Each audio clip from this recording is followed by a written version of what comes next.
You doing, folks? Ready to rumble?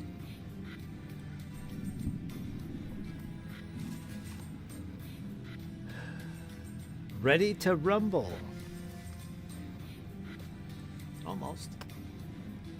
Getting there.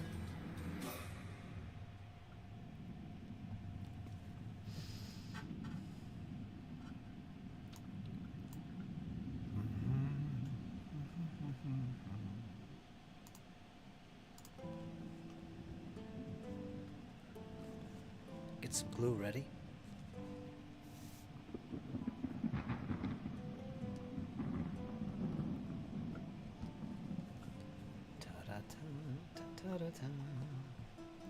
How you doing, Paul? Long time no see.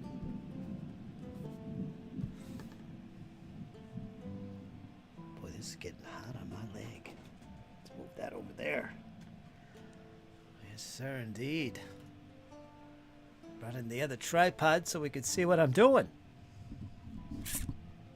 Yes, sir. Sort out my painting area. Continue to work on those horses. Good idea, good idea. Do it while you can. Opportunities are few and far between in this day and age. Time is a commodity. It's a treasure. To do even the littlest things.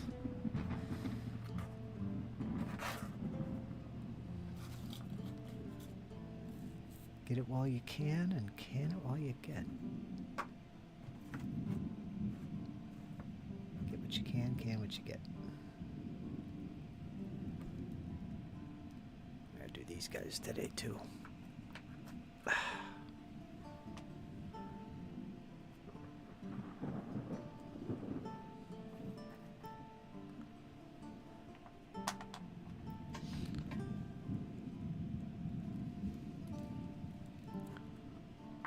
Let me sort these guys out. They're all ready. Okay. All right. Can work on the Jaeger. Got 1, 2, 3, 4, 5, 6, 7, 8 bases of those. And then I've got 4 bases of generals and 2 bases of engineers. Engineers are on little tiny bases like some of the generals.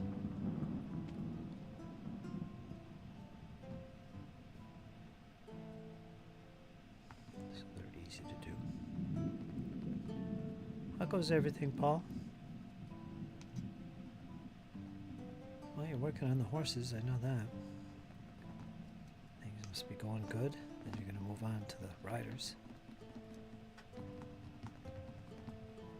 I could oblige.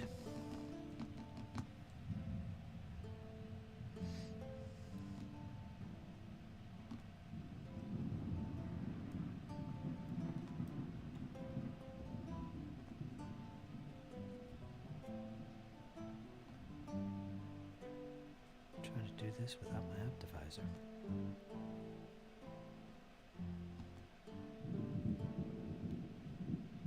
Looks good to me. Looks good to me. Drop some stones on there. A little bit of green and brown flock. Shake it off inside this bag because I don't have anything else. And then get out the static grass. This is getting all clumpy. We don't want that. It should be sprinkled on. That's okay. That's okay. What are you cats doing? Oh God, they're playing.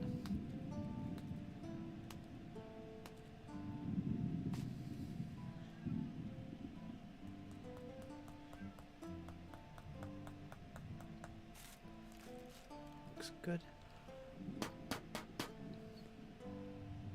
Yeah, that looks good. triple check that first base because I start making mistakes. I make them early. Alright, there it is. That base is done. Put them with the rest.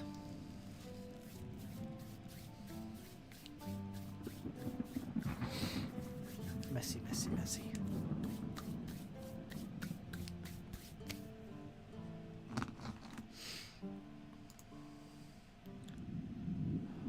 Shade all the leather work. Those metal figures are plastic. I'm assuming they're the Citadel horses. I don't know what they are actually. In which case they'd be plastic. What are they?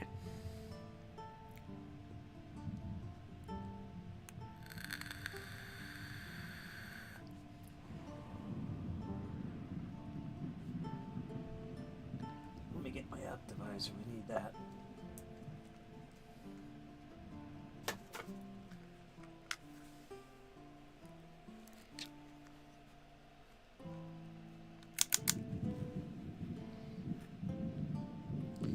Loosen this up a little bit.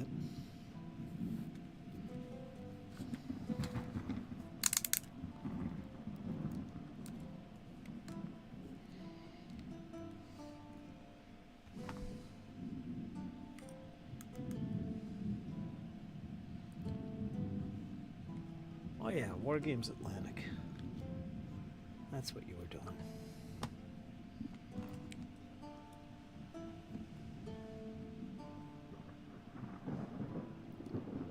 I am a big fan of War Games Atlantic. You on their Facebook page?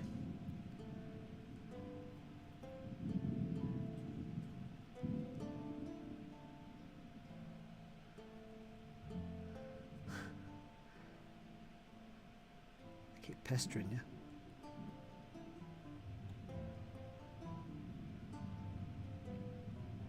You come into my chat, you're gonna be pestered.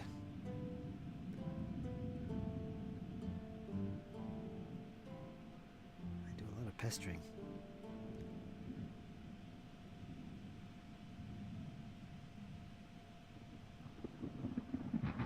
Okay.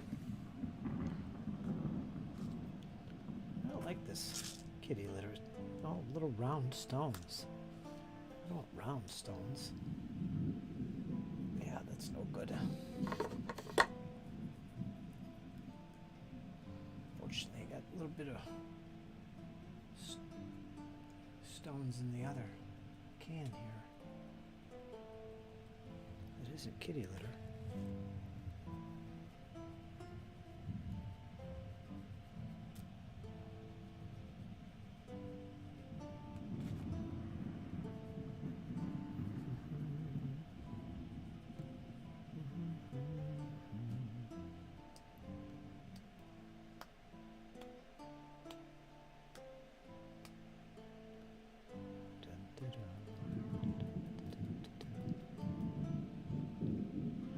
Stop it, Walter.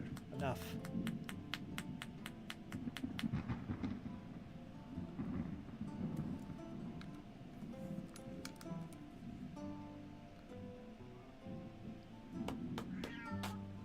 Knock it off. I see you peeking at me.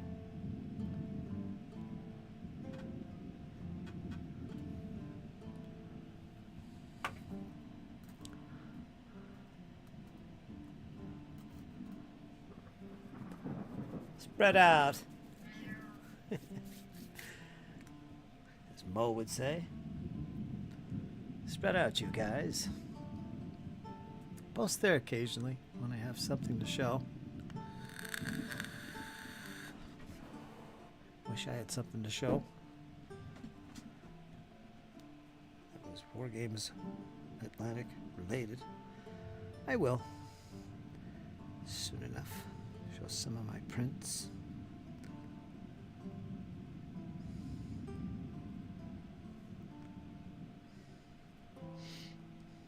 I like their sci-fi stuff too.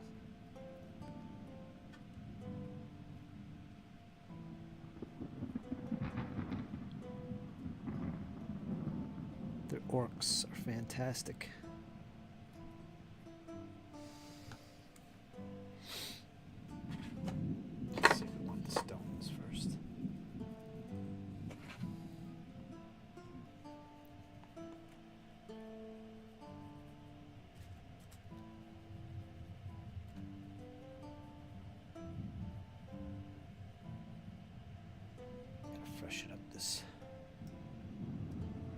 static grass.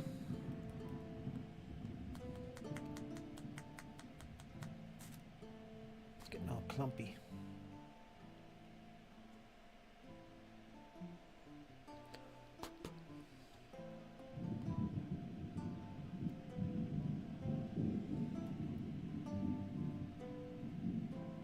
Looks good.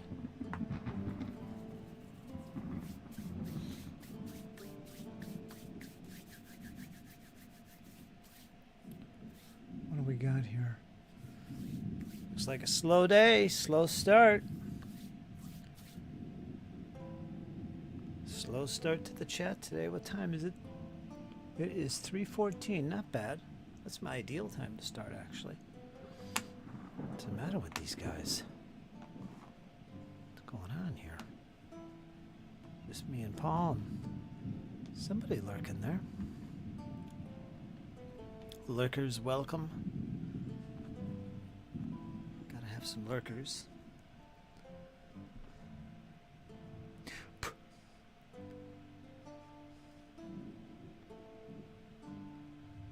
As we get along here with our little projects.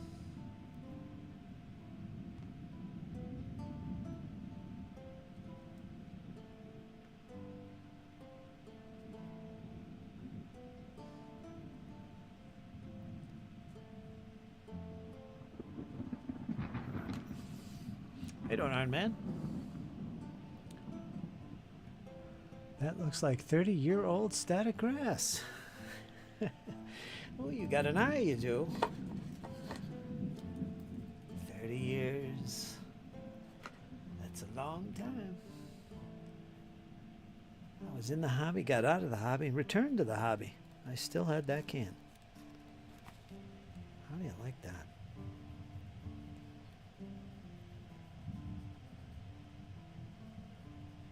That one can. I didn't use it much, I guess. I used it on my Warhammer guys.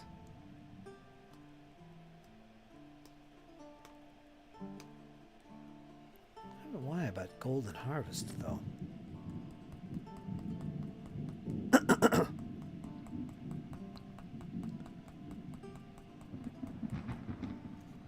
It worked out pretty good. Golden Harvest is ideal, actually, because I like to paint the grass.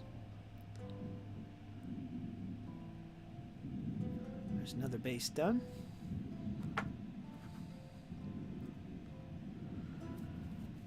Four more bases, these Yeg. Oz. Yegaz.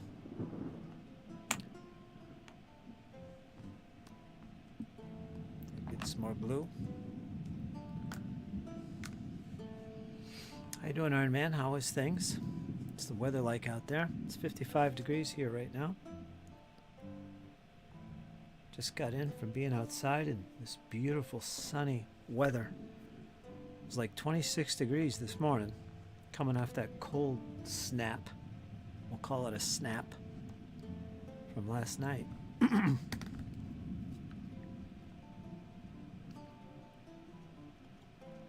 Hopefully we won't see that again for the rest of the year. Well, to winter. Yeah, for the rest of the year. Screw it. Take us through December, baby. No 20-degree weather.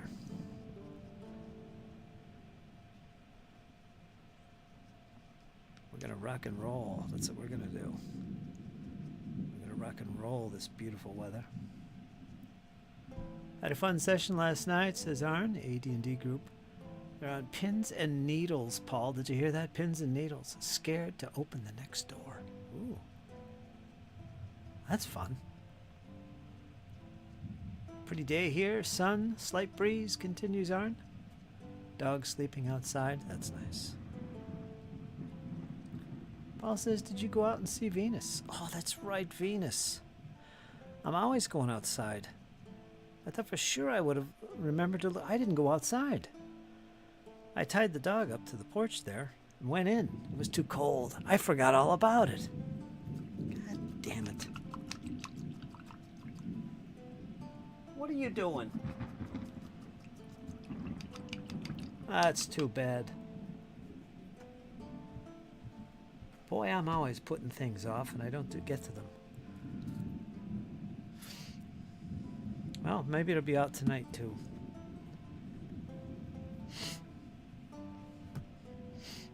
I think earlier on I was thinking it was going to be cloudy, because it probably was. I probably wouldn't have saw it anyway. Hopefully it'll be out tonight. That's pretty cool. I got a nice telescope in the other house. I should bring it out. I kind of love astronomy.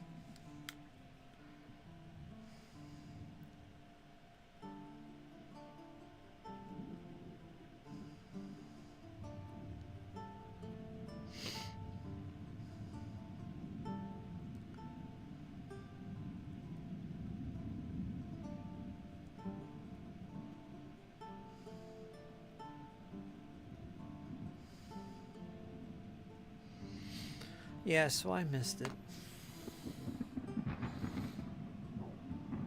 Nobody was saying anything about it, which is odd.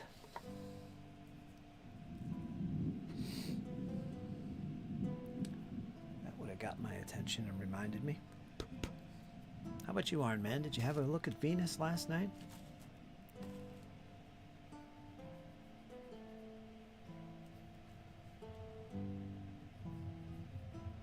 I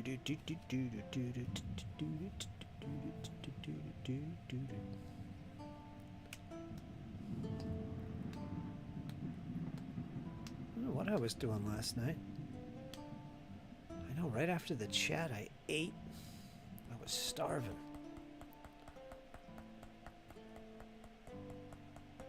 Made some more money. Yeah, that'll keep me occupied.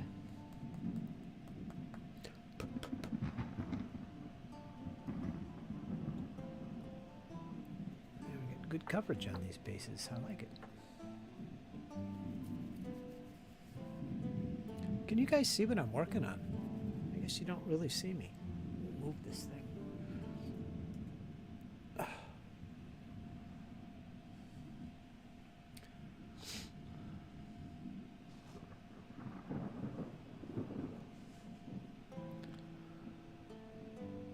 Sun.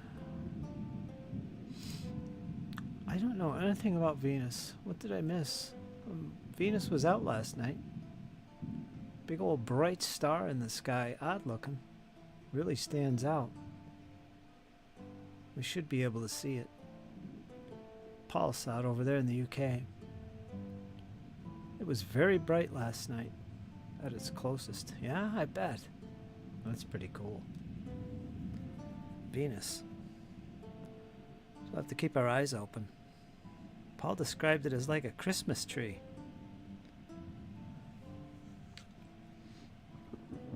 I'm always out there looking at the stars. I would notice it immediately.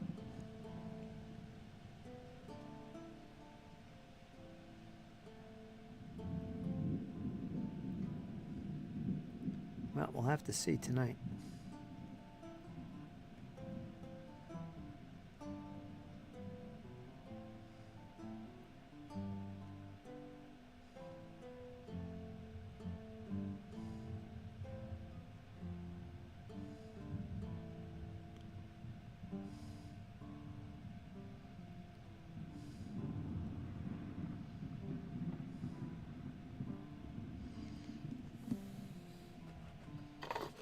Reaching in the wrong box.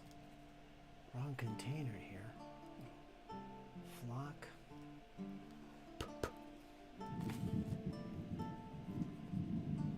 Come on.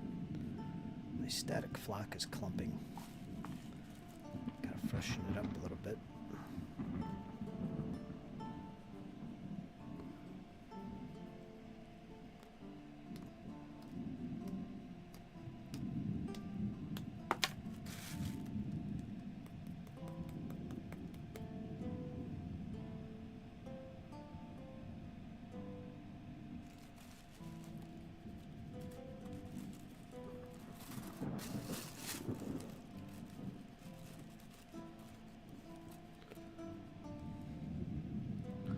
it'll do that as it collects in your little container here.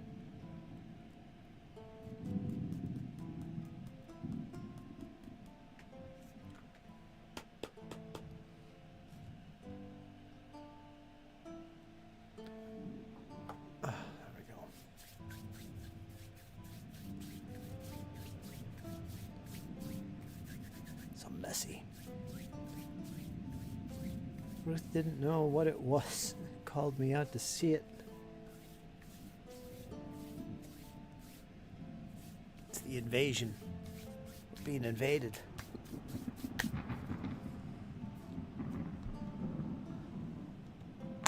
turn this heat off. It's not even that cold. It's 55.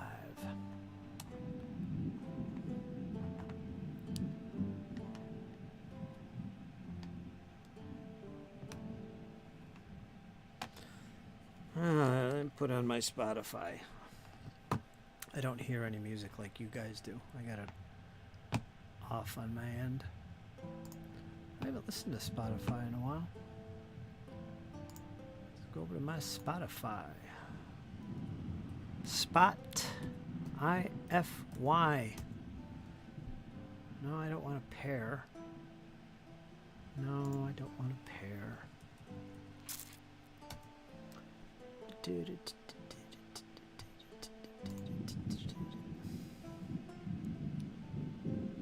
Spotify is a Swedish company? I didn't know that. Did you know that? Huh.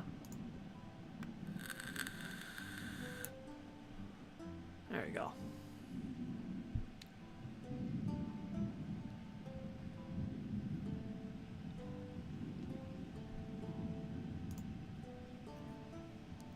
Something playing in my ears so I don't feel so deaf.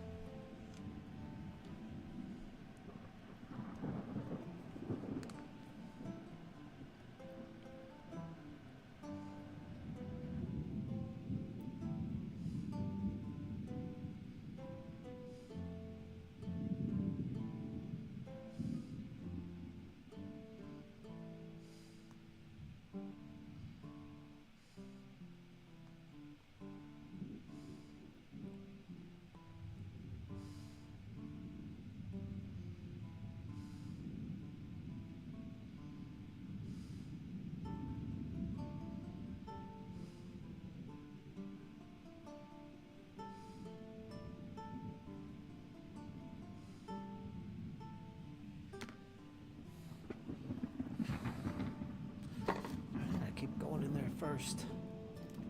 Don't want to be doing that. Let's get some fresh. Yeah, I'll just sprinkle it on. That's probably what I should be doing.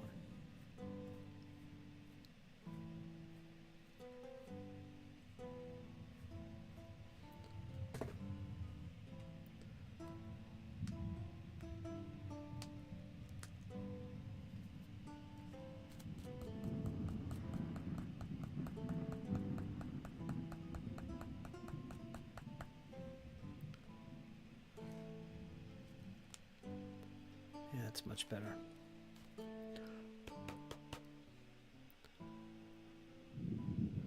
Good.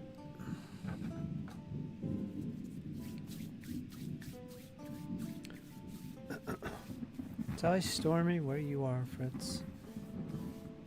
No.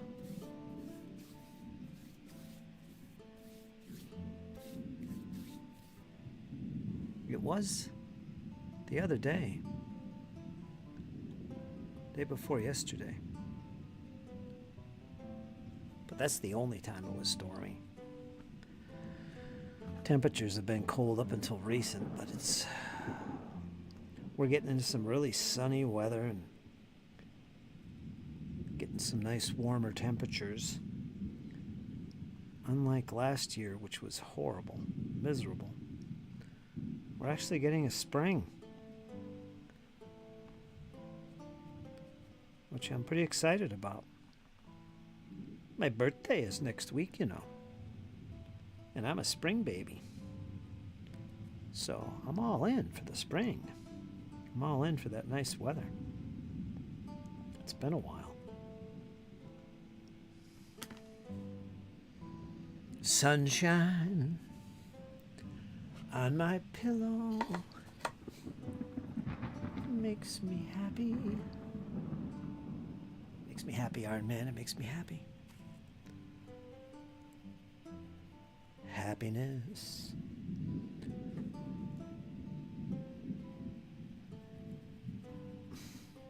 I can't see what is happening. I can't see what I'm doing.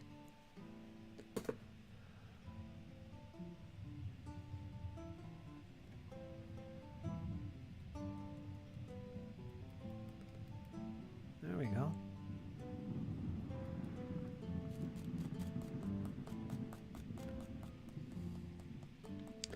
Static grass making thunder. Well, you're just cracking them today, aren't you, Iron Man? Being a heckler today. Thunder. Oh, is that what you're talking about, Paul? The thunder? Is that what? I keep forgetting I got that on. I guess it is always storming. Thursday. It's not Thursday. So I turn that off now. What is today? It's Tuesday. Let's not throw people off. Let's get rid of the thunder.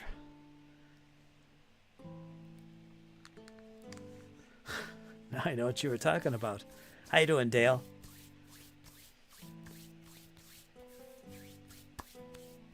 Good to see you back again, Dale.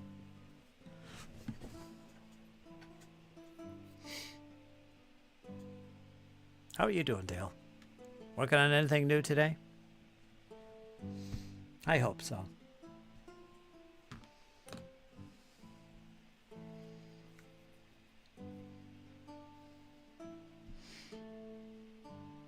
Huh, I got all the Jaeger done. That's good.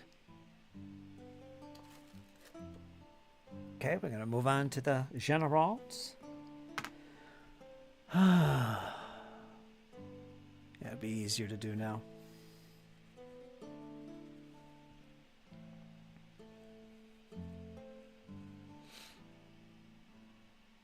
One, 2, 3, 4, 5, 6 cannon, 6 limbers, 2 wagons, 3 cav. We're closing in, Dale. We're closing in. Time to be excited. Yes, Dale has never left. He'll always be here with us, which makes me happy. Makes me happy, Dale. How's your brother doing, Dale?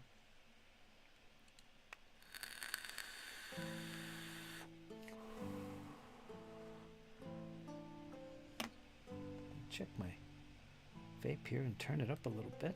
Ka-ching. Much better. Much better. Much better. Much better. Ah. Got a new camera angle here, Dale. Can actually see what's going on.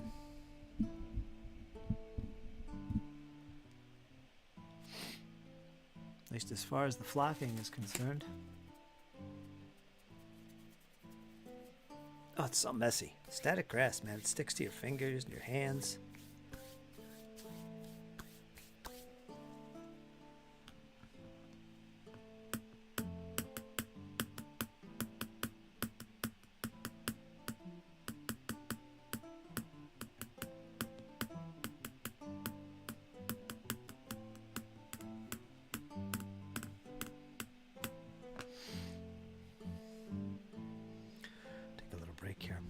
I believe Squirrel Hermit got back from his work, but he's out the door again already.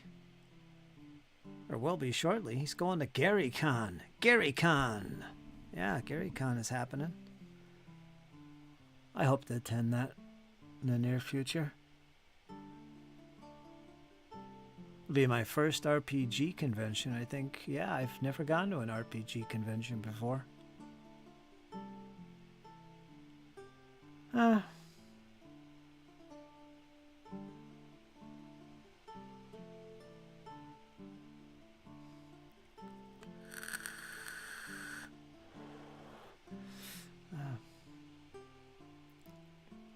Yeah, and post it in Discord. You should be able to post in Discord. Let's go over there and tag you, Dale, so you're all set up on Discord. I don't know why you're not able to post there. All you gotta do is go in the channel and post. Where are you anyway? Let me see. Where is Dale? Nordic. Tom. Where is Dale? You should be in the Grognard section. You're not. Are you logged into Discord? Let's get you all set up. Let's get you set up, Dale.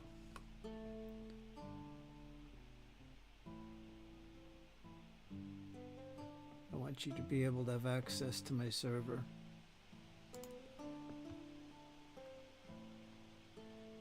Let me see here. We need to fix that. This link here. Copy link. This link here should work. You guys can test it out for me to make sure anyone can click this link.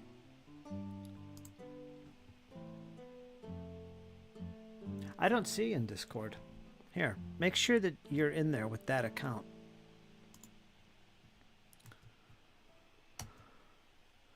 So I can get you set up over there. I haven't seen you on Discord for a long time. Did it post? Yeah, it did. That link right there will take you into, it should take you into my server. You guys can test it out for me. If it doesn't, I'll get you a new one.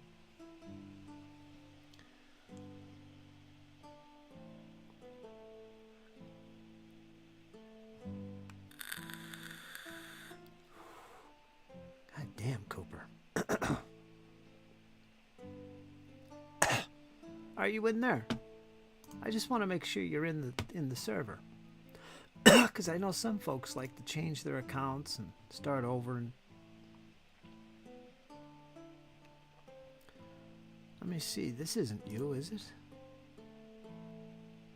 No, that's... I don't think that's you.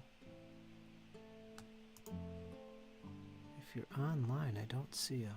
Vagabonds? No, I don't see you over here, man. I see...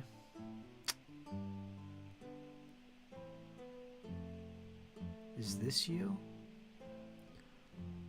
I'm not even sure what your handle is. Let me see. Kevin Krause.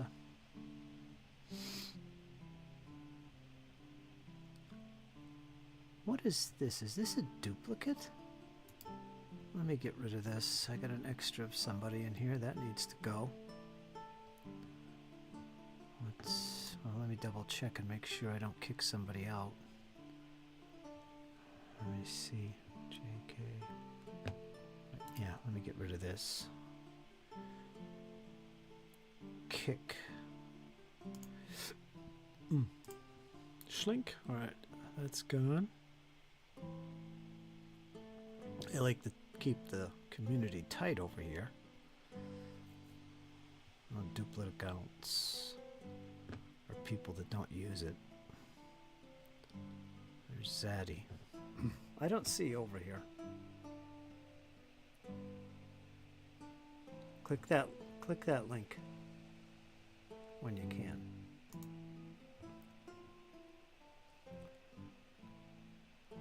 Clyde says I can't post because we're not friended.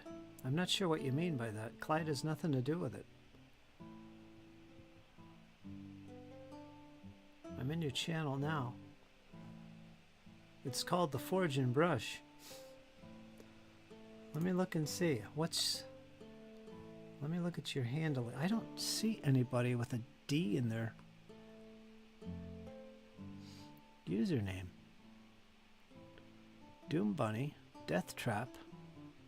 Is this you? Let me send a message and see if that's you. No, that's not you. Oh, what is happening?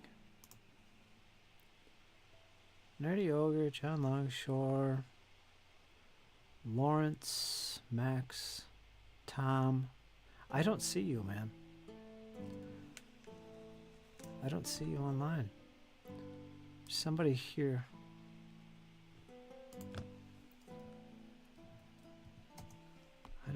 That can't be you, I don't think. No.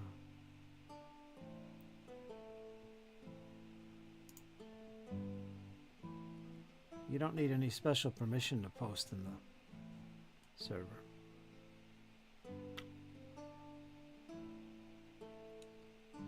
I'm the only mod over there, so I would know.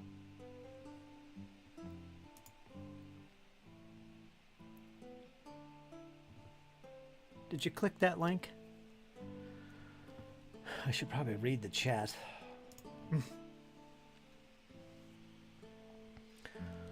Clyde is app. Clyde is app. I'm GM Fritz channel. I don't see Forge. Yeah, you're in the wrong channel. Because I think I had some servers in the past that were called GM Fritz or GM Zalcove or something. Let me post that link again. You're in the wrong server. I don't use that one no more. Click this one right in the chat. That's all you got to do is click that. And it'll open up and you'll be able to join it. I'm assuming that works. This is for everybody watching, by the way. You're all welcome in my community. Just send me a little DM. Let me know who you are so I can put you in the right category of roles on the server. That kind of thing.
Oh man, I was muted that whole freaking time. All right, you're all set up. Boy, you're a good lip reader, Dale. I'm telling you. You navigated through that like no problem. I'm sitting here giving instructions. You're getting it, but you couldn't hear me. I sent you an invite. I found you. I sent an invite, all that. So you should be able to get into the server at last. Let's see. Somebody joined. And there he is. Okay, we're all set. You're in the server now. You're all good. Let me give you a role. I'm going to make you a grognard. All right. So you're going to have a green name. Kodiaks. I know who that is, so I don't have to change it to Dale or anything. All right, you're all set. You're in the chat. That was my old Discord server. I'm not using that anymore. I thought you were over here. Huh. All right, we're all squared away. Okay. Jeez, let me go back to the chat here. I was muted that whole time.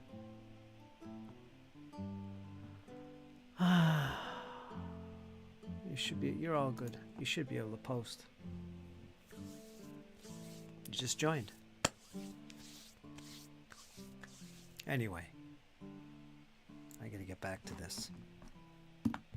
Navigation. Can't believe I was muted that whole freaking time.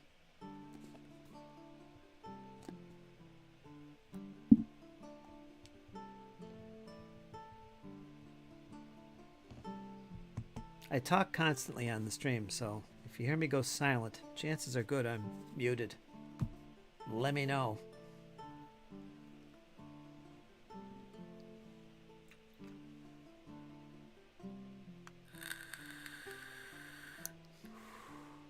Well, you can talk, but you're not in a voice channel. I'm not over there.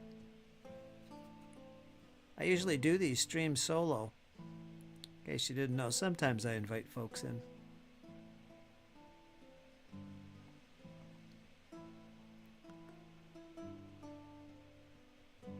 How that works, Dale, is there's voice channels and there's text channels on Discord. You can tell what kind of server it is by the symbols next to the name of the channel. A pound symbol means it's a text server, the hashtag symbol.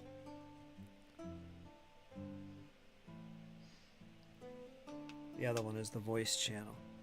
That's one where when you go in, it's a voice chat. Literally a voice chat. With your mic and all that nonsense. I'm not over there in any chat. I'm not on Discord at all, except just looking at messages. What is that?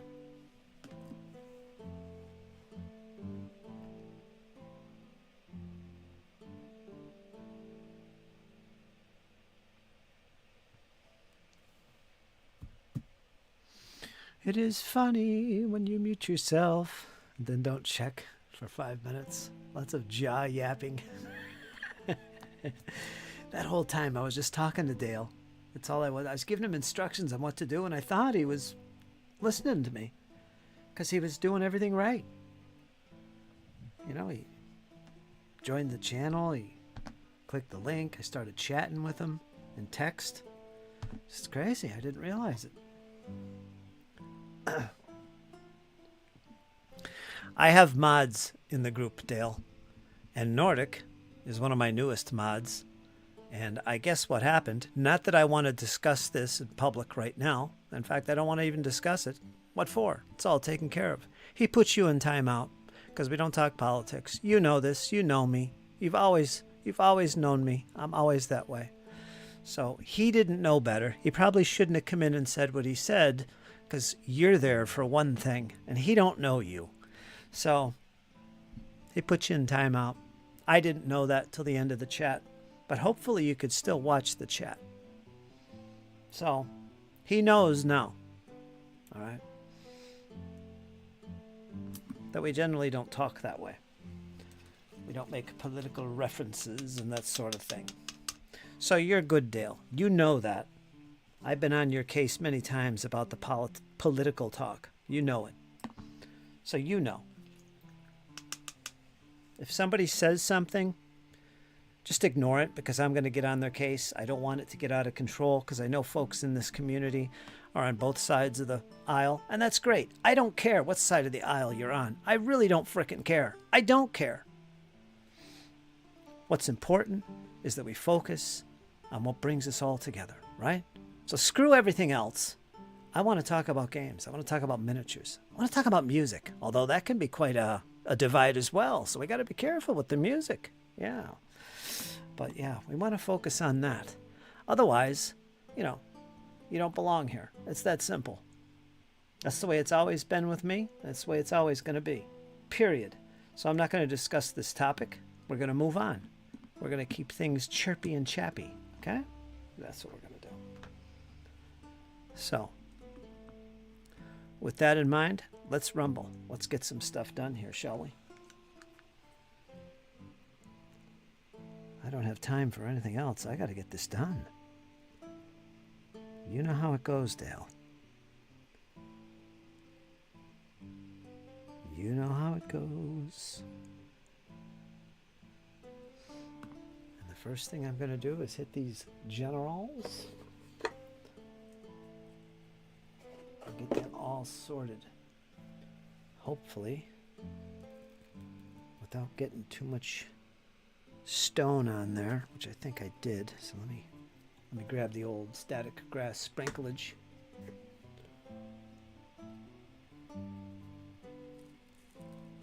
You know, I like sprinkling this on instead. Comes out better. I do love my static grass.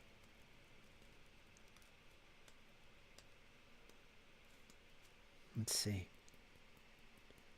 You watching, Dale? I'm a master at this. Oh yeah, that came out good.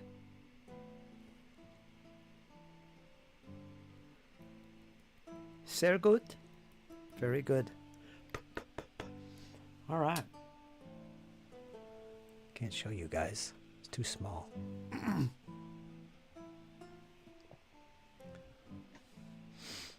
What are you working on, Dale? You gonna work on anything today? I know you got a lot of plans. Boy, I did a good job on these guys.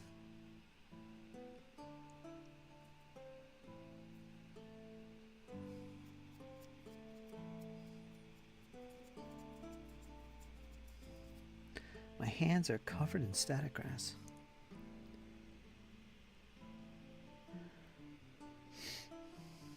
Master and Commander looks good. That's a game by Warlord I've been thinking about. I know ours is a big fan of that game. But I don't know. I really want to get into something naval. Because I have a thing for naval games. I guess the main reason to get into Master and Commander is the models. They're 1/700. Dale, they're 1/700 scale. Who does 1/700? I mean, at that size, 1/600 is the way to go. That's what people do. Not 1/700. They got to be that unique and different to make money? Are you kidding me? Of course, if you 3D print, you have no problems with whatever scale, but still. Another reason I've been thinking about it is I have a ton of ships already from Warlord Games. Those 1/700 scale frigates and sloops and all that stuff. I got a whole bunch of them. So yeah, I've kind of got a head start on it. But I don't know. What do you think? Napoleonic naval, wooden ships. I like the Age of Piracy much better.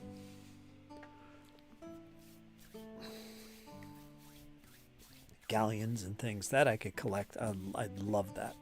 That would be great. I can't see the chat with this thing on my head.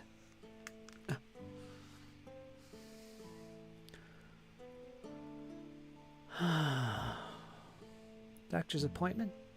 Hey, if you do go away with the penny. Hey, if you do away with the penny, then we will need to find something else to base our skirmish 28s on. Penny is so cheap for a base. Soon, actually. Can you 3D print the ships? I can. If I can find sources of STLs. I'm going to be printing, Dale, by the way. I don't know if you know that. I've got a resin printer and an FDM printer. And I'll send you some stuff, man.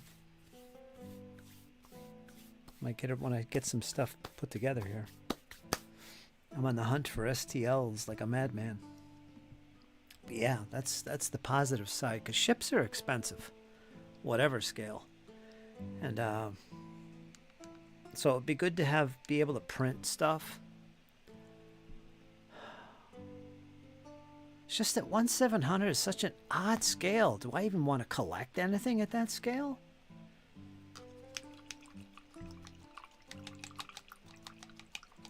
I don't know.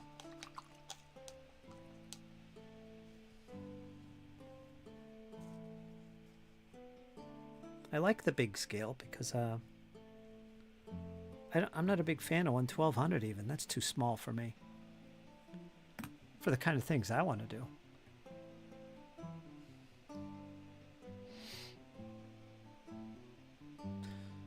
So 1/600 is ideal. I don't know. I guess I got to sit down and really think about this, as we do when we get into new periods, right? We just don't jump in. I think 1/1200 scale for naval gaming is probably the equivalent of 28 mil gamers. 1/1200. I've always seen it that way. 1/600 has always been an odd scale. I mean, those are big ships. And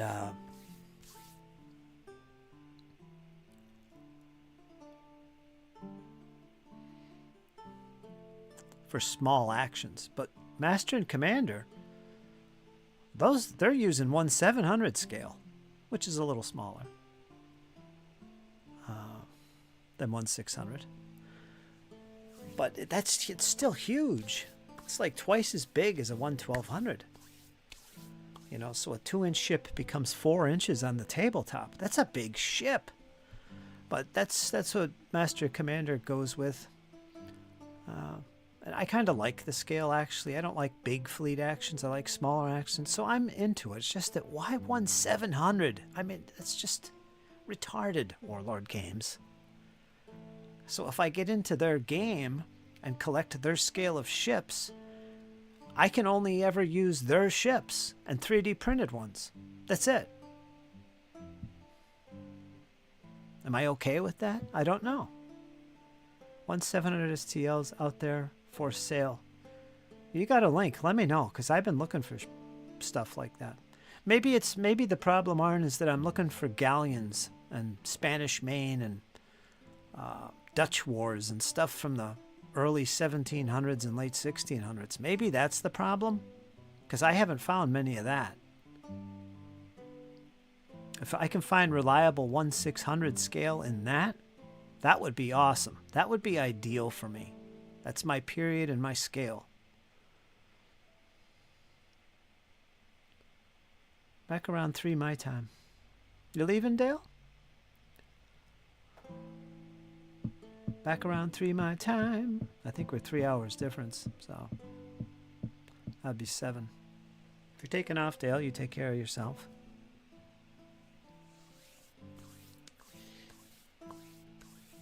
No, that wouldn't be 7 my time. What am I thinking? You're 3 hours early, 3 hours later than me.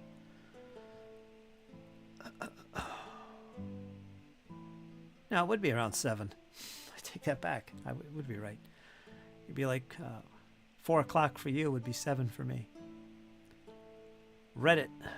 printed minis. Let me grab that link and check it out. I'll be back. Okay, Dale, you take care of yourself. Be safe. Doctor's appointment, I believe.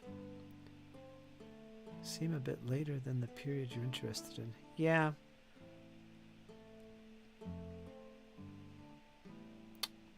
Still, let me look at that link anyway.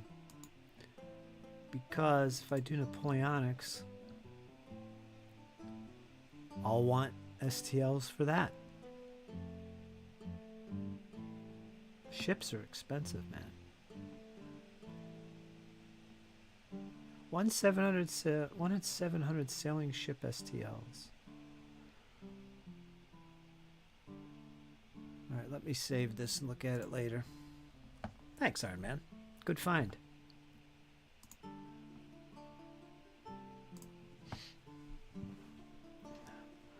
Oregon time. Time zones. That's 3-hour difference, I believe. Is it Pacific or Mountain? That should be Pacific. Oregon? I don't think I've been through Oregon. It's a bit north from my travel route.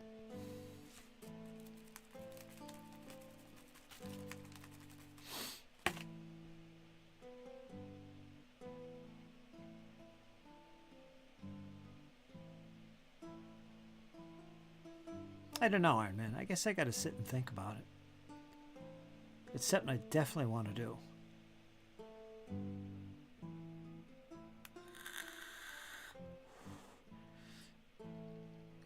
I guess one thing I could do is collect the 1/700 scale ships for Napoleonics with Master and Commander, because I got a bunch of the ships already. Just do it in 1/700 scale and be happy. I could do that. That would be taking advantage of the ships that I have. And for the galleon period that I'm really interested in, I'd probably go with 1/600.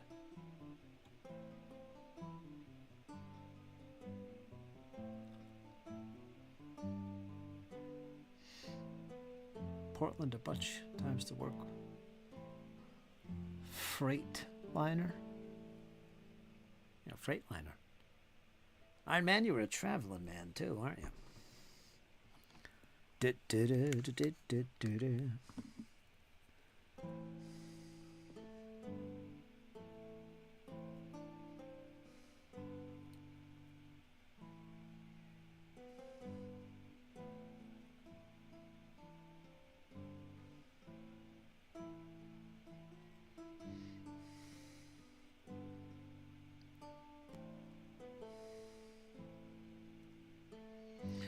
Okay, let's put some stones on here.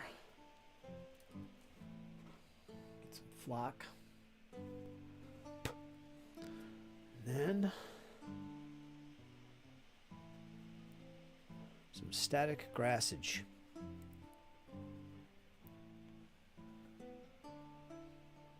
Oh yes.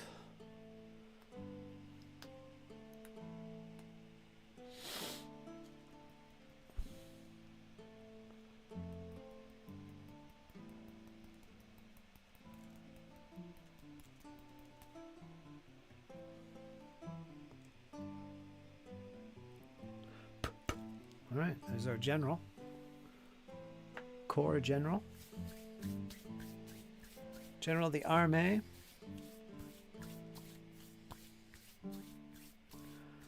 From the 16th through 17th century. The sheer and tumble home. What is this? The sheer and tumble home. Both flattened and the prows shrank. The lateen mizzen was replaced by a jib and boom, and there seemed to be more fore and aft sails, among other things. I love that period. I just love those ships. It was fun to go along the river area checking out bars. Did you take your saxophone with you, Arn? Get it in some gigs over there in the... How you doing, Percy Black?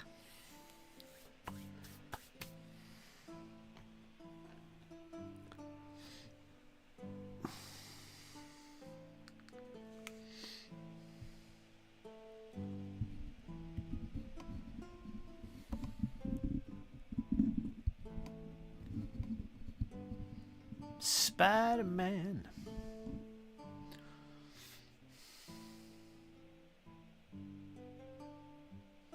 I have a great fear of water.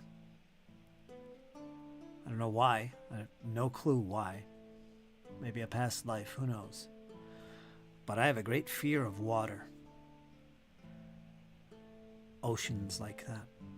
But yet, strangely enough, I have this passion for naval history, naval battles and ships throughout history, ancients up to modern. I just am intrigued by it.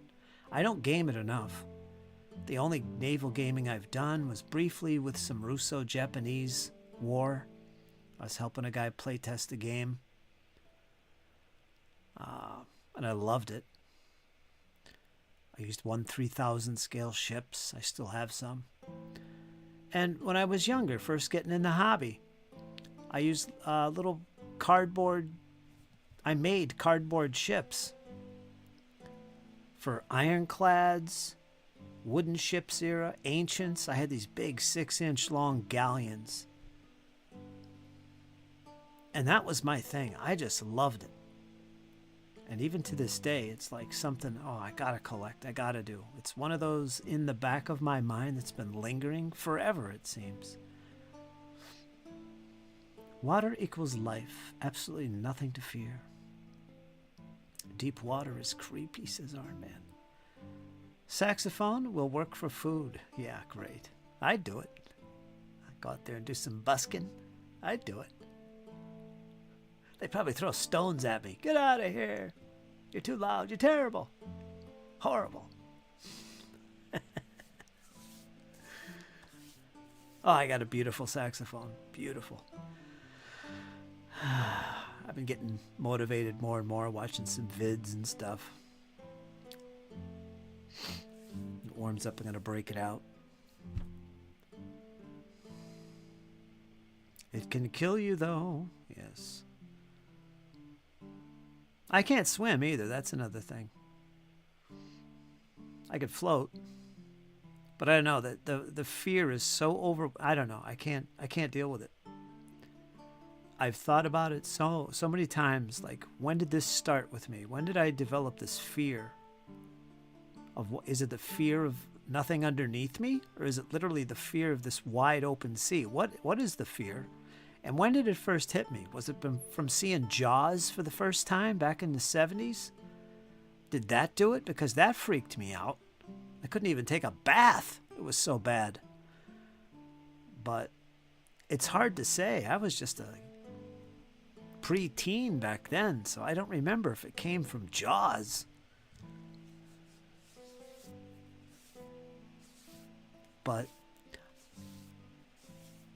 I don't know. It seems more than that to me. I've been to the Pacific. I've been to the Atlantic. I've seen it. I've touched it. Both oceans. And just standing there looking at it, as beautiful as it is, and vast, deep down I have this fear. I look at it and it's just, I'm so overwhelmed by it. I don't know what it is. There's some killer sax in the movie Lost Boys. Is there? I never saw the Lost Boys. Killer sax. Had a deep water gravel pit near our house. The county dumped stumps down one side. You could see the creepy roots all twisted deep into the water. Freaked us out. Yeah, I bet. Especially at night. When the sun's just going down. Twilight Zone. Past life. You were a Yunker? aboard a fighting ship and drown. You thought the fighting was exciting, but the drowning really wasn't. I've thought about that. I've thought about that.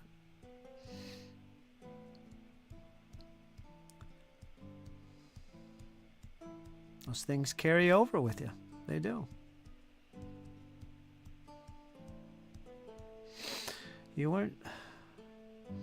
were thus a kind of lost boy. I linked 2 topics there. You did. Very good. Very good. Very good. Well played, Paul. Well played. So yeah, that's my story.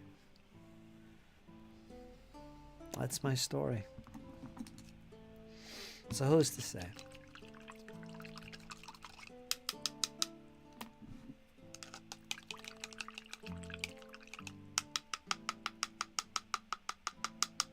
Do you like this angle to the camera today?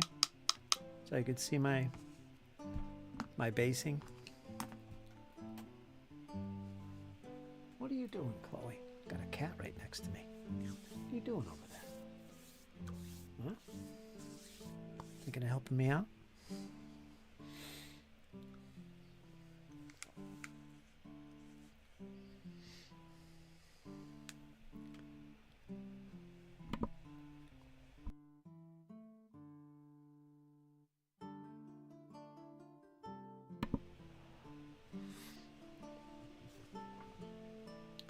Iron Man's hard at work on his random generators. He loves doing that kind of stuff.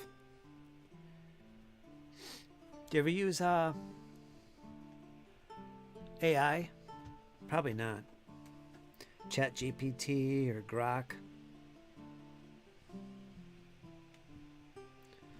They could help you out doing that big time.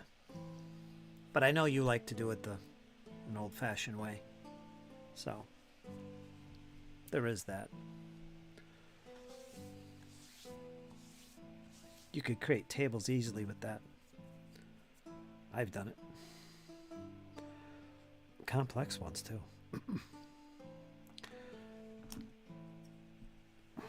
You know, talking about the subject of AI, you guys know I'm kind of a big proponent of AI. I like it. I have positive vibes about it, just like I do with humanity. A very positive outlook on humanity. However, there is some theory that says, and this is kind of freaky, you know how they talk about, oh, AI is going to take over the world and it's going to roboticize itself and all this madness. You know, it's always a fear. I mean, whether it's justified or not, it's always there. It's ingrained in our psyche for some reason. We know this. Very unsettling. There's one theory that I never really thought about.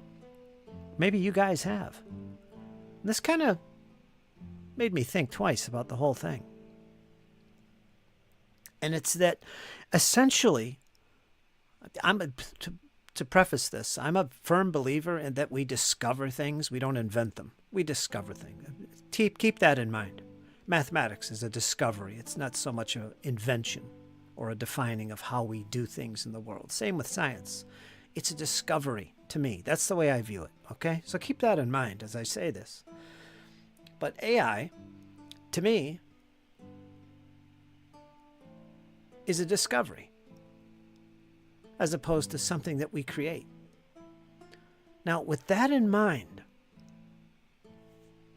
what if this AI was far more superior now than we even realize? We've discovered this. Oh my gosh, let's put this in here and do some defining parameters for it and make it work for us. And boy, there's so much potential. Oh, but it might become a god. Oh, we gotta hide from that. Be careful, it's dangerous. This is the prevailing attitude we have today, right? But if it's discovered and it's far superior now than we realize, what does that mean? That means it's playing dumb, doesn't it? What if AI was playing dumb? Was being stupid? Intentionally? To become more and more ingrained and accepted into humanity, into our culture, without us even realizing And once it's at a stage where it's totally got humanity embraced and lost in AI, that's when it takes control. Because it's far superior to begin with. Now that's pretty crazy, isn't it? I don't know if I go with that, but it's something I didn't ponder. I didn't think about that. And I discovered this, of course, as we do. We discover these theories and stuff. There's nothing wrong with that.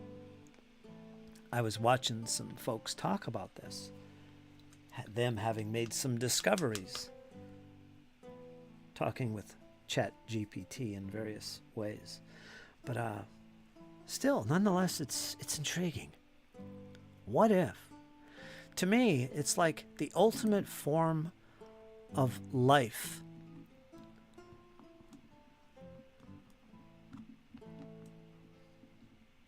What's the word I'm after?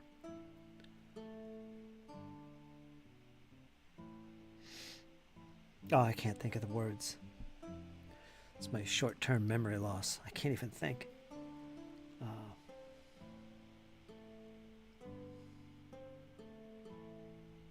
Well, let's save that thought and I'll come back to it. What do you guys think? Did you ever hear of that before? Are we leaving ourselves open?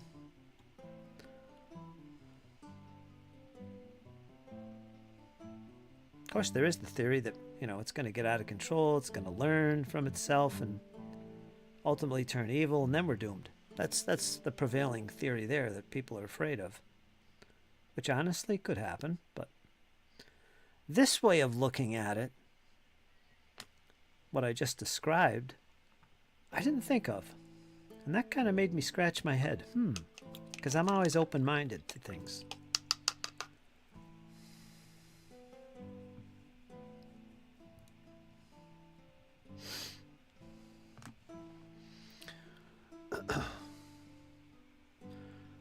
Permutation City. R&D tables that were made from the setting back in the 70s. A sort of nostalgia experiment. Different strokes, different folks. Overwhelmed by the vastness. I think that's what hits me about it. I don't know. Maybe I'll go to chat, go to Grok tonight and I'll talk to him about it.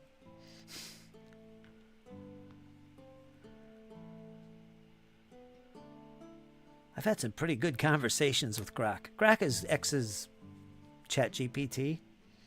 It's pretty freaking good, actually. And I've had some pretty deep conversations. I'm telling you, it's pretty crazy. But anyway. You know what? Let me put some stuff on these bases. I'm sitting here talking and not putting anything on them. Glue's going to dry. We can't have that going on, Percy. Gotta keep up on this.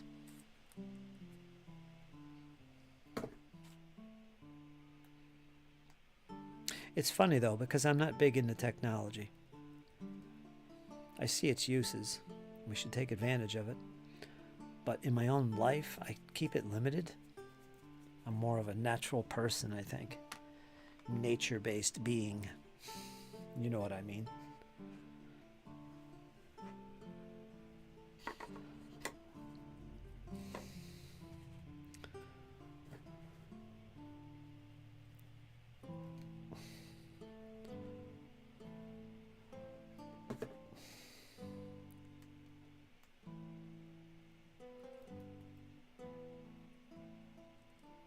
But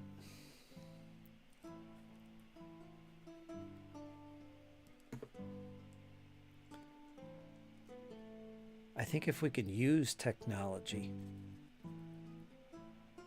in a way that doesn't replace us, but just augments, I think that's great. That should be the goal. Like, I'm a big fan of AI assistants. I think that's brilliant.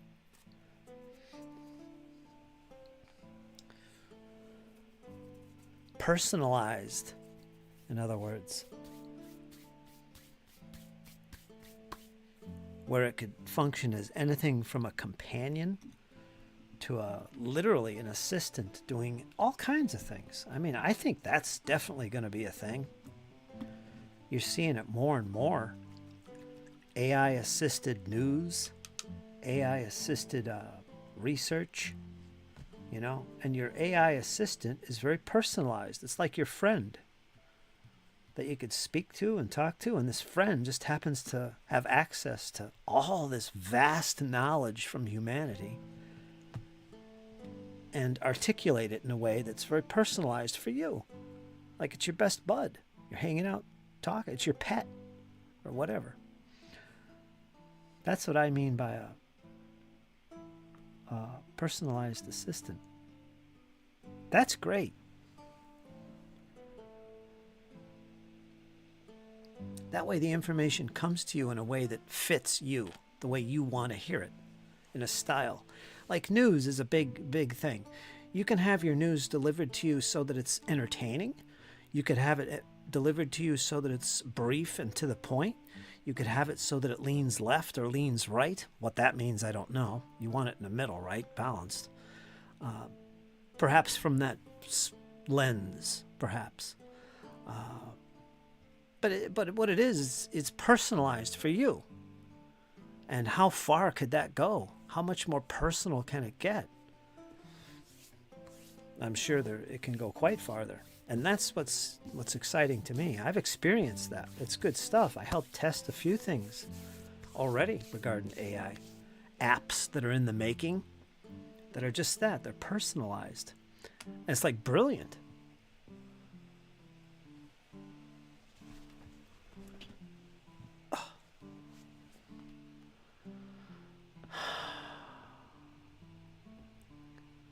Greg Egan. I never read that.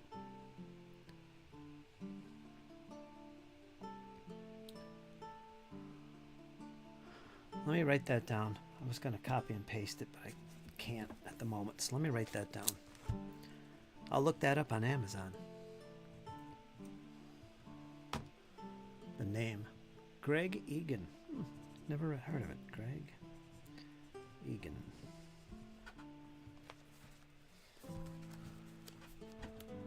It is being discussed that AI is a bit overhyped now due to the amount of investment dollars involved. It is a bubble that could burst. Clever if they did. Good way to manifest in the waking world without us knowing what they really are. Is that in reference to my theory that I heard? Yeah. Kind of unsettling.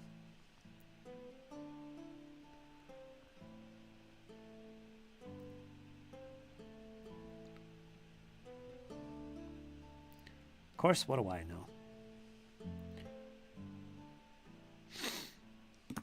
I got one more base.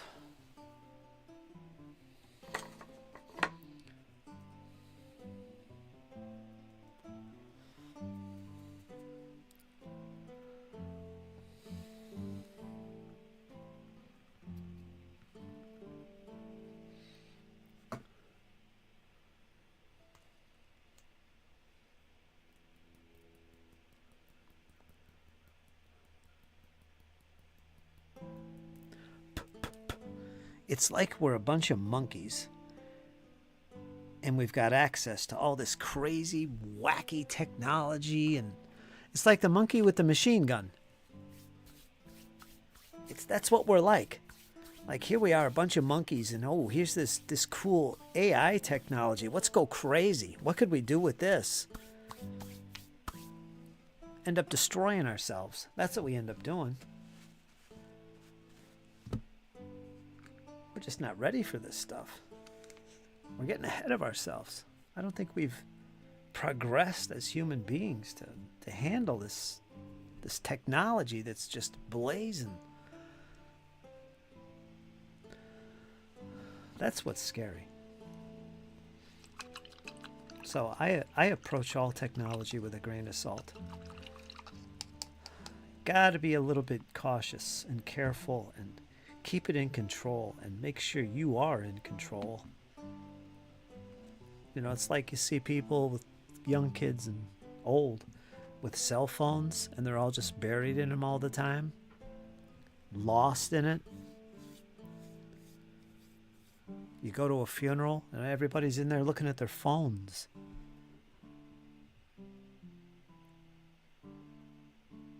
It's ridiculous.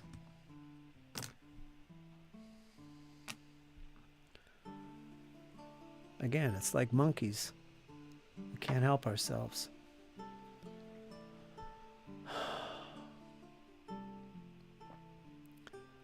Let's read some chat. I'm very jealous of my creativity. I would hate AI interference. Ah, okay. Claims the chance that AI tries to destroy humanity is about 10%. Egan is hard sci-fi. Is it? Okay, that's good. That's good. I like hard sci-fi.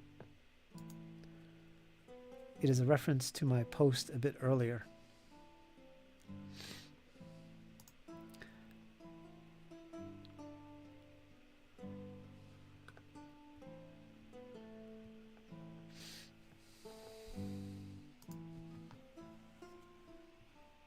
So how's your story going along, Paul?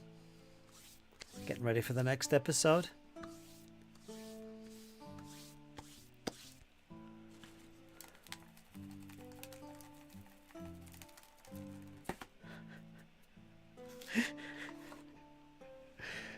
No, we're not going to talk Musk, please. Let's not do this again. Let's move on. Current events. Let's talk about hobby. God, you guys are getting crazy all of a sudden.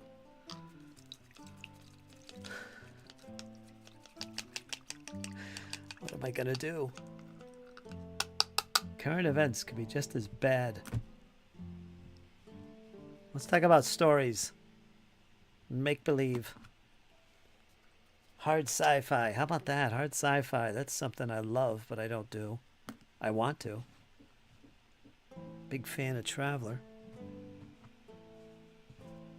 You a fan of Traveler, Iron Man? Iron Man's very old school, by the way, Paul. Very old school. I would think he'd be interested in Traveler. That's very old school sci-fi, but I don't know if he's got the sci-fi bug. I don't know. Well, it's my channel. I could bring up politics if I want. I could bring up Musk. I could bring up AI. I could bring up whatever I want. But just me. That's it. And I keep it very brief. And I usually apologize for it and move on. But normally, we don't do that. So yes, I did bring up AI. Not as it regards politics so much as just life and culture and society and its effect on it. So really, I'm not really guilty of anything there. I don't think. I think AI intrigues me as much as spiritual matters do. Which again, I don't like to get into that either, actually. I usually end up deleting the freaking stream because, I'm talking too much. I'm talking about whatever. I try to avoid it. I'm the one who usually makes the blunder. Not you guys. It's usually me. So, yeah. Context is everything, Iron Man. Come on. Give me a break. I never said the M word. You did. I did a bit of Traveler, but it requires a very good GM, or it is silliness. Yeah? I'd be terrible at it then. I'd be horrible. I don't know my science fiction.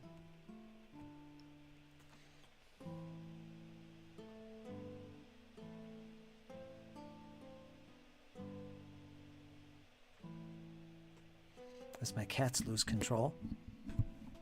Got any cats, Paul? Do you have any pets at your house? I have to deal with pets every waking minute of my life. Pettage. That's interesting. So Iron Man did do some Traveler. Okay. Wasn't sure about that. The next episode is already written. Indeed, the next 20 are already written. Wow, you're ahead of yourself. It's editing them and doing the audio that will take time. Yeah, I can see that. But you enjoy writing, right? You enjoy that. So I can see why you'd be ahead of yourself. You do a really good job, by the way. I mean, you're literally writing a script, per se.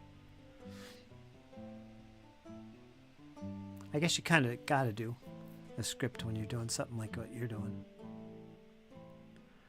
That isn't true.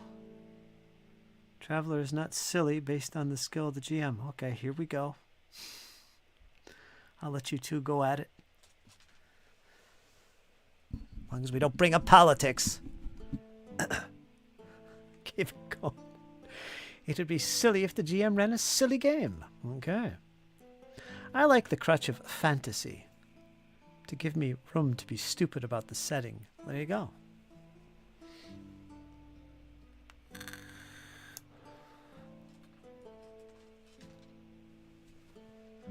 We'll let Nordic and Iron Man duke it out here. Me and Paul sit back.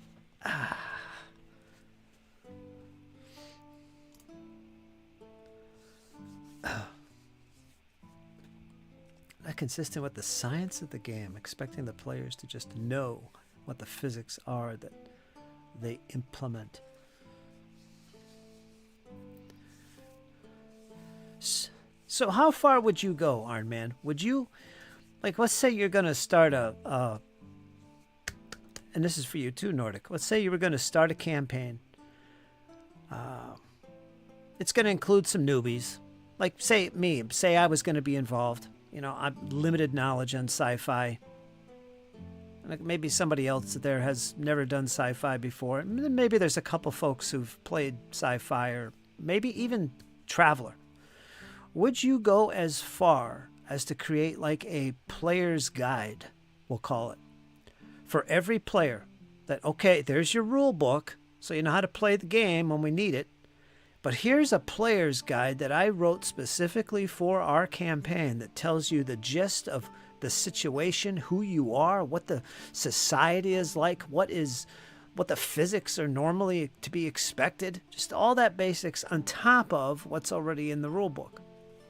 Something like we'll call it a player's guide. Would you go as far as doing that and making sure that at least players have access to a document that really sets the tone for the game and what it's really like? Would you do that? Or would you just come in assuming, oh, Fritz, make sure you read this section of the rulebook background because it really describes a lot. Make sure you do that before you play. I guess you could do that too, but to go a step further would be to make a player's guide, right? Just to make sure everything is there. At least it's accessible right there with all the changes you might make in your campaign. Would you create a player's guide? Maybe it's 30 pages. Maybe less, maybe more. Would you go that far? Let's read.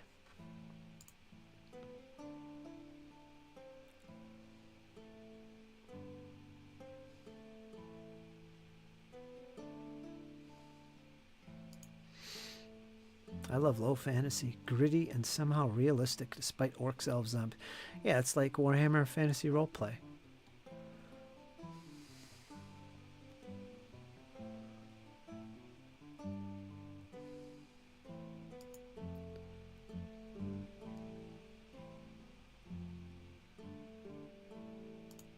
I wouldn't write up a special player's guide. Even with people like me, what would you do? How would you guide me? Not that I'd be an asshole in the game and do stupid things. You know. I think as a new player, I would acknowledge that and make sure everybody knew that so everybody could kind of like help me fit in a little bit. I think that would probably how you'd do it. Right?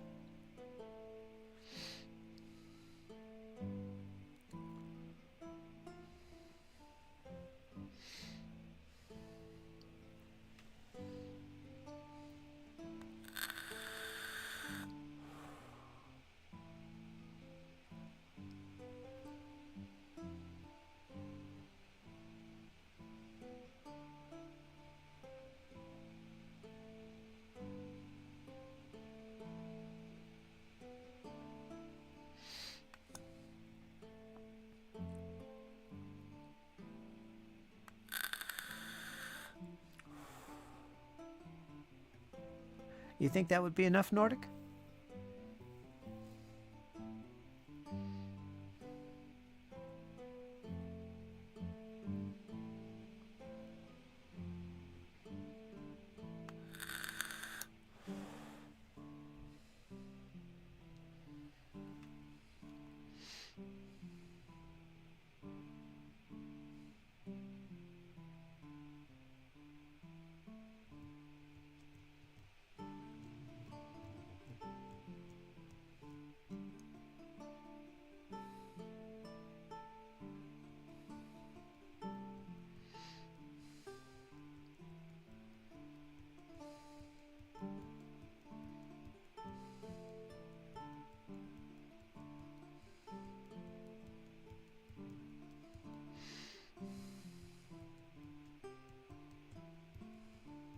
Well, science fiction is totally different than fantasy. People relate better to fantasy than they do science fiction for some strange, odd reason. And proof of that is in fiction. All you got to do is look at the books and the movies that are made for fantasy, for sci-fi. Sci-fi is so diverse. It goes from Star Trek to Star Wars. And those settings, those worlds, they're completely different. Whereas you look at something like, okay, Conan, compared to Lord of the Rings, the baseline is very, very similar. People can relate to that quite easily, and it's very similar. There's far more diversity in science fiction. And I think that's one reason a lot of people have a hard time getting into science fiction.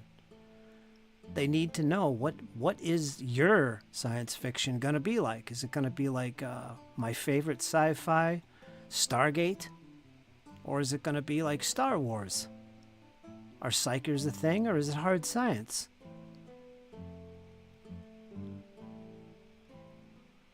What's my favorite sci-fi is actually, what is that called? I can't think of it. I've mentioned it so many times. And that's pretty different too. The ships are living and stuff. All kinds of diverse, crazy races. There's psionic powers. There's magic. That's a thing.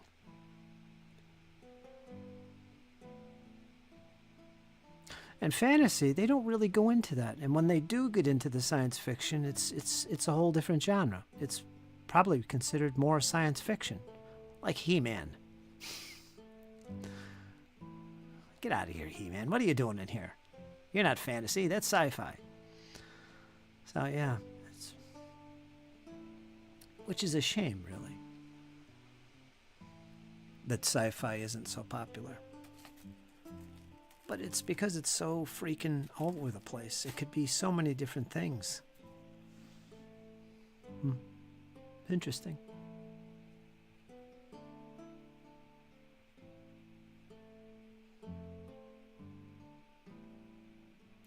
A GM can avoid needing the players to know about the setting in advance by having them come from a backwater, low-tech world.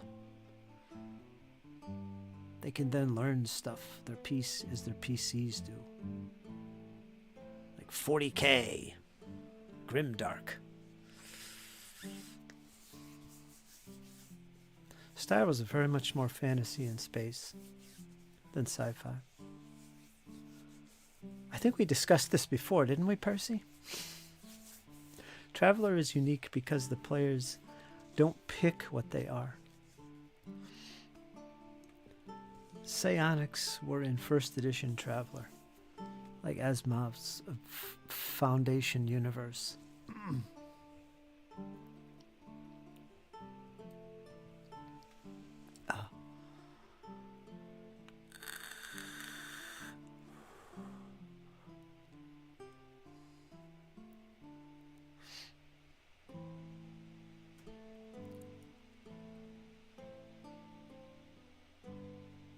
La da da da da.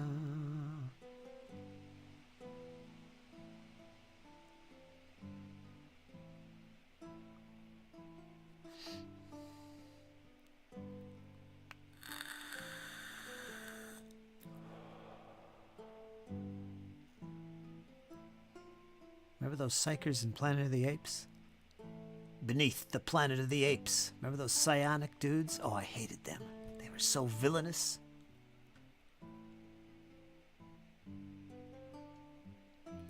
D6 Star Wars. Everybody loves that. I've never played it. I'm one of the few. I never got into Star Wars.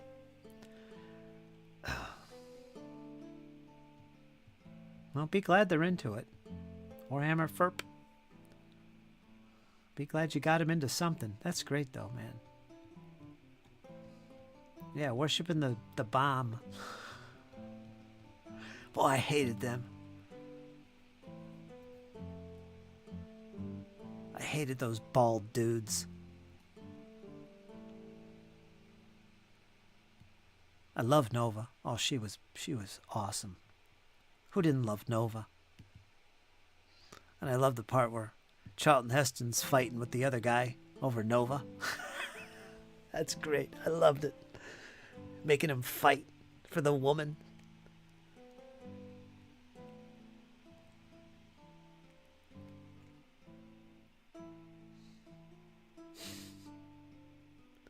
The Underdwellers.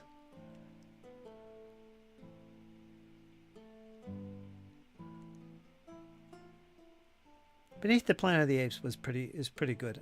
I like that. My favorite was the first one, Planet of the Apes.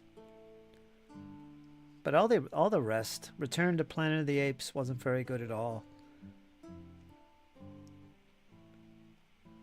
How many did they make? 5?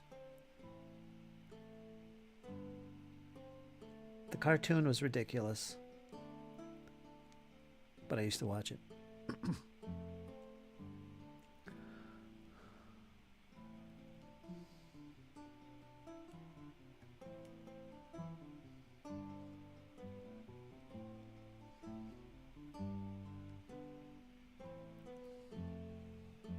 Star Wars. Nothing but Star Wars. You know what? I'm going to do some more bases. Let's do the cavalry and get them finished. Babylon 5. I like Babylon 5.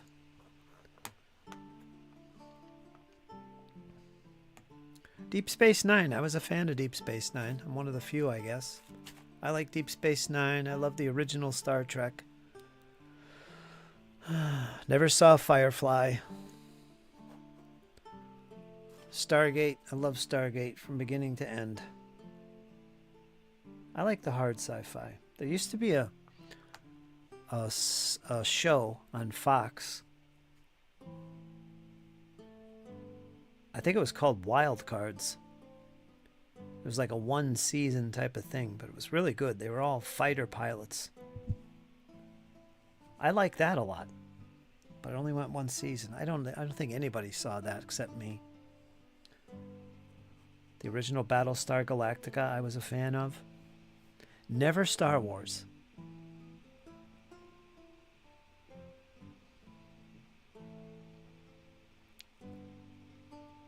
Stargate was awesome. I mean, the whole premise of it, and the fact that it was like, you know, in the not too distant future, right now even, that was kind of cool. And then there's another science fiction show that I absolutely love, Farscape. Remember Farscape? That I really, really got into. That was exotic and outlandish. That's where the bioships were coming into the play.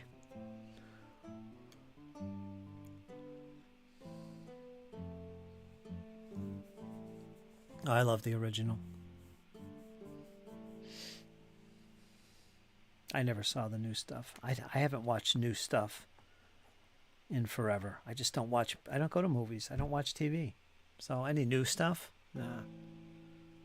Last time I was in a movie theater was probably a decade ago, watching some X-Men thing. Puss in Boots. Yeah, I went to see Puss in Boots. I think that was the last motion picture I went to in a theater.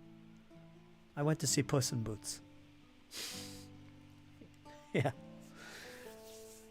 And the only TV shows I've watched in that length of time was just on Amazon Prime. I watched the full Vikings series except the last season. The original Vikings, not the new thing they're doing.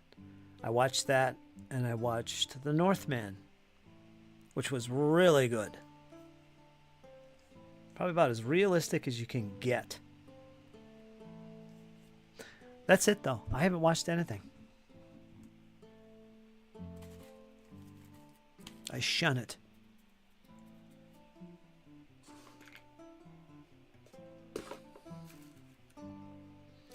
Where's my glue? God, I put it in my bookcase with my books.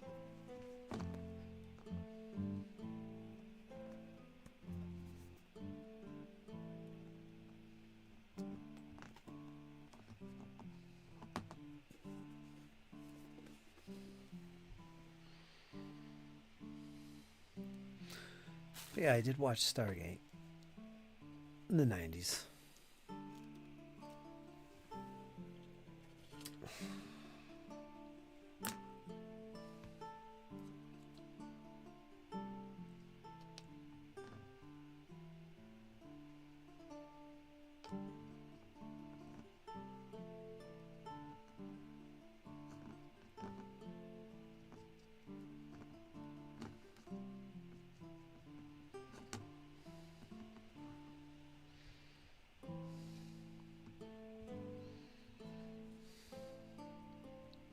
Beetlejuice.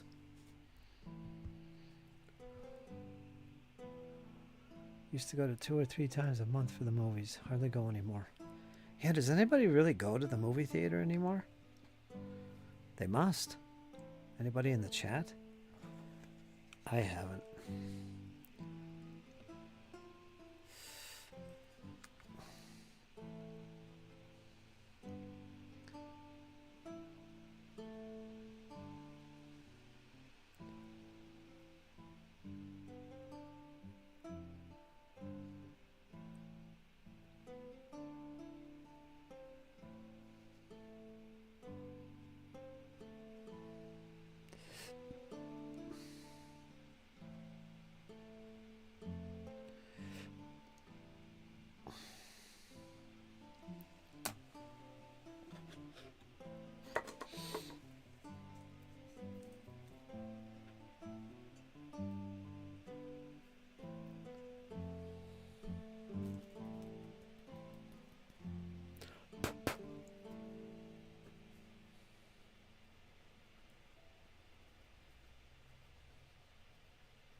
All right.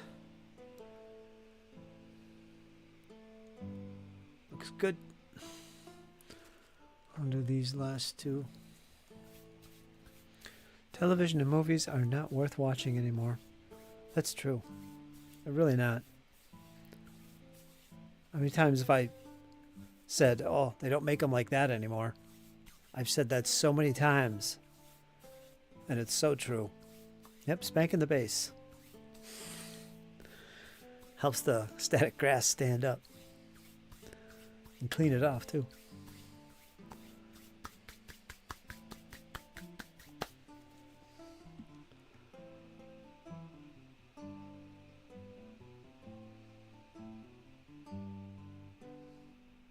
There's just a serious lack of talent.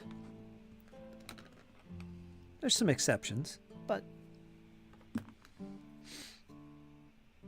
there's definitely some exceptions, actually, but I don't know.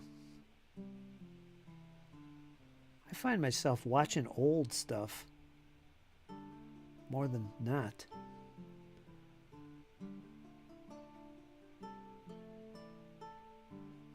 And it's not just because of nostalgia.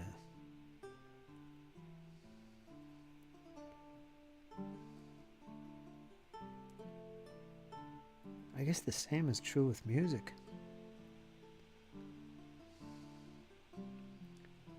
is happening, you guys?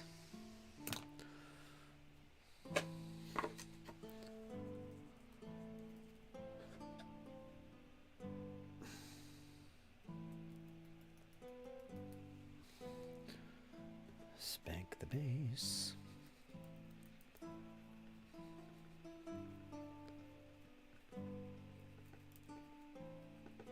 My 30-year-old tub of static grassage.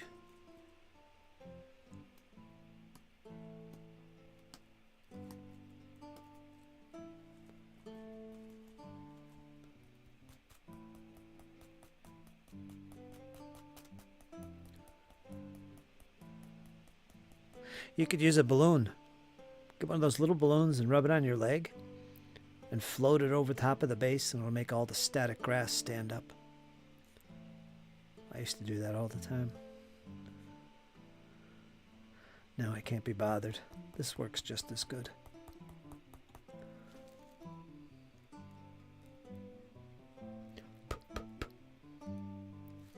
Beautiful.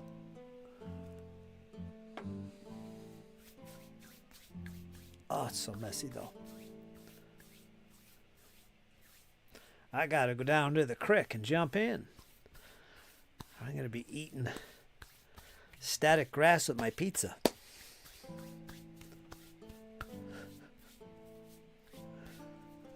Just reminds me of fiberglass.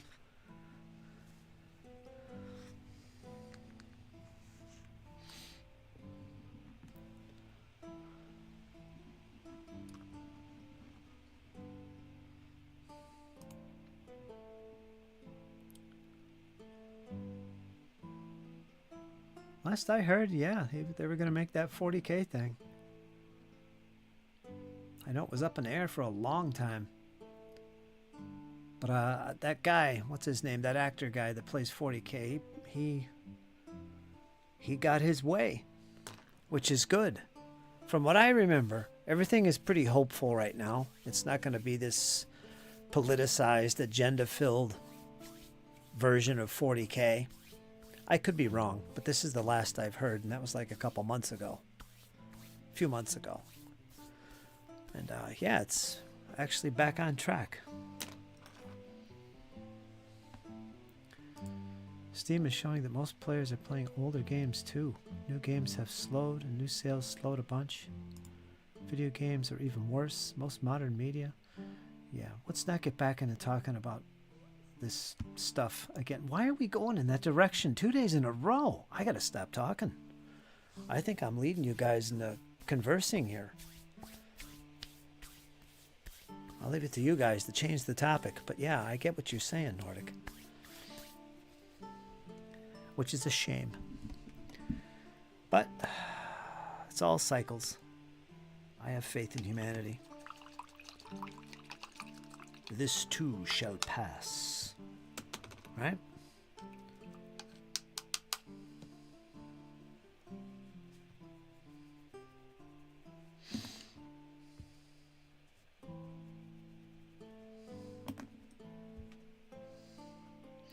One more base. Cossacks. Remember these guys? Where's the camera? Remember these guys? 3 base down. You can't even see it. It's just a dark shadow blob. The evil shadow blob.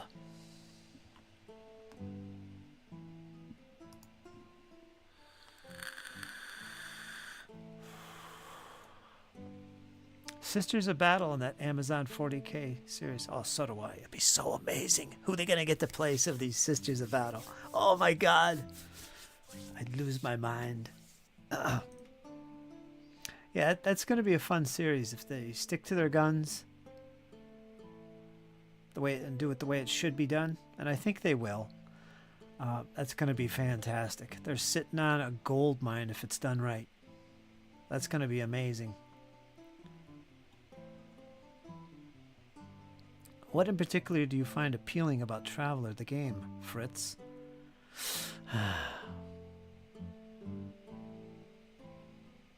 You know, it's hard to say. Because sci-fi isn't my thing. I don't have enough experience with it in general.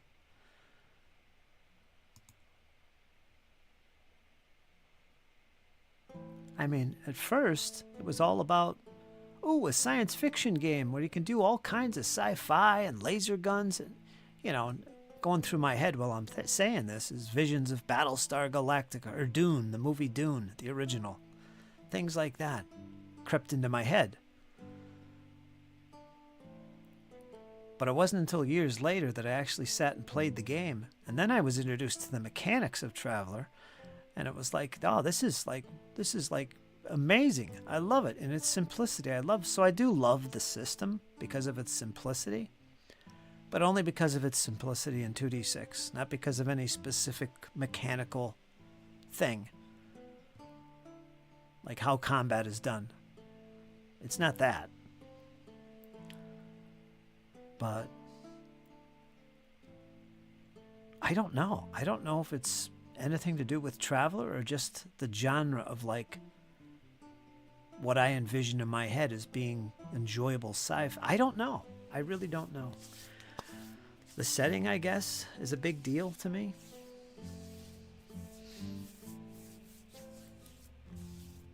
When it emulates my favorite kind of science fiction, like the movie Dune.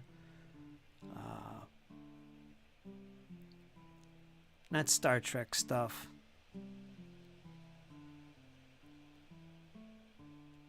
Farscape. That's what I envision. And you can do this with Traveler. So it's not really that. I don't know. I really don't know. I'd have to sit and really think about that question after I read the rules heavily and get myself prepped to play it. It's hard to say. The nostalgia, maybe, because I've known about Traveler forever. I created my first character back in the 90s with Jesse, Mega Traveler, but never really got into it. Didn't have the time, I guess. Dungeons and Dragons, do you run or play Arn? He's a first edition, man. I think he plays OSE. One of the guys from my D&D game is coming to the Michigan for our basement con. How about Kevin? Is Kevin ever going to make his way up there and visit you, Arn? That would be pretty cool.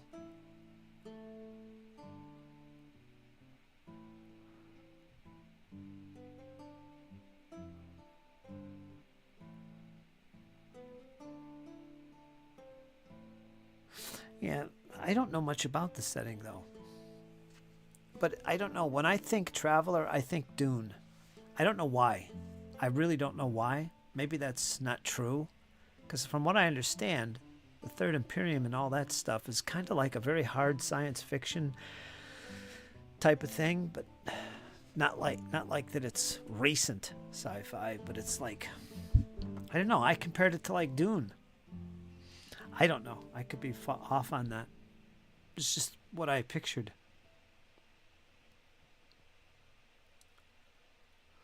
I've always been fascinated with the astrophysics and astronomy.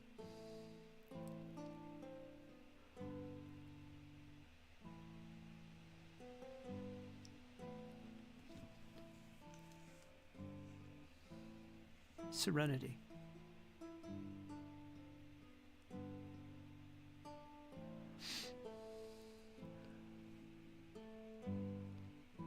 What would be, like Paul mentions here, Firefly? What would be a good movie or television series that, in your opinion, really demonstrates the vibe of Traveler, the aesthetic of Traveler, Third Imperium, specifically the setting for Traveler? Would it be Firefly? What would you recommend? And I will jot that down and I will look that up to watch. Just the Third Imperium. Because I don't know much about these things. But I like the Third Imperium and would like to use it as a base for my setting. Horde Wars. Hey, dude, you've played a lot of Horde Wars.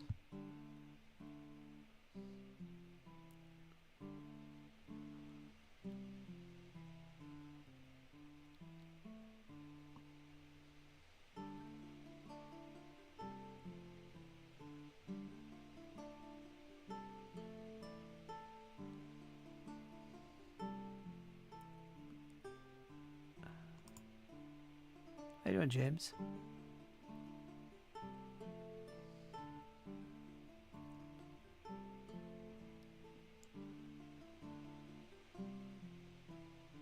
Oh, that's interesting.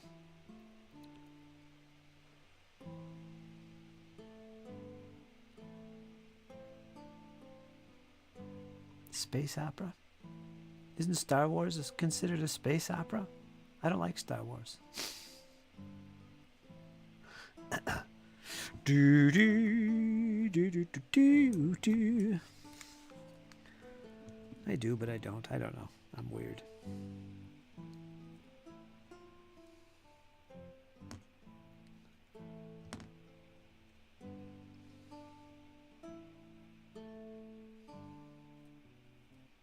Maybe I should watch Firefly.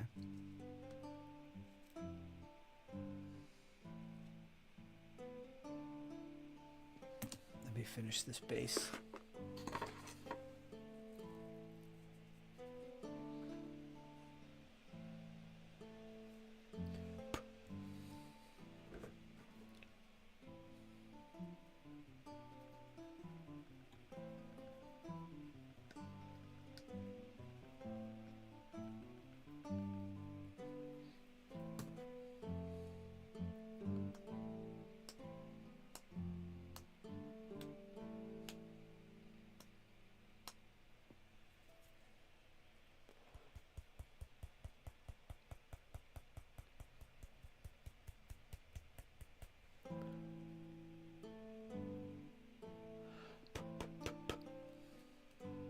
Perfect. Yes. It's all the infantry done, all the generals done, and all the cavalry done. Now it's just 2 wagons, 6 limbers, and 6 cannon.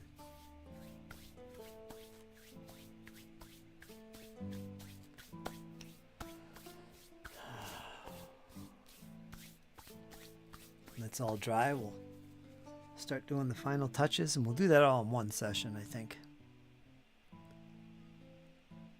Could be a long session, but and that'll be it. They'll be done. Oh, my head.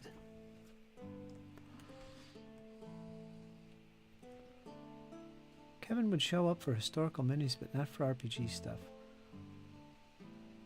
He's been thinking about joining my Warhammer Fantasy Roleplay campaign when I get that started. Well, actually, I did start it. I haven't done anything with it recently.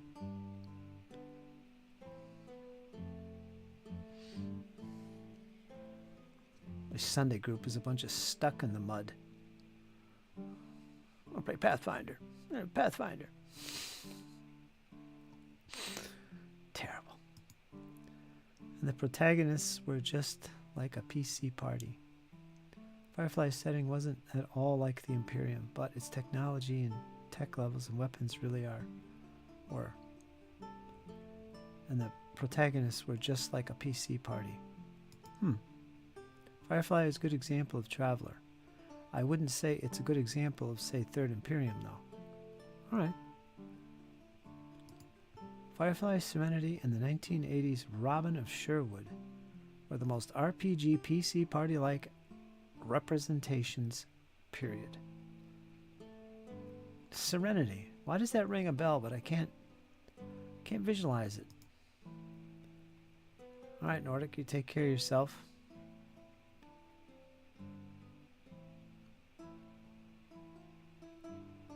Nordic Maelstrom, everybody. Nordic Maelstrom. Ay,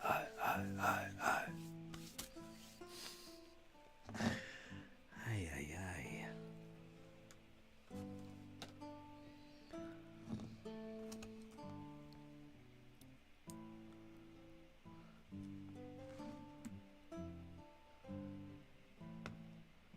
So what would the Third Imperium be like for a movie? Is there any movies that really exemplify what the Third Imperium is like? Like, how about, I keep mentioning Dune, the original Dune. I guess maybe even the later one. I never saw that. But I always pictured it that way, but that's very outlandish and exotic as well, Dune. I don't know if that fits the bill of Third Imperium. I don't know. I don't know. There's parts of Dune that make me think Third Imperium, though, like the way they dressed in those uniforms and stuff. What about Babylon 5? What about, certainly not Farscape.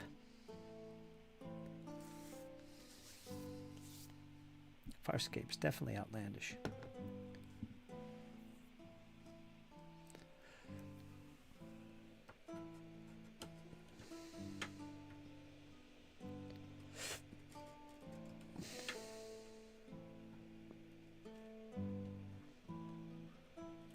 Time is it?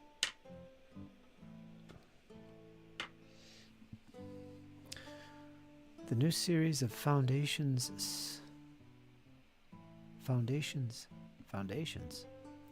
setting is a bit like the Imperium, but no aliens. What is the Foundations? The new series of Foundations. Is that the name of the series? Foundations? Possessive? Dune and Farscape are space operas. Yeah? What defines a space opera then? What is it? Far-reaching epic stories? Kind of like a Lord of the Rings, maybe? In space? Would that be considered a space opera?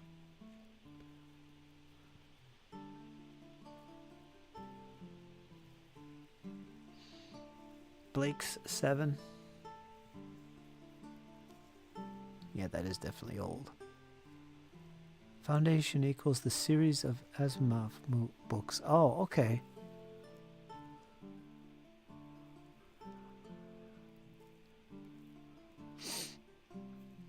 Foundation.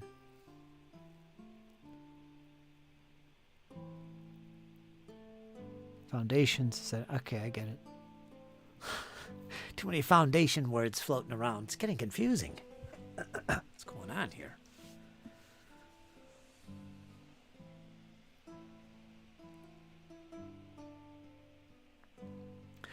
Like when I look through the Mongoose version of Traveler,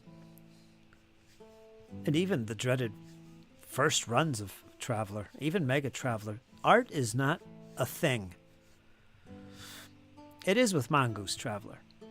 But the art isn't impressive to me, so it really doesn't convey the setting of the Third Imperium. And I haven't looked at a lot of the books and supplements, although I have just about everything. But that's, in general, what I've noted about the art. It doesn't really speak to me as what the Third Imperium is really like. And I'm a very visual person, so art is important to me. Space opera has the trappings of science fiction, but is not hard science fiction. It's like a fantasy world with robots and lasers. Okay, I get it. Huh, so that's me? Really?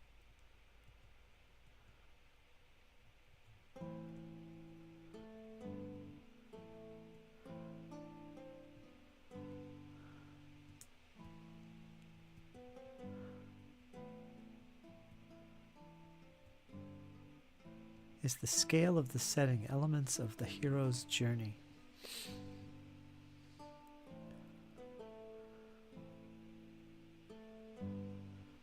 With fantasy world with robots and lasers.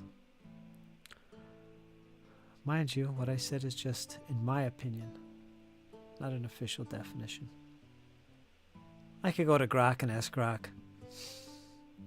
Actually, I could probably discuss it with Grok. Grok, describe to me, what is this Third Imperium of Traveler compared to movie-wise? That would be a good question. I'll have a conversation with Grok about that. Grok will fill me in. He'll let me know the movie references and visuals.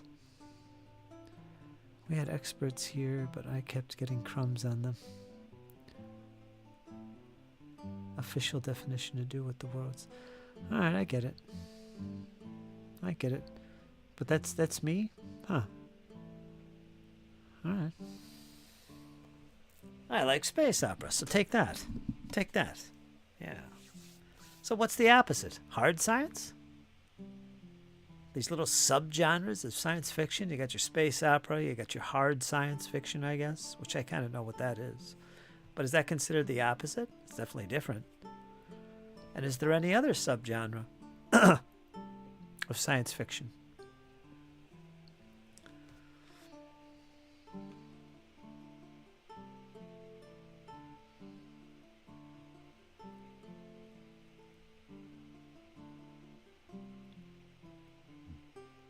Like Alien, that would be hard sci-fi. Horror. Cosmic horror. Oh, I love cosmic horror.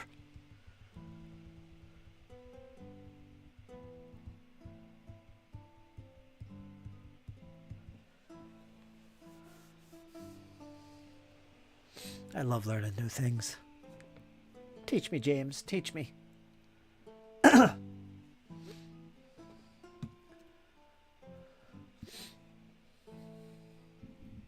Makes me feel like a little kid.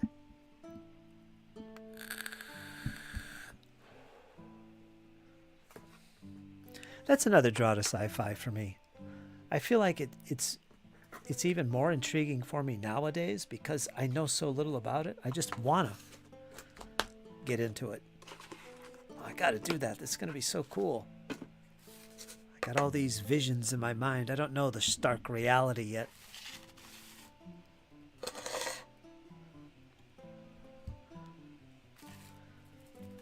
Let me put this inside the tub.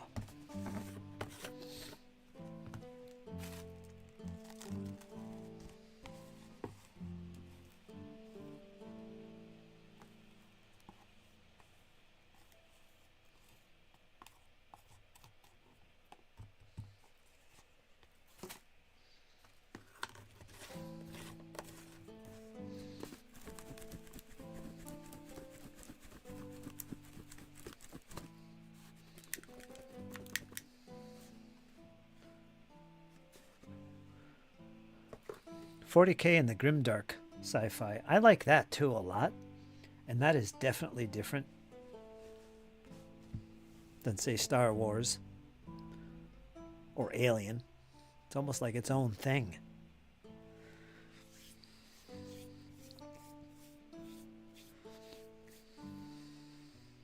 One day I'd like to try role-playing with 40K stuff. I know there's a couple games that Cubicle 7 produces for 40K. That might be a good fun time. Licorice, all sorts. Licorice for breakfast. Sounds like me. I had a licorice whip for breakfast today too. I used to like the 1960s, 1970s hard science.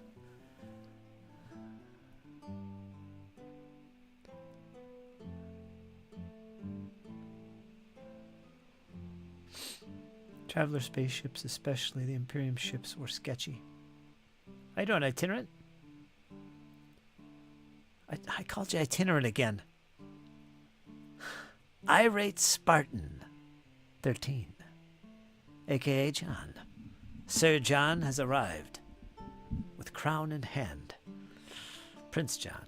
I certainly used sketches of their floor plans in my old Traveler games. Did you? Oh, that's so cool.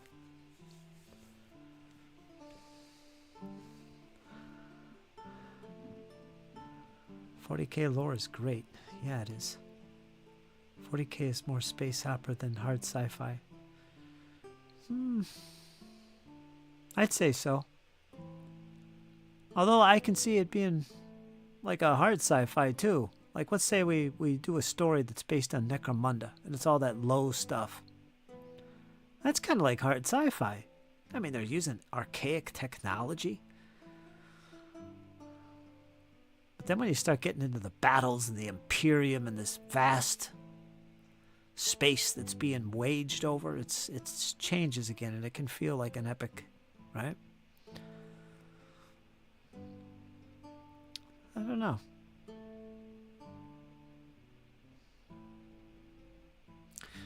Peripatetic Peloponnesian. Peloponnese? Peloponnese? Peloponnese? Peloponnesian? The rise of the Greek kingdoms and empire. I saw a clip from the movie of Alexander the Great, that recent movie they did. Who played Alexander? I can't think of his name. I saw a clip. It was for the battle of I can't remember the battle. But it was really good. Like, holy smokes. That looked pretty freaking epic. Did you ever see that? I guess it was a movie. Horus Heresy era. I was more into Warhammer Fantasy Battle, but played more 40k.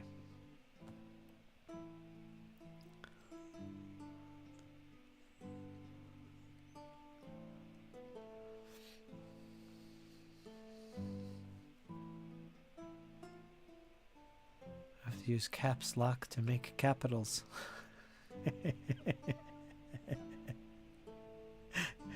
You better look into that. You got 2 shift keys on your keyboard. Are you using a keyboard? Are you using a tablet or a cell phone? I don't know what you're using. There should be 2 shift keys.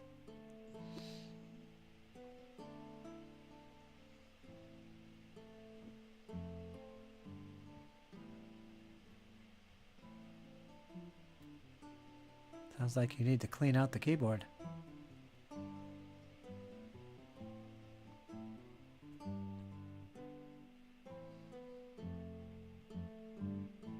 Yeah, Hoplites on its way to backers. P500ers. I think Swords and Bayonets is too. The one for Great Battles of the American Civil War, small battles. I'll probably watch out for that on Amazon. I don't like the shipping prices of GMT at all. They give you this nice massive discount by being on P500. And then they kill you with the shipping. $20 for one package. It's ridiculous.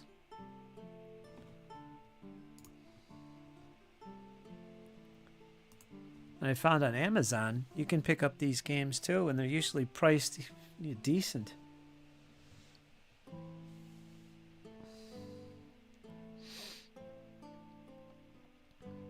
Second shift key just failed too. How does that happen? You got to get one of those air cans. What are they called? Those, I forget what they're called. You know, blow out the keyboard. Got something going on there, man. Got a little rinky-dink floating around underneath your keyboards there. Unbalancing the tab. Something going on.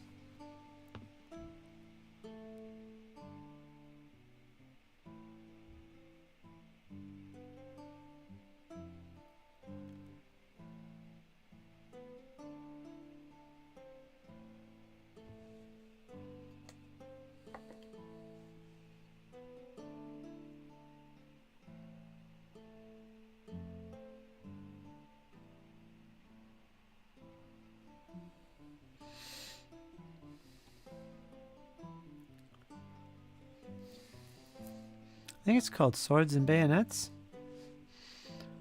I can never remember the title properly. I think that's what it's called. It's a bunch of small battles, which is rare in Great Battles of the American Civil War, the series. They're all just these full giant battles. But yeah, this is kind of like an entry level. It's perfect. Small battles, easy to set up, easy to play, learn the game. Small forces. That's great. It's not expensive either, so I'm going to probably pick it up on Amazon.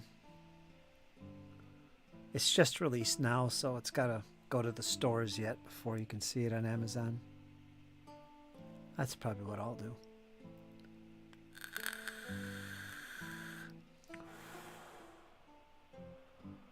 It's a great system. My favorite. But that said, I have a feeling that the Musket and Pike series might become my favorite system. It combines like Great Battles of the American Civil War stuff with Great Battles of History stuff. Another system I really love. So it's very familiar. And it's a lot simpler because you're dealing with different command structures. For instance, like you don't have to go through all this division core stuff that happens with Great Battles of the American Civil War. It's mainly wings and troops are commanded differently. So it's simpler in that respect. Plus you're not dealing with these outlandish musket ranges. I think musket range in the series Musket and Pike is essentially adjacent.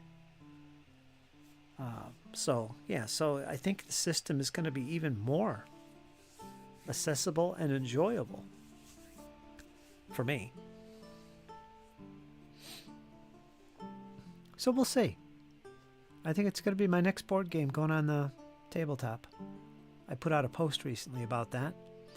I've got the space. I could set it up and start reading the rules. Temperatures are rising, brother. So I might do that. That might be my first foray back gaming again. Musket and Pike, Battle of Edge Hill. I told you guys this the other day.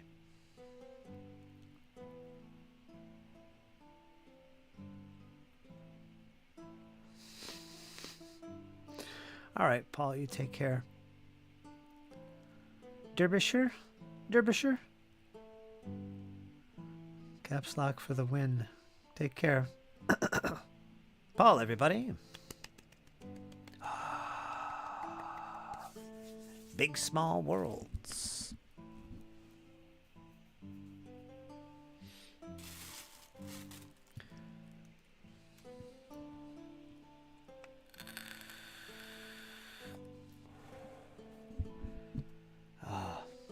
Let's see, this should be okay over here. Put this away.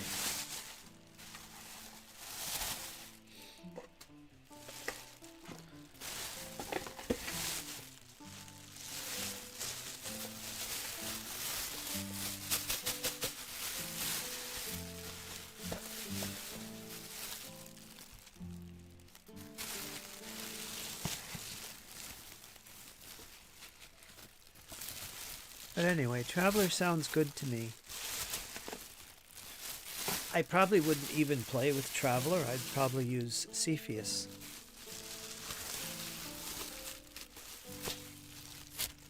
To run it, which is essentially the Traveler system. Tweaked. Because it's OGL at this stage. I like the fact that Cepheus puts everything in one big book. So you don't need to buy 5 core books to be able to really play the frickin' game, or run it, I should say. If you're running the game as GM, you kind of need all those books.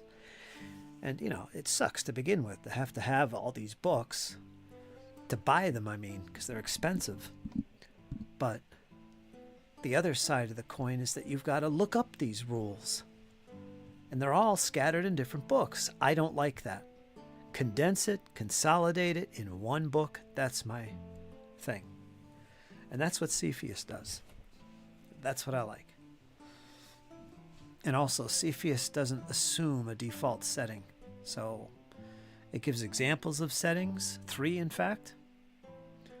1 hard sci-fi, 1 more like Imperium, and a 3rd one I don't know what it is. But it's all in one book, and you can create your world based on that book. My intention is to use 3rd Imperium stuff with Cepheus, because you can do that. They're all completely compatible. That's ideal for me. So that's probably what I will attempt to do. Much more easier for me to handle. Again, we'll see. That might be this year, maybe next year. Right now I'm concentrating on Hyperborea. Oh man. And taking a break from running games, so I'm going about it slow. And I'm going to run a bunch of one-shots. I got all kinds of one-shots. I'm going to be running different games I want to try. No campaigns. I just want to try them. I want to see how much I like them. Like Savage Worlds, Deadlands, Call of Cthulhu, Starter Box. Probably some more Warhammer Fantasy roleplay. Maybe a 40k one. Vaesen, Walking Dead. All these free league games. I just want to play them as one-shots and see what I think of them and whether I want to run something more intense in the future. And I want to stick to starter boxes and things like that to make it easier for me. So that's what I'm expecting to do role-playing wise this year. So it's not a whole lot, but yet it is quite a diverse lot.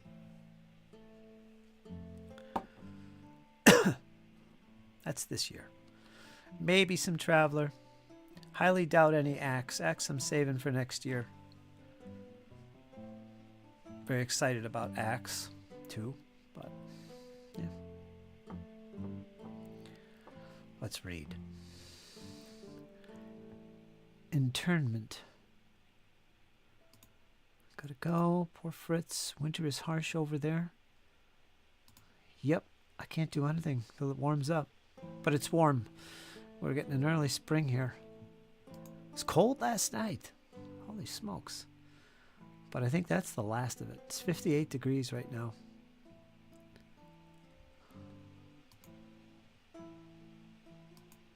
Also trying to decipher, says John, Old Wargaming in the Age of Marlborough by Pat Condrey. Boy, that rings a bell.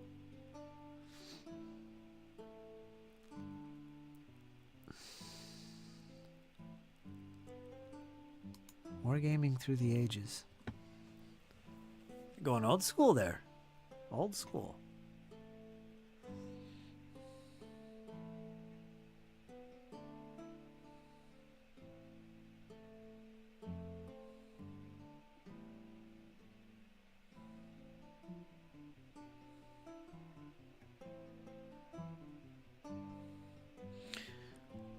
Donald Featherston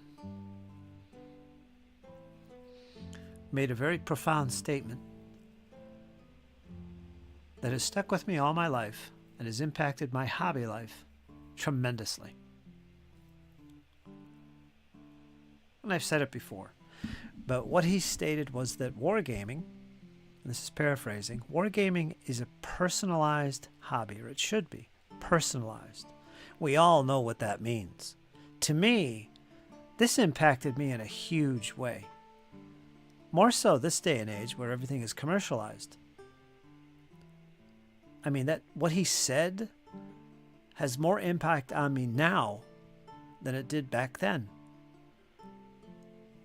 And it's all because of the fact that we're so oversaturated because of all the new people coming in the hobby. The market has increased and therefore everything is commercialized. And it no longer feels like a personal hobby anymore.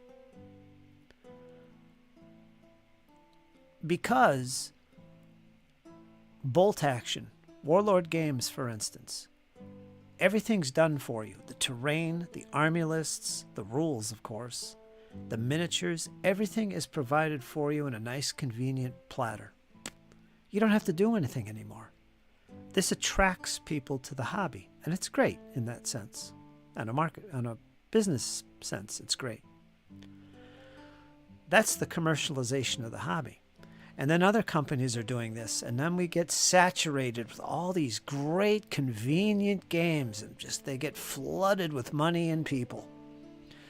But we sacrifice something. And I think we lose touch with it. I think it becomes less our own hobby. Everything's a community now. Everything's done as a group now.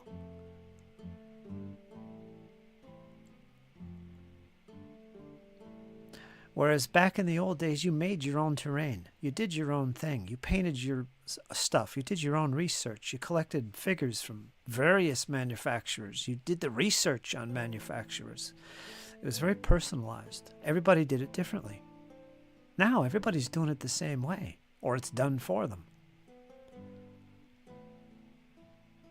And yes, I thought of this when you mentioned Pat Condrey. Thought I'd share that. What do you think? I think we're missing out. Like, would it be better? Would it be proper in this modern age? James, for instance, he wants to get into a new period.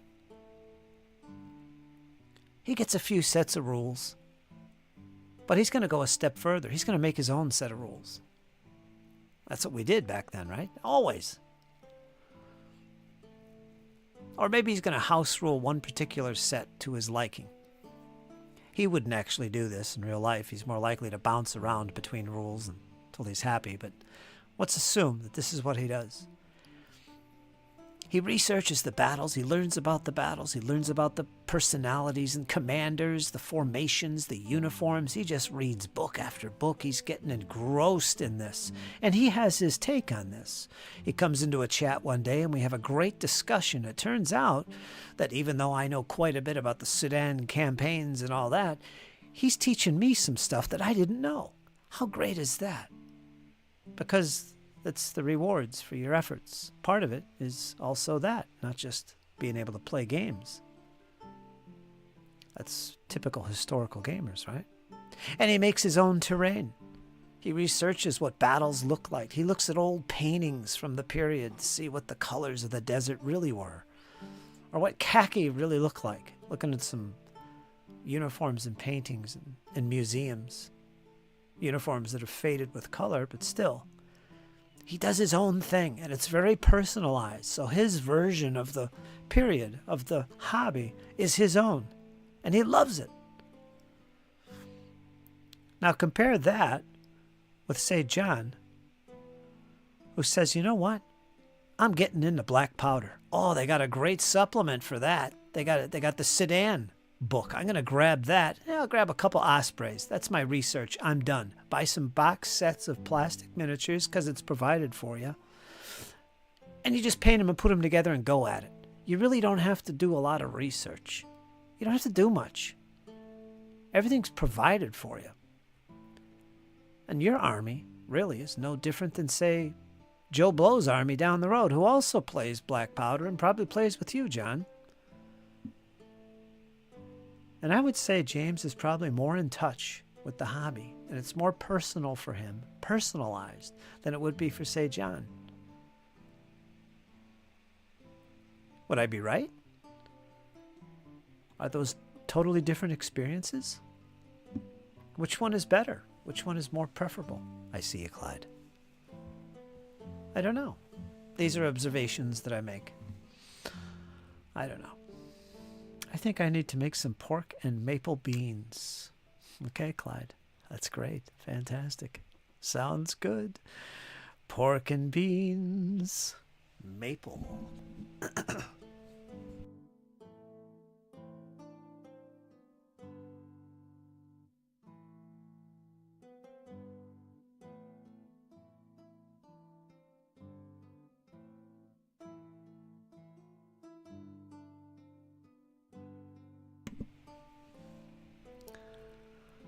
Thanks, Clyde. I appreciate that, Clyde. Everybody welcome Clyde. Clyde has made his appearance once again. Welcome to the Festival of Madness. I seem to have descended into my philosophical ponderings this time about the hobby. I do a lot of pondering when I go outside and sit in the sun and feel the fresh air on me. Do a lot of pondering. I was pondering that today. Actually, it was yesterday.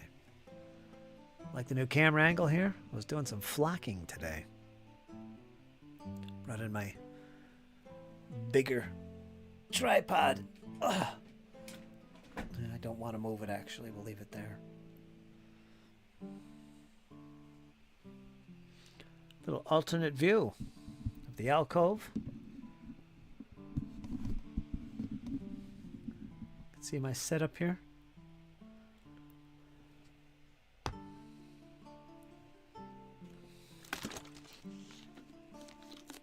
Got all the cavalry done, got all the infantry done, got all the generals done, got all the engineers done. The only thing left is 6 batteries of cannon. That's 6 cannon models, 6 bases. Shh. 6 limbers and 2 wagons. No, I'm sorry, 3 wagons. Yeah, there's 3 of them.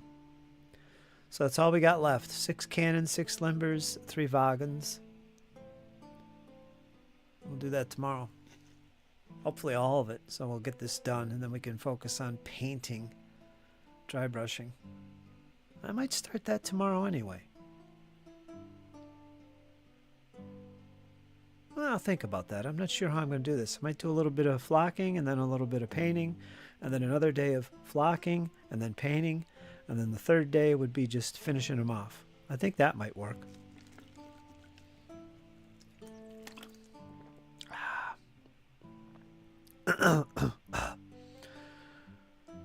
Pork and maple beans. Boy, I haven't had pork and beans in a long time. Those Bush's pork and beans are good. Not the maple ones. I don't like the maple ones. What is my favorite?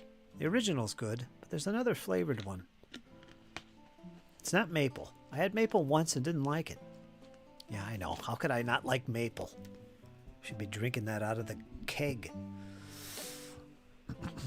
Hit the nail on the head, says John. I have been back on Wars of the Spanish Succession kick. Watched YouTube vid on the battles of Blenheim or Blenheim and Malaplaquet. That one I could never pronounce. Is that French? What is that? How would I pronounce that? Malplacht. Malplacht. Germanic?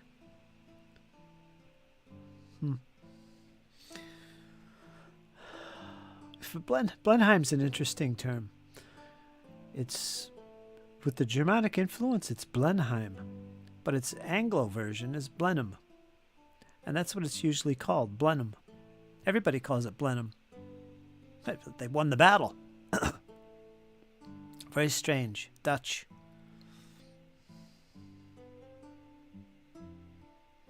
Malplacht.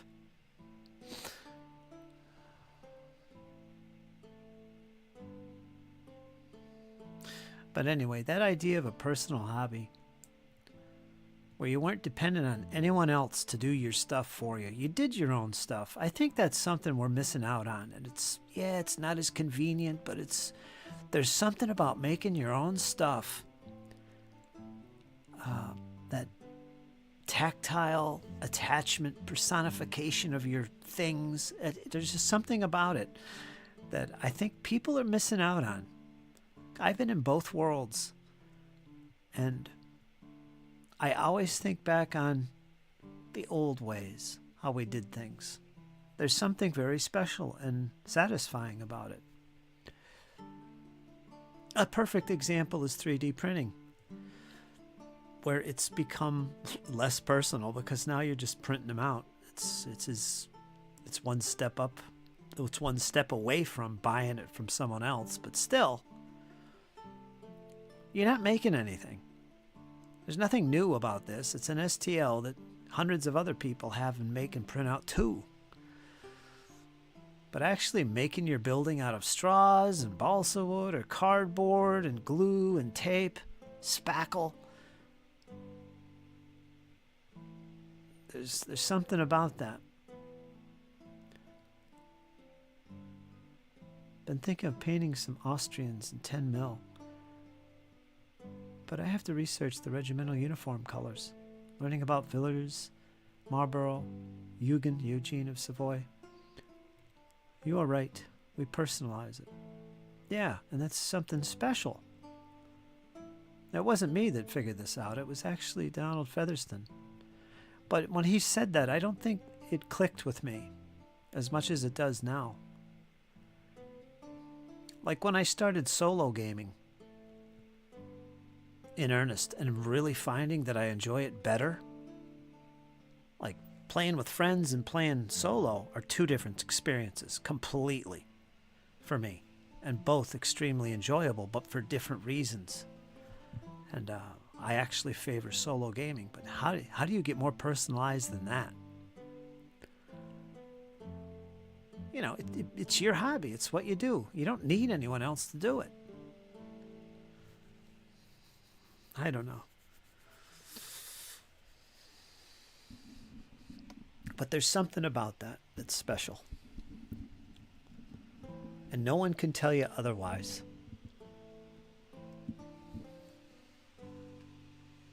But I just don't get minis on the table. I end up being just a researcher and collector. And I want to play games on the tabletop. Well, you got to be in it for the long term, right? That's how you do it. No pressure, long term. Like for me, the way I look at, say, the Williamite Wars era, the various small wars and conflicts that took place in Great Britain, Ireland, Jacobite wars, all that stuff. That's a slow burn life project for me. I'm in no rush. I'm collecting stuff here and there, and books and uniforms and STLs and miniatures, making some bookmarks while I do other things. But eventually I'm going to start chipping away and start painting up some of this stuff and learning as I go through this process. This whole new era for me. I love it. And I'm just going to slow burn it. It's just going to be a lifetime project, and you know, by the end of it, it'll never end for me. Who knows? I might have these massive armies with cloth flags, and I'll know all this information and about the battles and the fight warriors and stuff, and that's great. And it'll slowly take dominance in my hobby life as I go along the road. That's a slow burn, lifelong hobby for me. That period.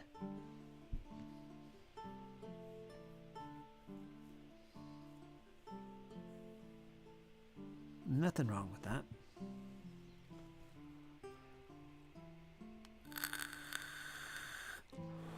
I think we put a lot of pressure on ourselves. More than we need to, really. We put a lot of pressure on ourselves to, oh, I got to get this done. I've got to get this finished. I got a game next weekend. I got to do this and I got to do that. And we just flood our mind with all these books and research and links and stuff. And too much of anything is what? It's bad for you, right? So obviously you burn out relatively quick, and then you set it back, and one day turns into 2, and 2 days away from it turns into 3, and pretty soon it's collecting dust in the cabinet.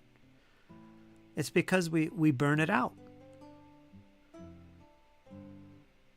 Because we're stressed over it.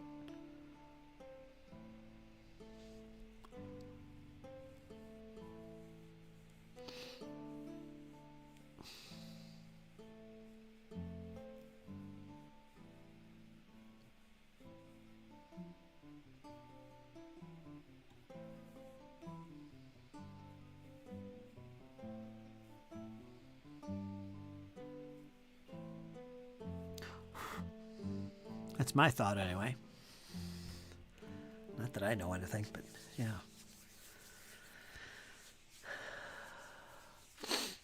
But there's nothing wrong with that, John. You know, you don't ever have to play an actual game. You probably will eventually if you keep it going. Don't stress over it. Don't stress yourself. Don't feel pressure to do anything. I mean, if a month goes by and you're starting to feign interest in it, that's okay.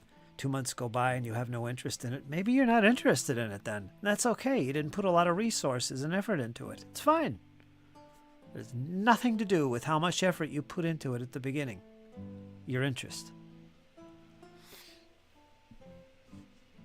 If you're truly interested in something, you'll be as interested in it years from now as much as you were in the very beginning. Right?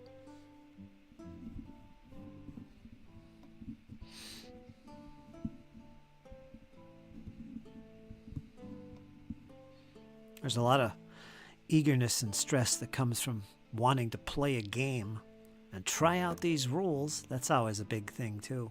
That's why I play other things. These new projects tend to be sidelined. Well, I do other things, so I don't burn out.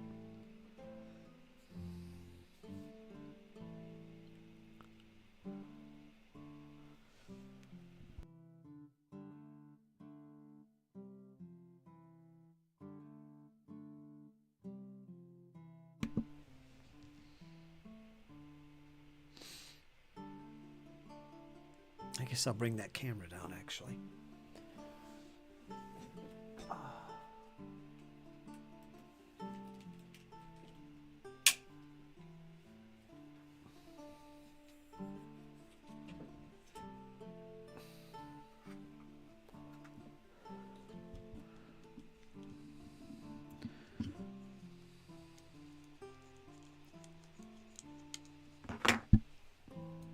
Put it on its mini tripod. There we go.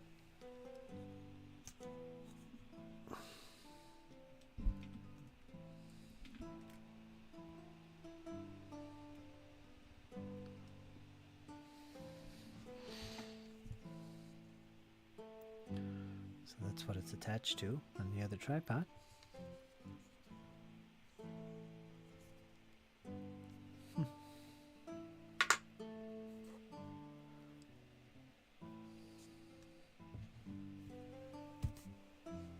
Flames of War project, that's another one. That's long term. Probably make a video on my progress on that.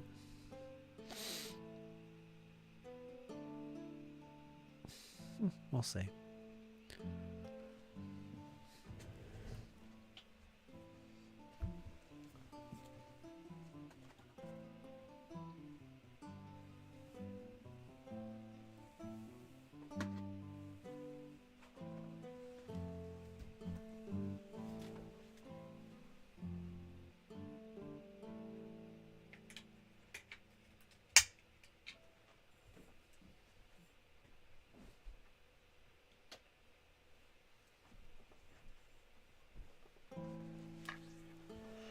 That tripod worked out pretty good. I'll have to do that more often.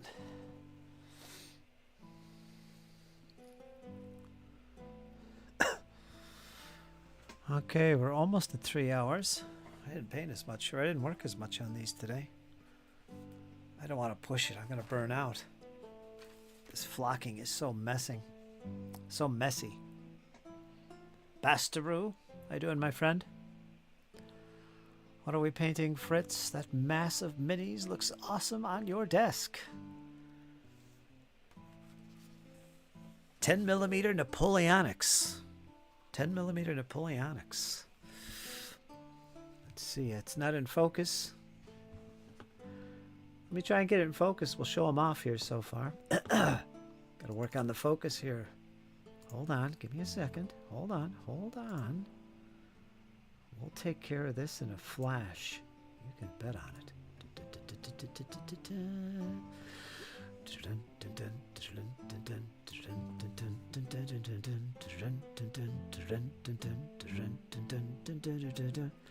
No, they're not Prussians, they're Russians. 10 mil. I'm working on the flocking today. I'll be doing some more flocking tomorrow. Hand-drawn flags. I'm proud of that. Let's get another base. Man, these guys are looking the part, man. I'm telling you. Excuse me.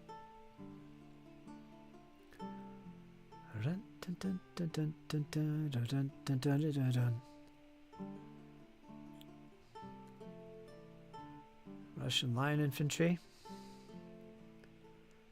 I gotta paint the edges of these bases, so ignore that. The grass is also going to be highlighted with greens and yellows, making them much more vibrant and 3D looking. There will be a video inbound, probably next week, showing this complete army in all its grandeur. This is, in fact, a commission.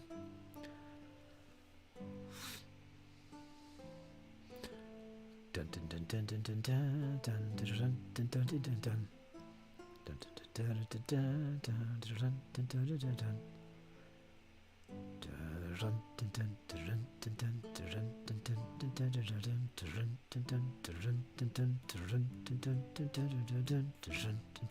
Okay, enough of my silliness. How you doing, Squirrel? Ah, my good friend Squirrel. I haven't talked to you in a while. Are you at Gary Con, or are you heading there later? These are Jaeger. They don't get a flag. I got 8 battalions of Jaeger, 15 battalions of line infantry, 6 batteries of cannon with limbers, and 3 wagons. And of course, I got all the generals to command them.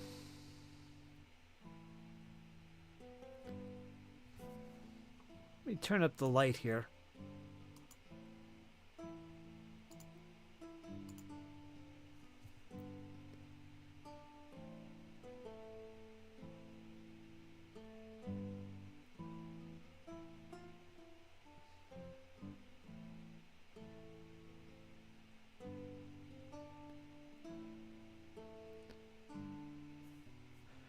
While the light's still bright, let me show one of the infantry off.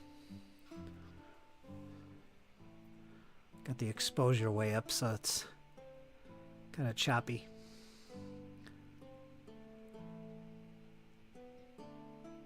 Again, they're hand-drawn flags.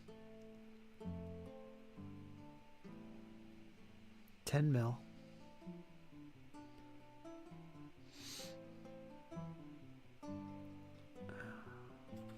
In the final stages of completion.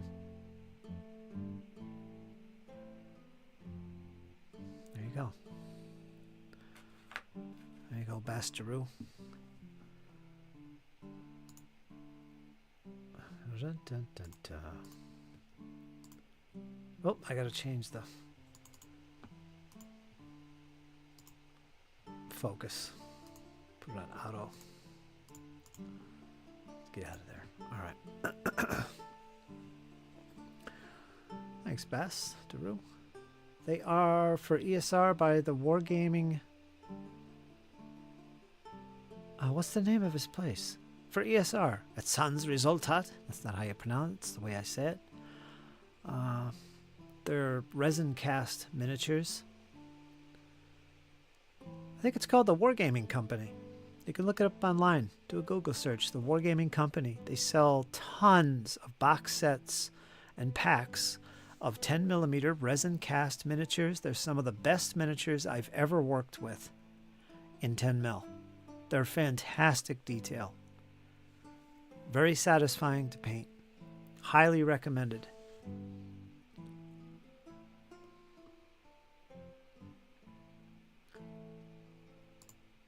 Thanks, Time.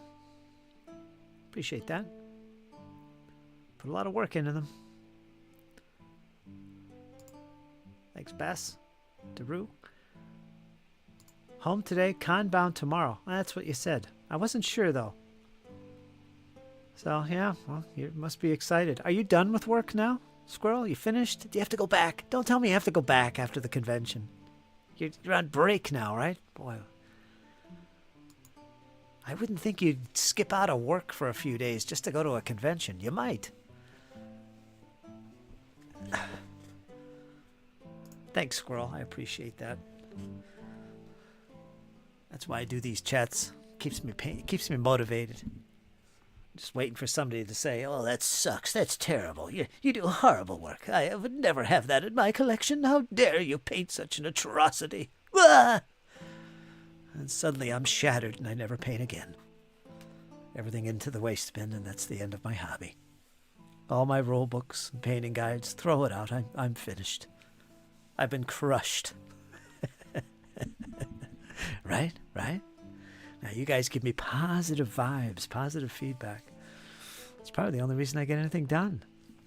Right, Clyde? You know what I'm talking about. I appreciate the unfocused camera for those of us that are hobby unfocused. Okay, okay.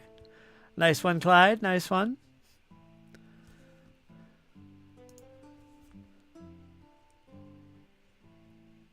You don't need your glasses anymore when I fog it up, right? Is 10 millimeter easier to do than 15 millimeter in your experience? I love the look of these ESRs. I think they're easier. And I say this from experience. I would say 10 mil is easier to paint than 15. You can get away with more. Now, keep in mind, 15 millimeter to me, I paint 15 millimeter figures much like I paint a 28 mil figure, with slight variance. But I approach them with the same mindset as a 28 mil painter. I don't do that with 10 mil. They're a whole different way of painting. So my paint style with 15 millimeter is different than with 10 millimeter. You can get away with more. For a typical war gamer where the 3-foot rule kicks into gear, you can get away with a lot more with 10 mil. Now, the nice thing about this line of miniatures from the Wargaming Company, they are very detailed. You can see the buttons on the officers' coats, and you can paint them if you want. I chose not to because I typically don't in this scale. But you can. I've seen people that do that. That's above my pay grade. But they're not overwhelmingly detailed. Like I said, you can get away with a lot more. It's very satisfying to paint 10 mil. These particular figures especially. Very satisfying. So if you enjoy painting, you would enjoy painting these 10 mil. Probably more than you would 6 mil for sure. You got a little more detail options to work with.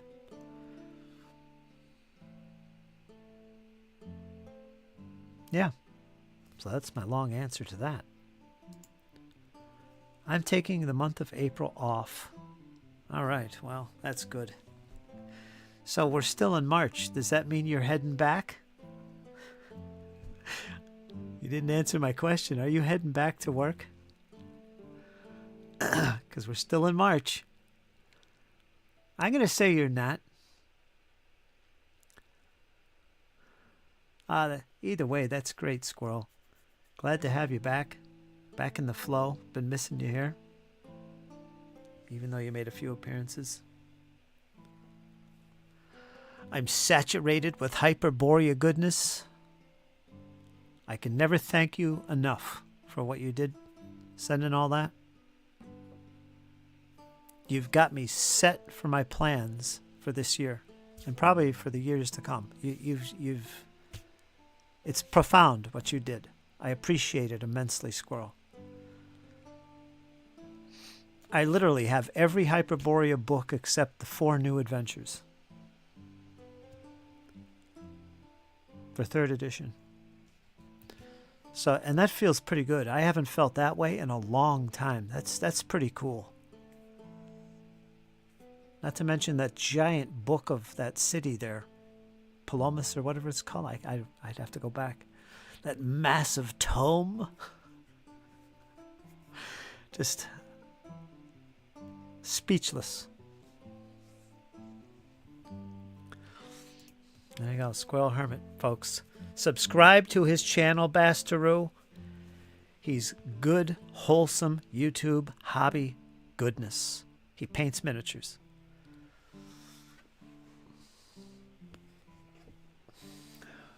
Great points on 15 millimeter.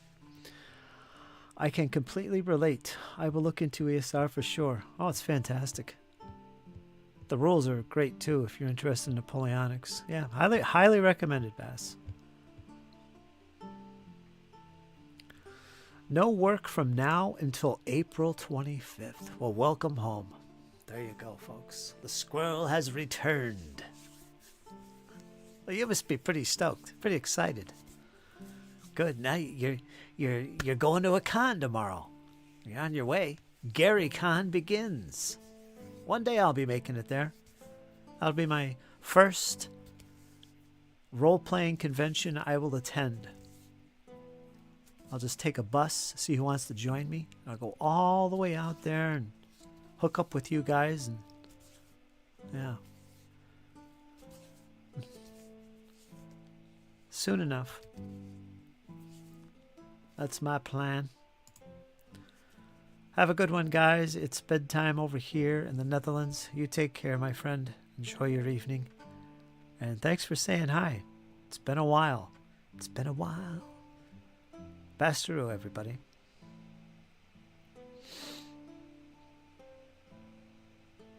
Tolus. Tolus. Why is that word familiar to me?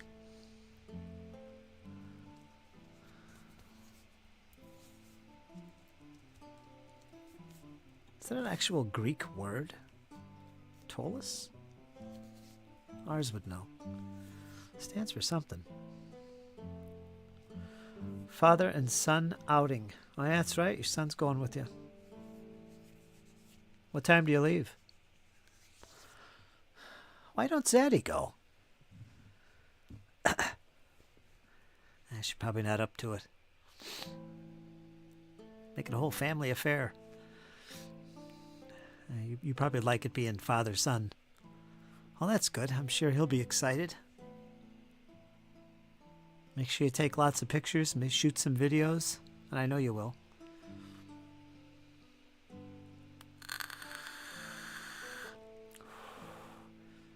Yeah, it told us the city book. And it's a massive tome. I flipped through it. I haven't sat down and looked at it in earnest. I might this evening, just to get a gist of what's going on in here. But it is massive. I got that at the bottom of the box, and I'm like, I can't believe he sent that, because I totally forgot about that. It's like, are you kidding me? This book is like $100 or something. This is a tome. Yeah, but anyway, I appreciate it. I'm gonna make use of everything heavily. And I got it inspired me so much. I bought the Hyperborea 3rd edition books, something I've been holding off for years, because everything's compatible. So all that 2nd edition stuff, which I wanted, especially the rule book, because it's got so much more content in the damn thing. So, and it's all compatible. So I am like as complete as you can get. And I can see where you were setting up your own adventures to run. Did you ever run it? You were working on that. I see little notes in there. Remember to kill this guy gruesomely.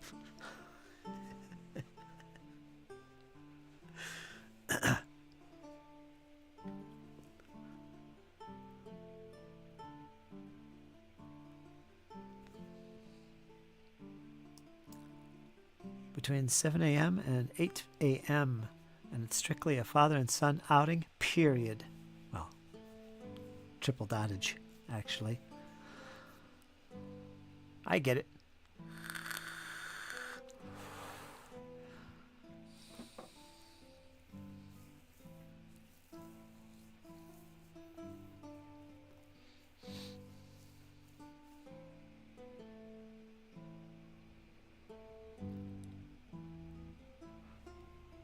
Oh, it's a reflection. Looks like something's sitting on my phone there, doesn't it? If you look right there, there's something white sitting on my phone. There's actually nothing there. It's actually the reflection of the paint lid. Kind of threw me off. I said, what is that?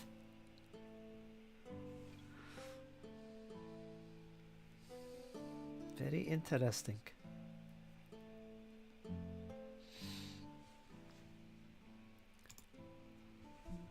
Yes, I ran it for several months. Yeah?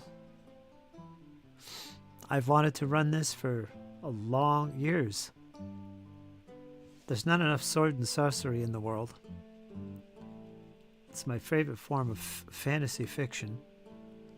And I've been hooked on that game for so long, I couldn't push myself to running it as a PDF. I can barely learn from a PDF as it is, especially a role-playing game. So I just put it off and off and off. So that was an awesome gift. You must have been taking notes as I sit here and chatter on about these things. Oh, Hyperborea, okay. Let's write that down. Making notes.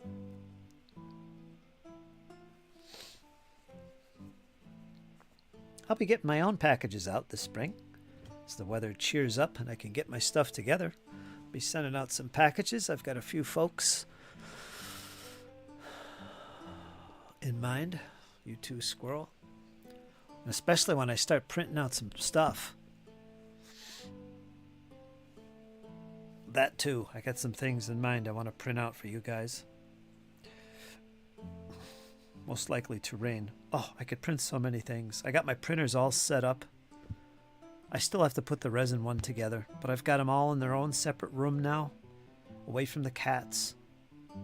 So I'm all set up there.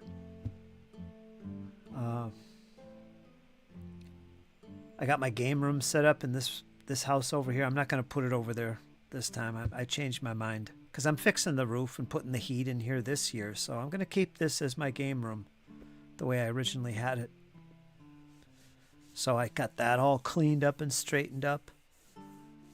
Shot a video the other day. So things are moving along here. I've been motivated. Huzzah!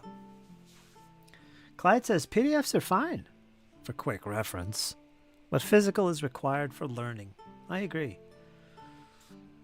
I've played some miniatures games strictly from PDF, but that was a little bit easier for me. It was still a pain in the ass. One, like O Group, World War II miniatures game. Love that game. I never bought the rules. I have the PDF. I bought that. But I learned and I played the game strictly from a PDF. And it was rough, but I was able to do it. A role-playing game, I don't think I could do it with. General Darmay, that's another game that I played with PDF. I learned it that way, and I played my first battle with it with PDF. I bought the rules, though, so... That felt so good, getting that hard copy in my hands. Oh, it's so much easier.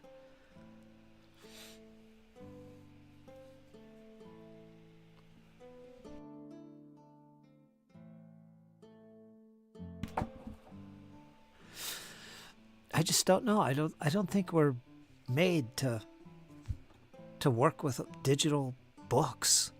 Some people, they get those readers and stuff on their tablets. Squirrel has one. I don't know. Maybe he's good with it. I couldn't do it. I used to have a tablet, and that's how I was learning those games. I was using my tablet, not my phone. That's way too small. It's not so bad, but it's just not the same. I think the hardest thing is because not everything is hyperlinked. You have to go back to the index or the contents page to find out to go to the next section. So it actually takes longer to go through your book when it's digital. Unless it's hyperlinked properly all over the place. Like imagine you were using a tablet, big 7.5-inch screen, and you're looking at this one page, and then with a swipe from the left to the right, you can bring out this menu that shows the complete contents page, so you can jump between pages easily that way. That's really well hyperlinked. That's not so bad. But if you don't have that, then it's next to impossible. I sent Max of Legion of Myth an extra copy of first edition AD&D Deities and Demigods, so that was nice of him. Nice of you. with the Cthulhu and Melibonian deities. He mentioned that he didn't have a copy and always wanted one. Well, great. That's fantastic. Wow. AD&D First Edition Max. Specifically that book. Huh. He never talks much about First Edition. I never thought he was a fan or had interest in it. Always Second Edition.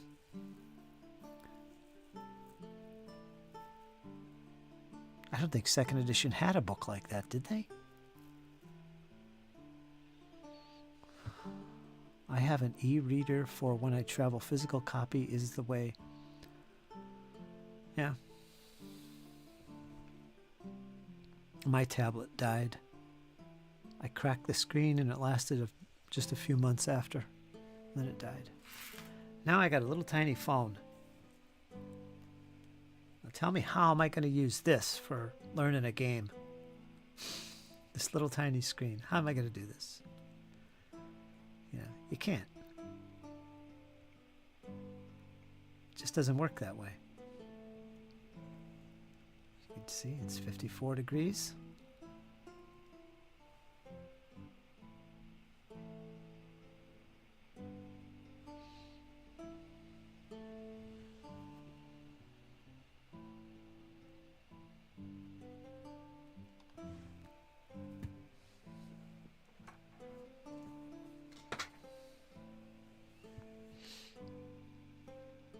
It's a rare book. Goes for about $200 these days, does it?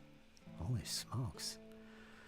So how did you fare cleaning out your library there?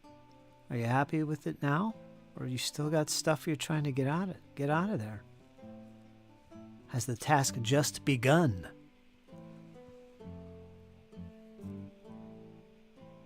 Well, that'll be good. He'll be happy. He's got a pretty big collection.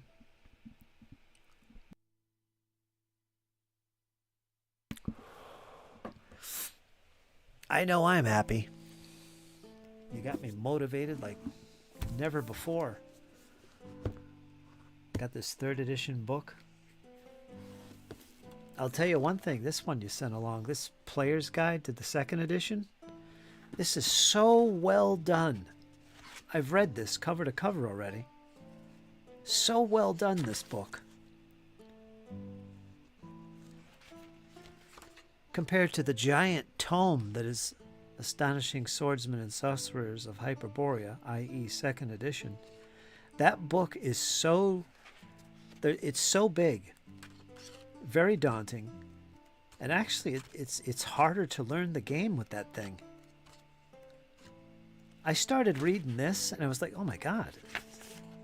The way it's organized and the way the pages are laid out, much clearer.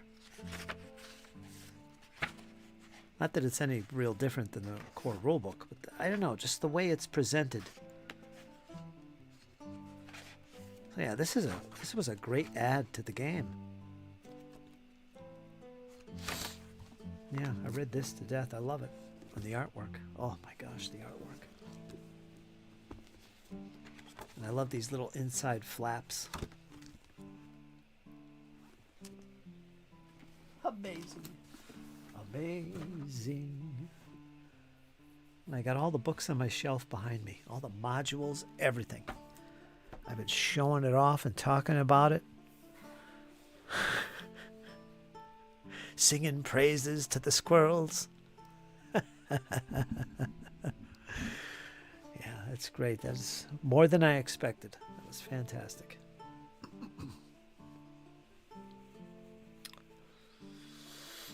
The shelving cleanse begins in earnest upon my return from Garrygon. So it's just begun. Boy, you must have a massive freaking collection. You should make a video, maybe you have, showing off what it looks like currently and what it looks like when you're all done. Because gamers love to see other gamers' stuff. They love to show off their books, and people love to look at their bookshelves. That's just what we do. It'd make a good video. It's like, oh, I have that. What's that over there? What's that? Oh, that. Yeah, I've always wanted that one. Oh, that's a good one. Oh, he's got that too. Well, that's good. Oh, he's not as complete with his collection with that book. Yeah, he's missing the other 3. I don't know. That's what we do, right? We like to do that.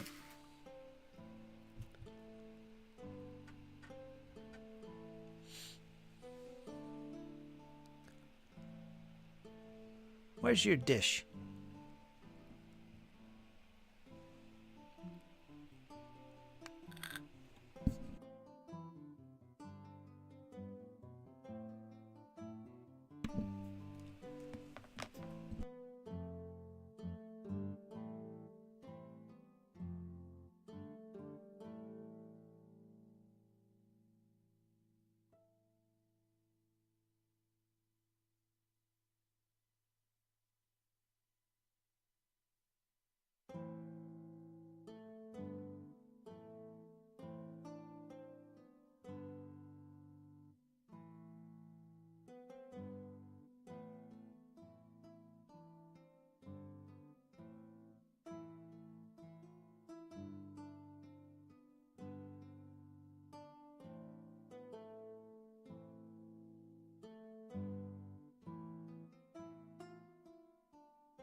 Oh, I got chili in here.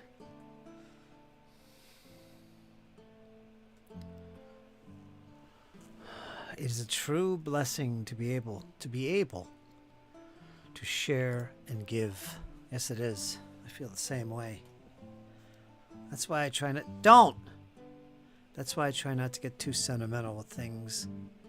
Because they are just things at the end of the day. It's crazy that we get so excited over these things. And you know what I mean. Oh. We're a very materialistic world. Oh, it's like that Madonna song. Material girl in a material world.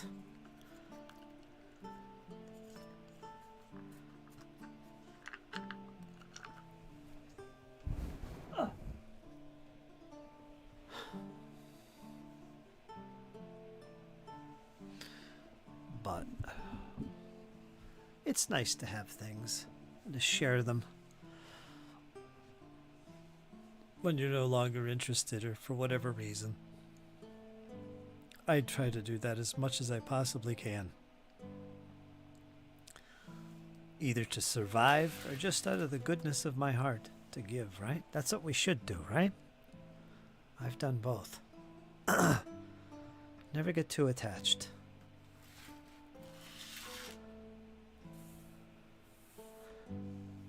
And if you ever get back into something, it's always fun to start over.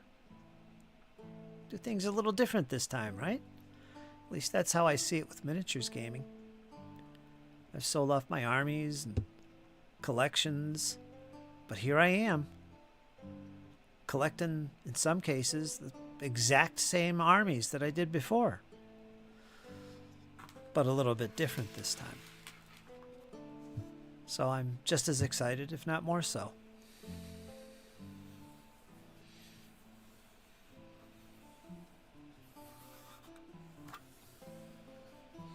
And then eventually those will get passed on, hopefully, to somebody who appreciates them. The cycle continues. It's awesome when you can do that.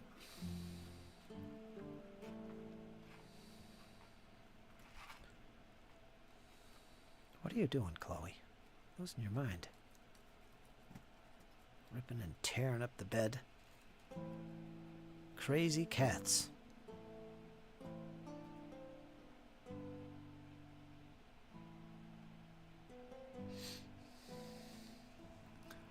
So what else is going on, you guys, while I linger here for a little bit? What else is going on? Anything exciting in your own little game lives? Any new games planned? What are we? We're at Monday, right? No, Tuesday. Today's Tuesday. I know Squirrel's heading out to GaryCon, starting tomorrow. Looking forward to some video updates and pictures of his adventures. That's a pretty exciting RPG convention. Of course, I think they do some miniatures games too. Some wargaming. I would think they would.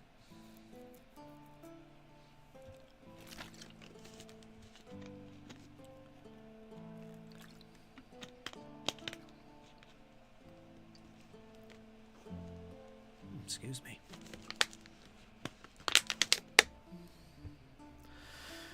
Tomorrow is my game session of Pathfinder 2 with GM Rachel. Gonna have a few people there. That's gonna be fun. So I guess she's running games every other Wednesday. Probably Pathfinder 2 exclusively. I'm not sure about that, but they're pretty keen on that game. Which is going to free me up on Sundays to do all kinds of stuff, including my own one-shots, and eventually my Hyperborea campaign. That's planned for this year. I'm looking forward to it. Although I did spoil myself, I bought a new cell phone. Did you? It's about time. That old brick you've been lugging around all the time, it had to go, squirrel. Had to go. You got that e-reader there, and it made you start thinking, I need a phone that's even better than this. This'll be great. Yeah, look at all these new phones. Oh, this technology's amazing. Oh, I love it. I gotta have one. And lots of t-shirts, of course, of course.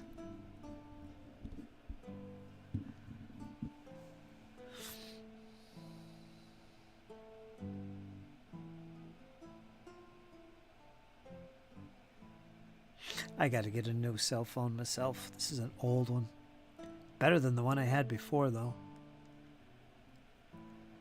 But at least I have service now. I actually use a cell phone.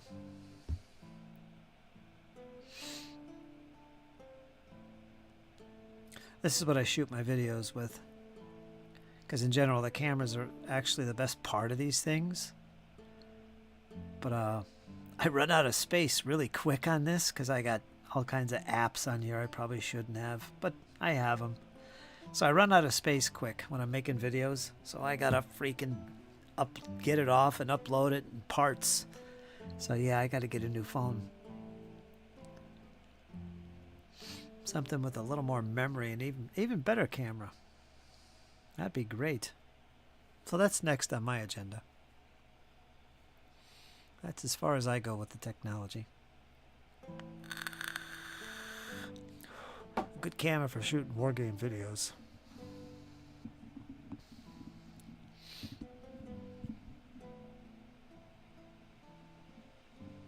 These cameras here really don't work good for that. They're face cams, you know, they don't do good when it comes to zooming in. They're streaming cams. Even though they're 1080p or whatever, you know, they're not made for the kind of videos where you're doing a battle on a tabletop or a board game even. It just doesn't, no, it doesn't work as well.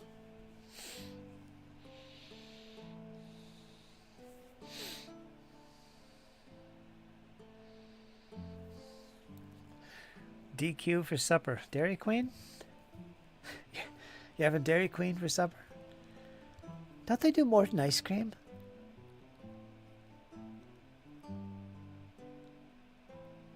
I think they do. I haven't been to a Dairy Queen in forever. I assume you mean Dairy Queen, right? Maybe I'm totally off the mark. I'm still living in the 20th century, you know.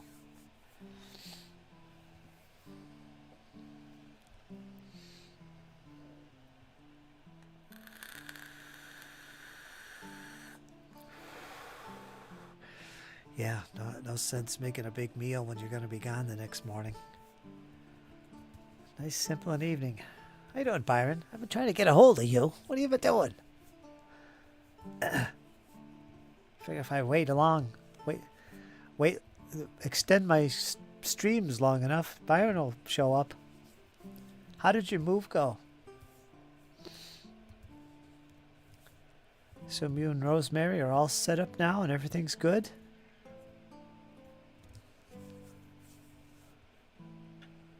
Oh, that's right. I see you playing War Thunder all the time. That's what you're doing. That's where Byron's been. He's totally immersed in War Thunder. Can't be bothered. Leave me alone. I must conquer. I must destroy. Oh, you're still moving. Yeah, well, you keep playing War Thunder, you'll never get out of that house. I'm telling you. Gotta knock it off, Byron. Somebody's gotta watch you. Keep tabs on you. Getting addicted again. Damn video games. Very busy. Day packing and selling everything we can. Oh, that's good. That's good. I'm really rooting for you, man. I hope it really turns out good for you. Some Dairy Queen do have good food. Yeah, that's what I heard. I thought so. Nah, I played last night. Yeah, whatever. Something to pass the time. I've been messaging you. You got no time for that. You gotta play some War Thunder. Check your DMs and Discord. I sent you so many messages, I had to start deleting them. That was embarrassing. What you doing over there, man? Gotta be kidding me. Oh, that's right, he's playing War Thunder. You take your time, Byron. Don't worry about it, man.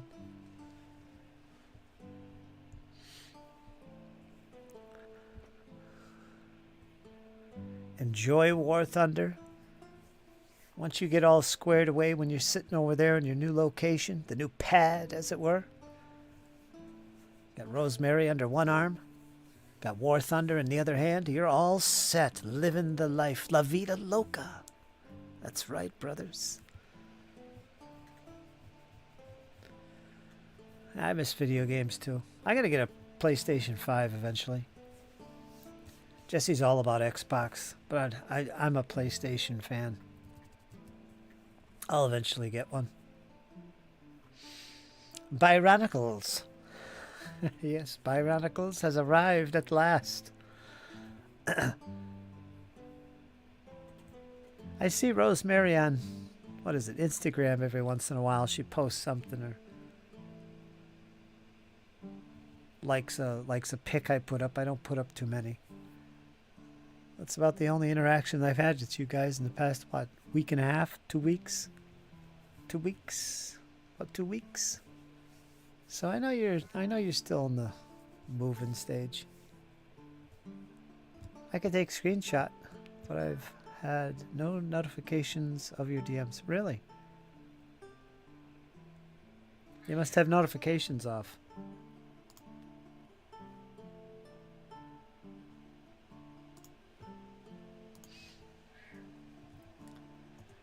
I got about 4 messages there. There was more than that. There was about 6 or so. I deleted some. Maybe 8. Figure, wait, this is getting out of control. He's going to get flooded. I don't want to seem too needy here for my friend Byron. Let's delete a few of these.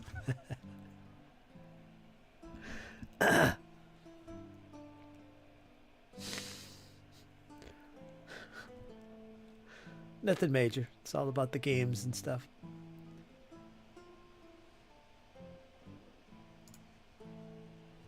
That's okay, Byron. You take your time. I know what you're doing over there.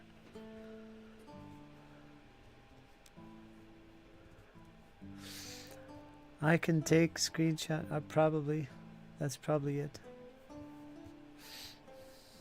All good. You know I like to joke about these things. Where's my beanie? I seem to have lost my nice warm beanie. Where the heck did it go?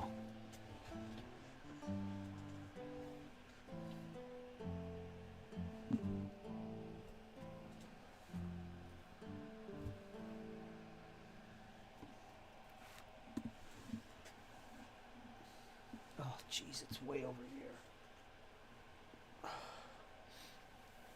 And I have no idea how it got over there. None.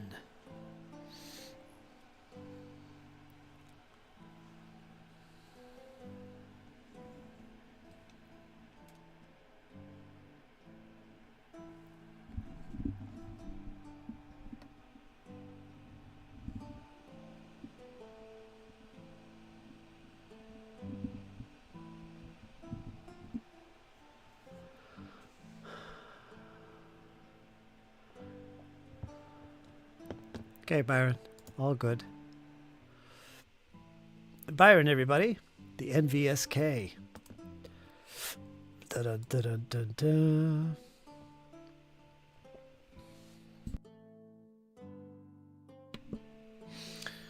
Just found another scented candle I gotta bring in. Put more toxins in the air here for me.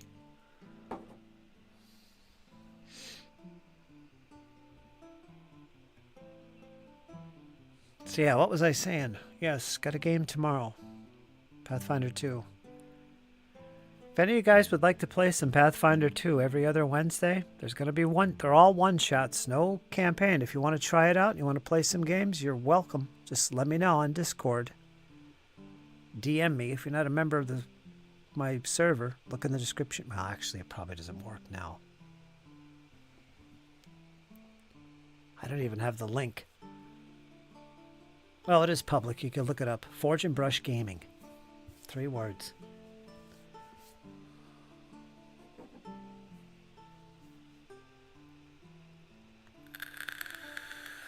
I put the link in the chat, but it doesn't work. It won't actually post a link. It'll post some other gibberish text that isn't a link. So I gotta fix that. But you're all welcome to join in. You too, Squirrel. They're only one-shots. She runs a fun game. Very lighthearted. Not rules intense.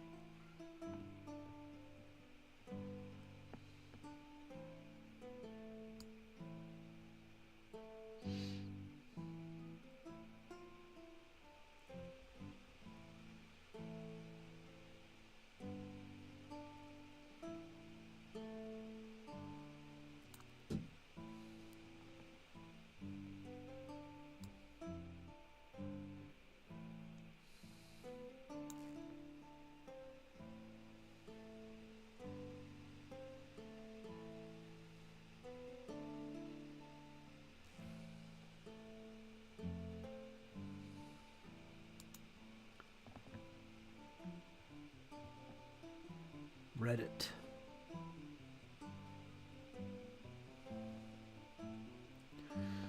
Let me save this link.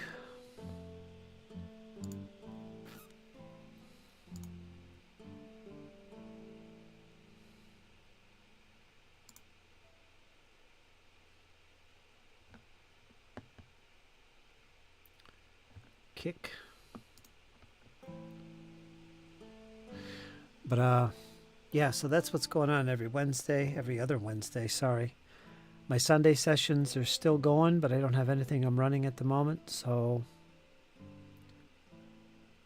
I'll have more on that in the future. It's probably going to be some Hyperborea.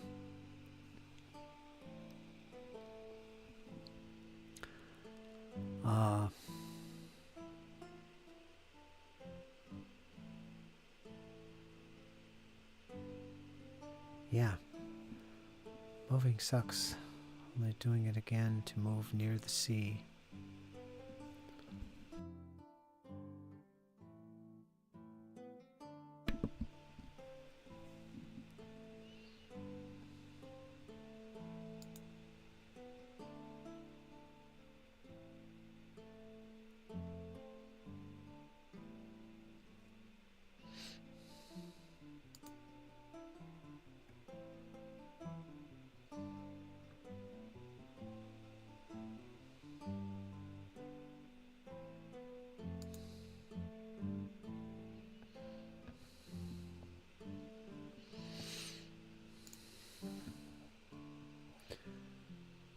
So I can't really, like if I go to my server and I go to invite people, there's usually a link.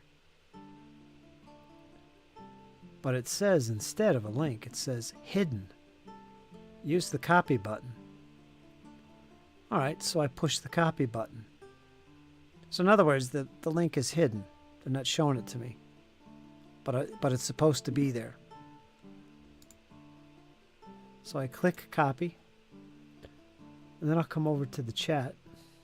And I'll paste it. And I'll show you exactly what it pastes.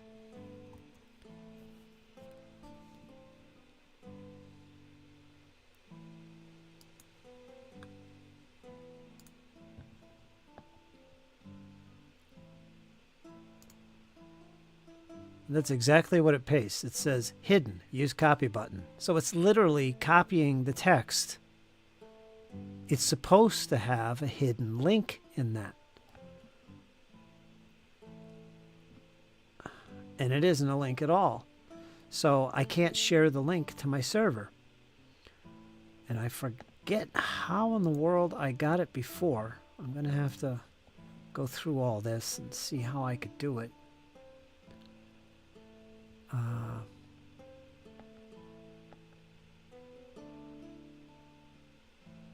And I got to set it so it doesn't change.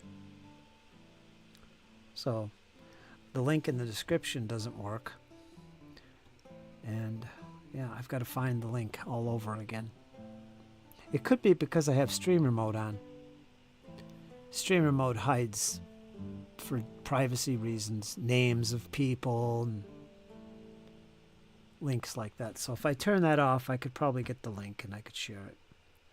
But I usually keep it on. It's called streamer mode. Midgard.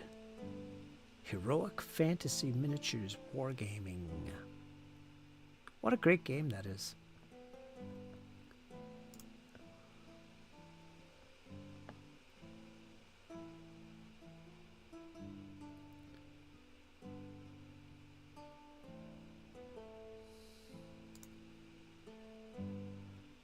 I wonder if I add people as friends.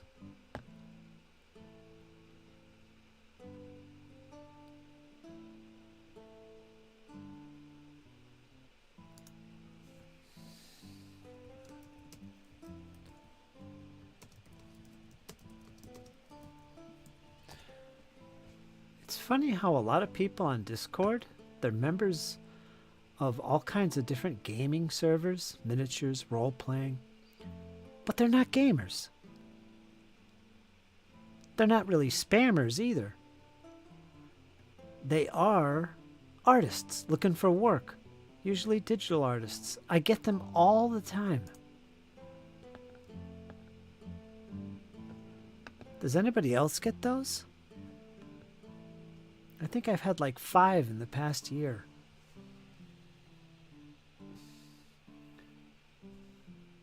And they're just looking for work, you know. Usually they try and buy this from me. I really think I can improve your page and all this. And that's great, but oh man, there's better ways to market yourself than that. Seriously. And I say this because I'm friends with a lot of artists who do commission painting, canvas painting, art, basically, not just painting miniatures. In fact, I don't know many people that paint miniatures personally, but I know a lot of artists, digital artists, and pen and paper artists too. But that's no way to do it. But I usually friend them and yeah, get them to join my server, and you know, because you never know, they might find somebody looking for digital art. You know, I'm not against that. Just don't spam or anything. It's all cool. I'll even sit there and help them. You know, tell you, get yourself a page on Facebook to show off your work. Just do something. But I get them a lot.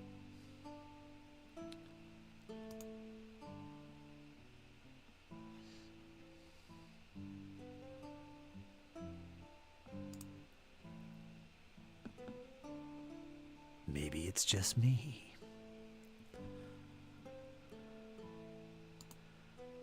So that's my situation with the link. Otherwise, I'd share it.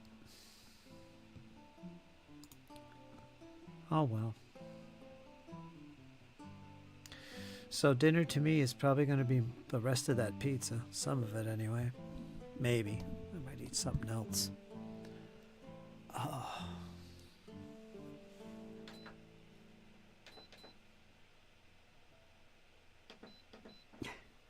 It's getting chilly in here. I thought I turned the heat on like 15 minutes ago and it's not on. Sitting here freezing to death.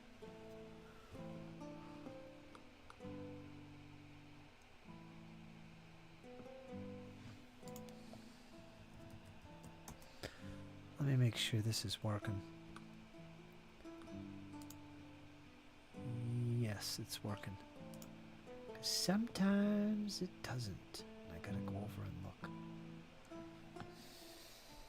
Nothing really to show over on Discord. Hasn't been much activity this past couple days. Let me see. Anybody post something? Cal?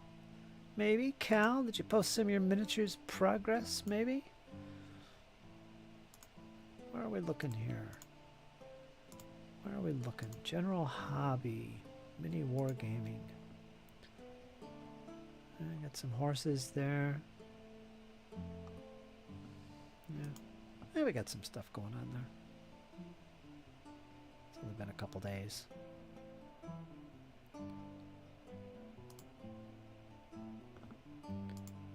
Yada da da da da da. See what's going on. So yeah, Cal's been posting quite a bit here. I looked at those. Some James's.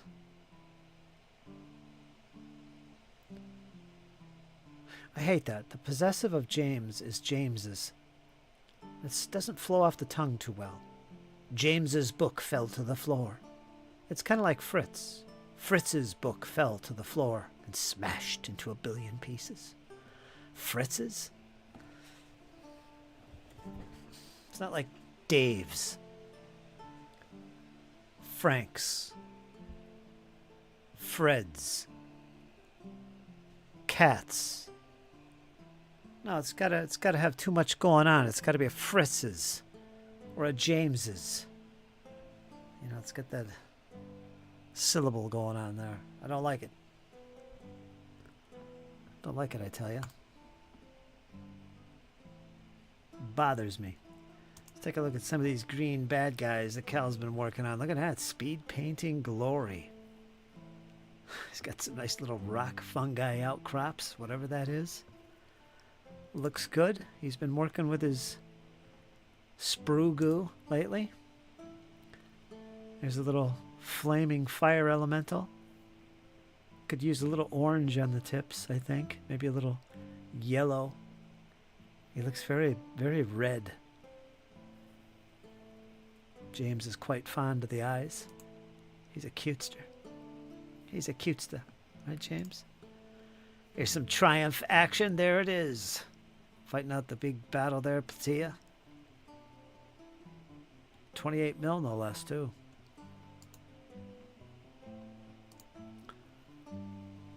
Here's some zombies from Reaper Miniatures. I love their stuff. I always like to show them off when they're painted.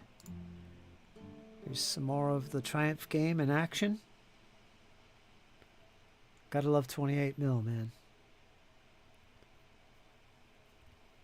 Bunch of white beards having a good time.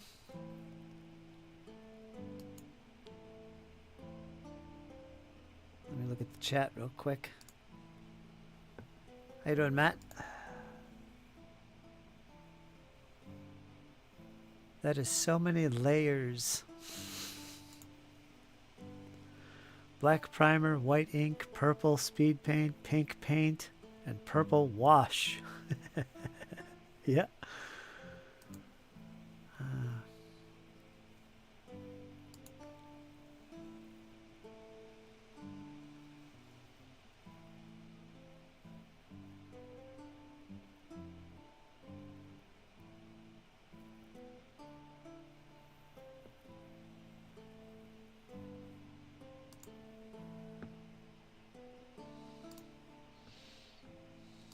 sprue goo.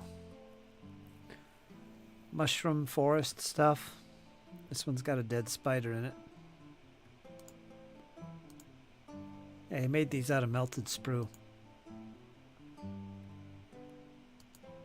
I like this big one.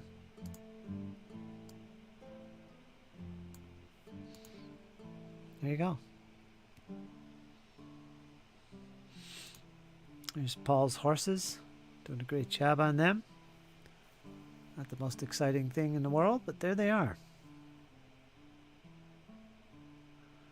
Let's see, he's got an army list growing here.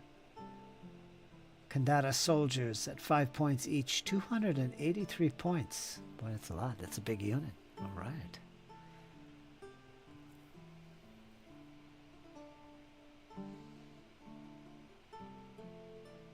Looks like he keeps them in his painting case. It's got a little latch on it and everything. What does he do? Just fold that up and keep everything in there nice and neat? Huh.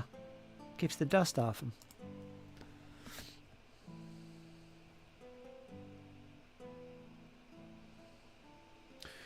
What else we got? Anything new? New channel on the server. Sword and Sorcery and Hyperborea. Of course, I'm going to make a channel for that. Are you kidding me?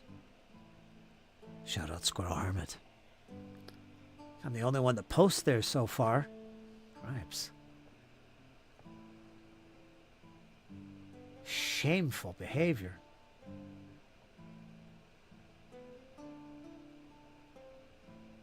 Board games? Anybody doing something down here?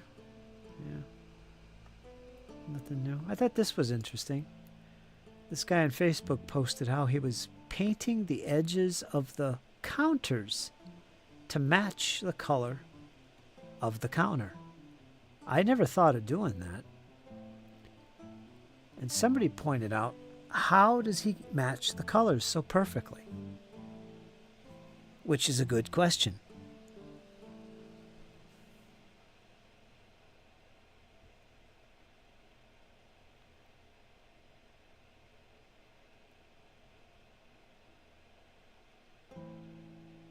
But yeah, that's like, it's one step to actually clip your counters, but it's a whole new ball game when you start painting the edges.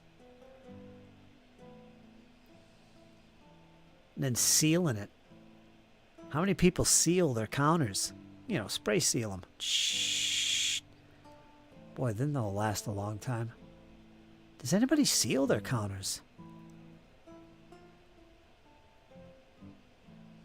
They probably slip and slide around or something. I don't know. What do you think, Matt? Any experience with that? Would you paint the edges of your counters? Kind of changes the aesthetic a little bit. I'm definitely into the neat, tidy clip counting, clipping the counters thing. I just like it. I think it makes the counters last longer, really, because you don't have the frayed edges. The rips and tears are less likely. I think it's good. Plus, it looks good. Looks more sophisticated. You know, so I'm definitely into it. Whether I'd actually paint the edges, though, I don't know. Just matching the colors would be a thing. Might actually be difficult if you didn't match the colors precisely. I don't know. Let's go to the chat. See what the CRT Matt has to say. The god of board gaming. Oh, brother, I'm ecstatic for it. I'm not sure what that means. AC equals armored clash. All the itches. Ian used cases like that. Did he? I'm trying to imagine how he stored any of his... Yeah, that's right, he did, didn't he? Ah, poor Ian. Actually, it's good for Ian. He's happy. Hands are sore today, but we keep going. Gonna make it good. Gonna make it a good reading day. Neat idea. Not me. I'm regarding the counters. Satin would be nice for card, I think. Satin. I would never. What games are those fellas playing? I gotta go to work. Jeez, you just asked a question. I gotta pay attention to the chat more. I'm trying to think the exact game. This is it's a classic game.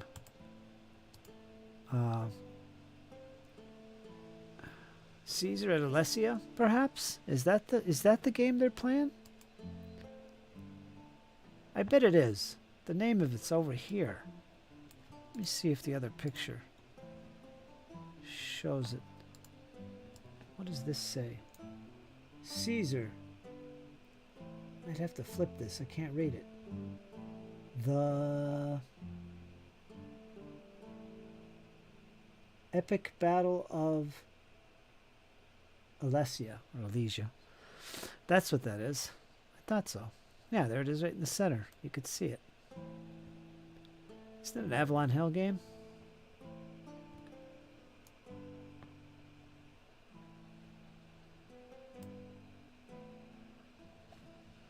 Old-fashioned counters. The cameraman's upside down.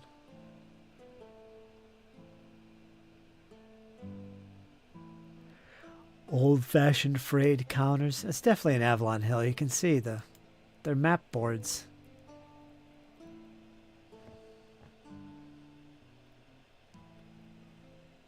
For an old game, that was pretty much Avalon Hill. That was a Facebook post. Let me get over to the chat real quick before I lose things. Avalon Hill, there you go. Or there you go. Gaming the way God intended or some such. Yeah, right? Do you do much board gaming, Clyde?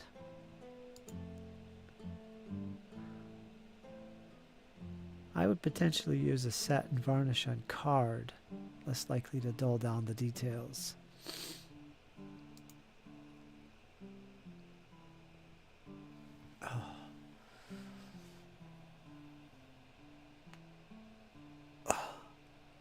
Artist's sealer, the kind they use on sketches.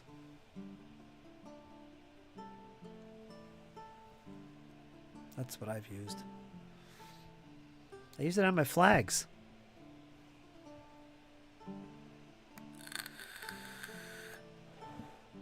I think I would seal my counters. That's not a bad idea. You could seal them before you punch them, just while they're on the sheets. Flip. Just to give them a little life longevity, you know? Because as you play with them, they tend to fade, you know, since you're moving them around and touching them and flipping them all the time.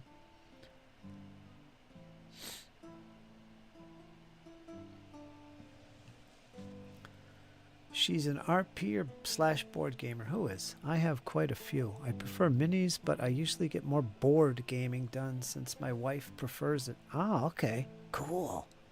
You got a wife who plays board games? Awesome. You're a step ahead of the game, Clyde. Step ahead. For sure.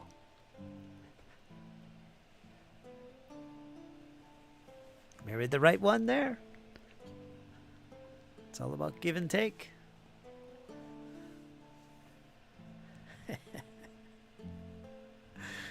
That's great.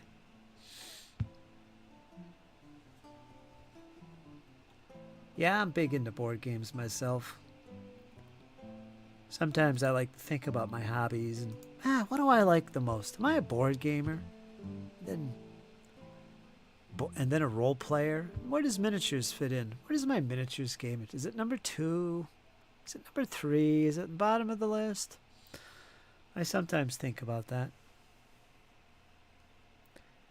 And I wonder if it ever changes with time. And I love role-playing games. But honestly, it's not my favorite. I think my number one, and this has changed a couple times in my life, but my number one favorite part of this hobby is collecting, painting, and wargaming with miniatures. My number one. And I think back about my long history in this hobby, and yeah, it's always been my thing. There's been times where board gaming was my number one thing, so it does change. But at this stage in my life, I think miniatures are my number one way to play games in this hobby. Number two would probably be board games, because I absolutely love board games. They're so convenient. And I love to play them solo, as you know. And I get lost in that more than I do maybe even miniatures games. And you learn so much about history, because I'm a history nerd, with a lot of these historical, hex encounter as they call them, board games. And I enjoy that part of it big time. So it's so self-contained. Yeah, it's probably my number two. And number three would be role-playing. That might surprise some people.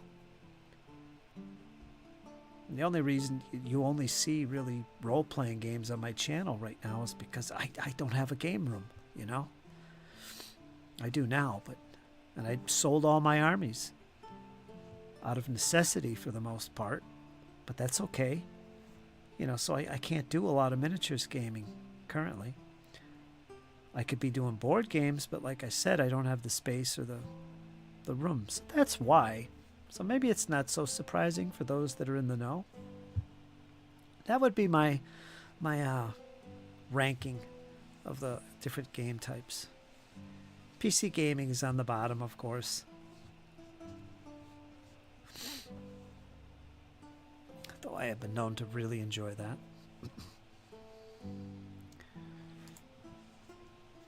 Let's go up one here.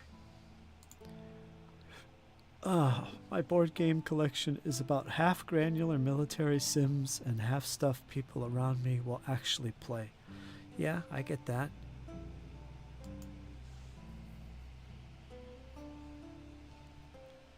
Most of the people around me are gamers, so I don't have that issue. Minis is primary for sure. I always go back to it. I would say minis and board games for me. I am happy to paint minis and then go play a board game at this stage.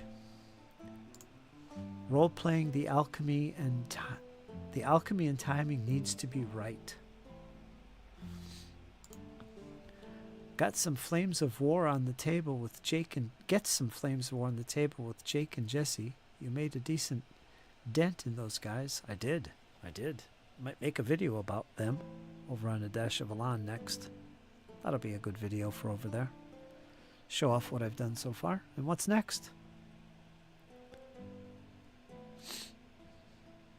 Did you guys like that video, by the way?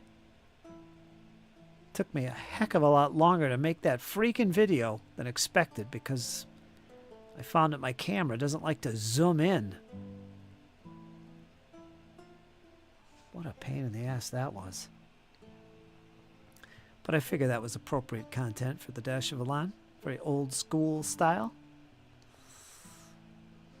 Not really a painting update, but a little showcase like, hey, look what I got. I'm happy to play a game, a fun game, like Castle Panic with Ree. Yeah.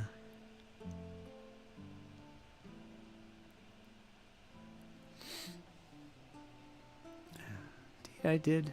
Such fine nights. I painted them way back in the 90s. Definitely a different painting style.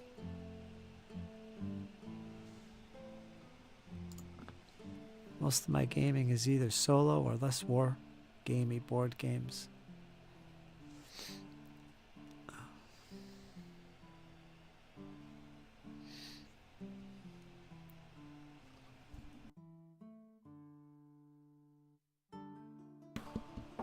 So earlier, you might have missed it. I don't, maybe Clyde didn't. Maybe you didn't. But I was talking about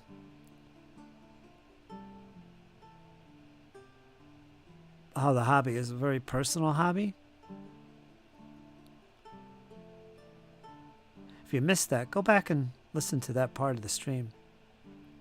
Because I'd like to get some feedback on other people's thoughts about what I shared regarding personal hobbies and commercialization of the hobby. I talk about Warlord games. I talk about 3D printing. I talk about making your own stuff. Yeah, go back and watch that one after the stream is over. I give me some feedback in the comments about it.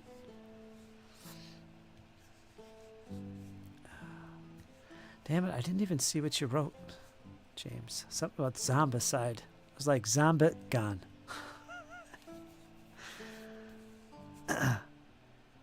Indeed I did. Such fine nights. I was lurking and listening. I quite enjoyed the discussion. I missed that bit. Yeah, you might want to go back and listen to it. It's interesting, and I'd like feedback from you. Because sometimes I think I ponder these things too much, and I'm losing my mind. I just want to double check. Either I've been in this hobby too long, I've become jaded, or I'm seeing through foggy lenses. I don't know. I do a lot of pondering. For sure you are onto something about making everything yourself. Which stream do I need to go back and listen to? This one. Go back like an hour. So timestamp it.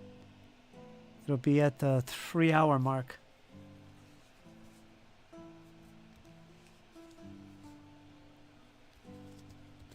Because I don't want to rehash it again. Clyde will throw a shoe at me or something. He just listened to it. You don't want to hear it again. I went on for quite a while.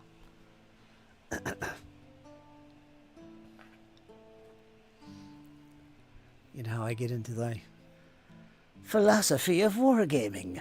I had to make a series on my channel. The philosophy of wargaming.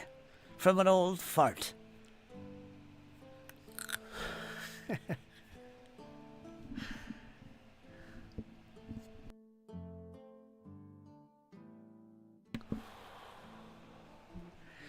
When you watch the older videos and those doing historicals, period.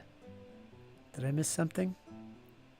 When you watch the older videos and those doing historicals, makes me long for a thing I've never known. Like Peter Cushing doing all his own research. Yeah, I think of the same thing. I think of him all the time whenever I'm pondering like that. There's something missing from our hobby. And I think Donald Featherston let us all in on it many, many years ago. And it never occurred to me until recent years what that really meant. Now it's all coming to fruition, especially because in this day and age with all the commercialization and 3D printing and everything pre-built for you and provided for you, yeah, I think it becomes more noticeable. And somehow the hobby's lessened from what it was.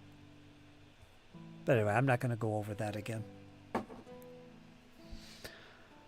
I'd never throw a shoe. Maybe a flip-flop. An old leather sandal. An old sock with a hole in it. Everybody take cover.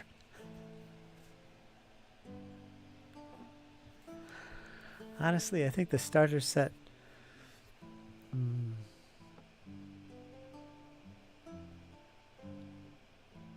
What does that say? In fiction. Of the hobby. Infection?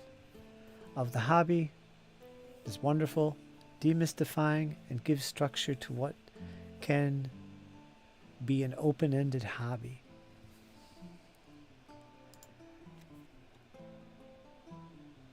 The 3-hour mark on this stream, not the previous one, this one. The one I'm talking in right now. It's about 3 hours in I start talking about it.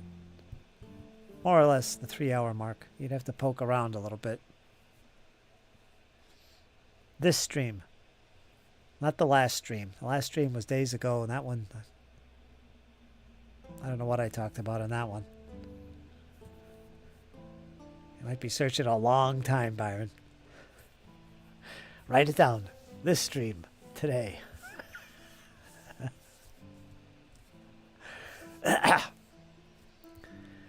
Convenience and creativity are not mutually exclusive. I have dabbled at Featherston with Warlord Minis. Well, it's not so much about convenience. It's about personalization of the hobby.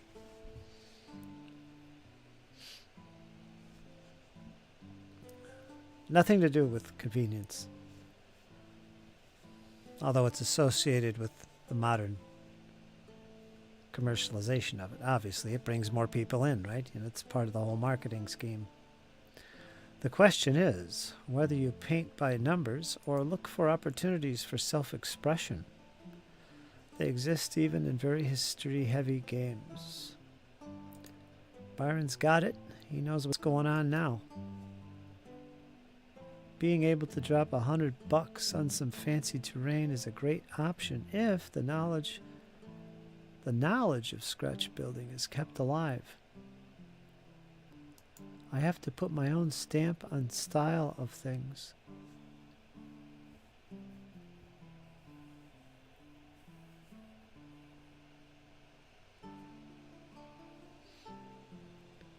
Cal is one of my favorite painters because he does things his way. Imagine a time where there was no internet. Can you imagine that? Can you imagine a time where there was no internet? And all we had was magazines that, if you're lucky, came monthly. More likely every 2 months.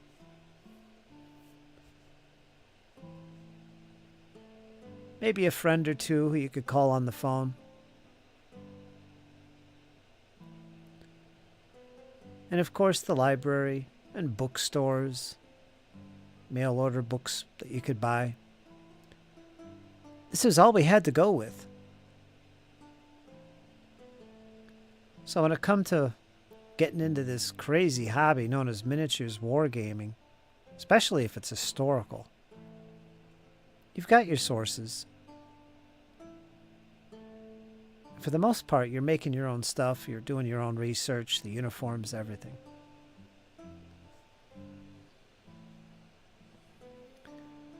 It's a lot of work. Convenience is what we experience today, and it's great. But don't you think that there's something we're losing? Or is it just old school folks? Making your own terrain, doing your own research, doing your own flags, painting your own uniforms, finding the right manufacturers for your collection and your army, and blah, blah, blah. Again, I'm not going to go into this discussion heavy here. I already did, and I even gave some examples that involved you, James.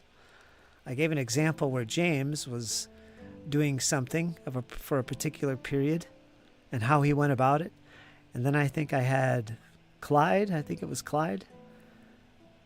That was the other, or John, who was the other example, who did things the more modern way. Yeah, I'm not going to go into it again. Squirrel Hermit, I finally recall the time before. Yeah, can you imagine? Just that alone, thinking about that, man, how things have changed because of the freaking internet.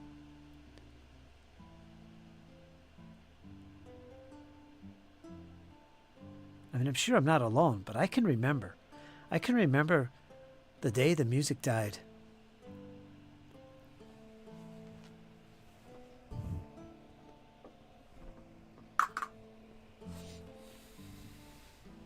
We went from cassettes in our Walkmans. All of a sudden it's CDs. All of a sudden it's VHS and Betamax. All of a sudden it's DVDs. All of a sudden it's Blu-rays. Oh, and the internet, laptops. Oh, look out. Cell phones, hello. Better than that, smartphones. Now we got AI. How much things have changed in our lifetime alone is amazing.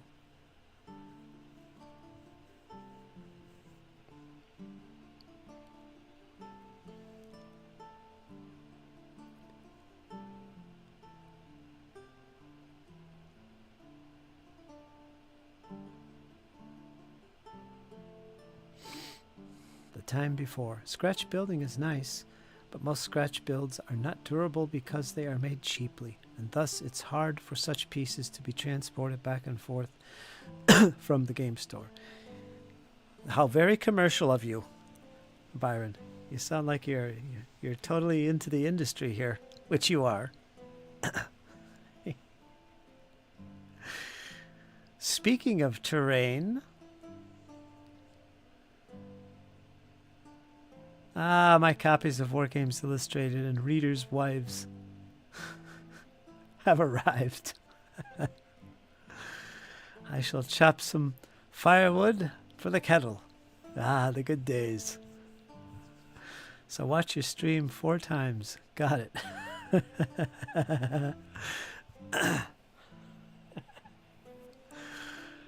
The only thing I don't like about now is that people wrinkle their nose a bit at do-it-yourself over more sophisticated options. Imperfection forces suspension of disbelief. And too many games now are just prepackaged skirmish games where the setting of period is just a purchasable skin. Well, back in the day, people made their own games. I mean, even when they bought rules, they would use them as the basis of their own game. You talk about personalizing your hobby. And there's nothing wrong with that. That's the way it was, and that's really where it's at. Where everything's your own. Because that's the way it used to be. But my point was, there's something special with that we're missing. It isn't about convenience or saving time or durability or anything like that. There's something that we're missing today about crafting our own stuff, researching our own stuff, looking for the miniatures, the process of tracking things down. It makes everything more meaningful, more personal, a personal hobby, where 2 people, although they're living on the same street and game together, have their own takes on their own collection, their own army, and what they do. And it's a special connection you have with your hobby at that stage that you don't get today because it's very commercialized and saturated and so on and so forth, and all about convenience. But there's something there that's missing that I don't think people are, sadly, ever going to experience. The personal side of it has been diluted, I think. That was my thought. That was my theory. I didn't make no final judgment on it all. I just wanted to throw that out there and get feedback from you. And I gave some good examples there, the 3-hour mark. But we'll leave it at that. You guys know what I was talking about now. As I was philosophizing once again about the hobby, as we do here on the Forge and Brush. Things get a little mystical. Let's read.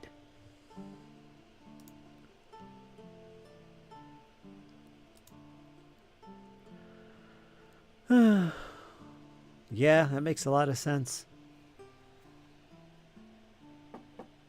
You've been in the hobby for a long time, Baron. How long have you been in the hobby? Collecting and painting and researching and doing your thing? I can remember when I first met Byron years ago on Facebook.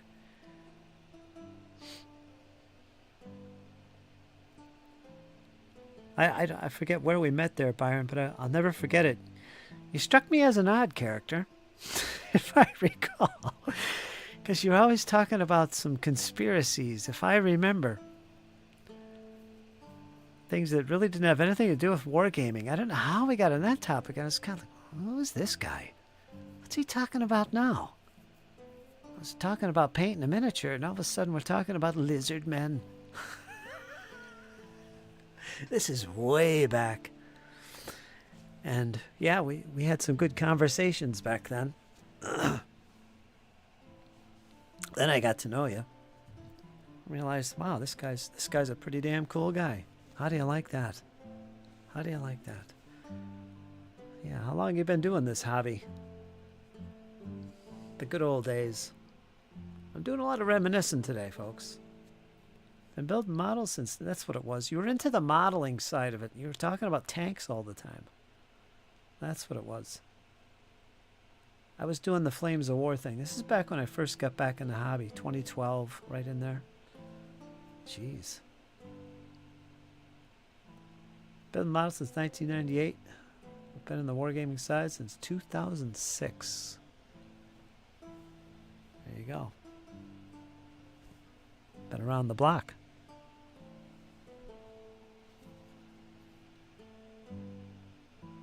Around the block and down the alleyway. That's where you'll find Byron.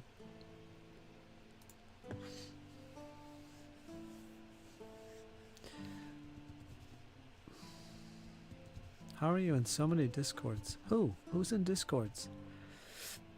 Oh, you're looking at my Discord. That's what that is. It's not many. That's not many at all. I know people with 5 times this, which boggles my mind. I've had to cut this down substantially because, you know, oh, this guy's got a Discord. I got to join that. Oh, and this game guy, he does that. I got to get in his Discord. It just gets out of control. You can't follow them. You got to mute them. These are all my important ones. Max, my good friend Soylent Green, which is Dread. SpongeBob Leon. And a lot of games. Cantrip's Canteen, she's a good friend of mine on YouTube. Foundry. Jesse's got a server here.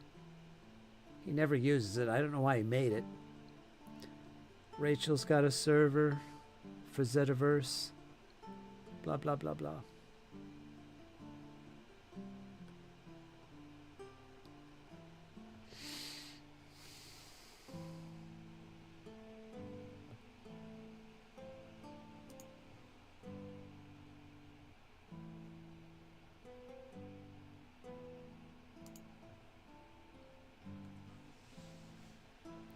When I first saw you on Facebook, because I discovered you through Dash of Elan and your review of Rommel, and I bought a copy and then joined Tabletop Commanders. Yeah, that's going way back. I remember. Yep, I remember. Byron. That's going back a long time. Known you for quite a while. James, I think I've known you longer than you think. I know you'll say something. It's only been a couple of years. It's been longer than that. I know it has. We go back maybe, 4 or 5 years?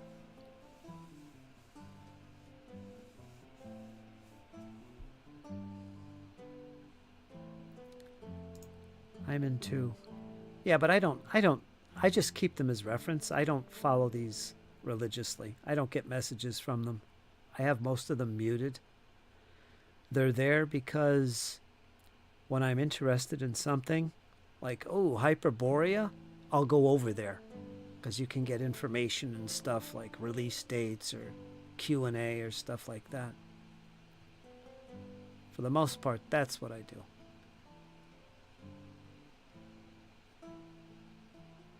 If I want to check in on somebody, I could just click it, you know. Because you can mute them. You don't have to have them on all the time. That would be insane.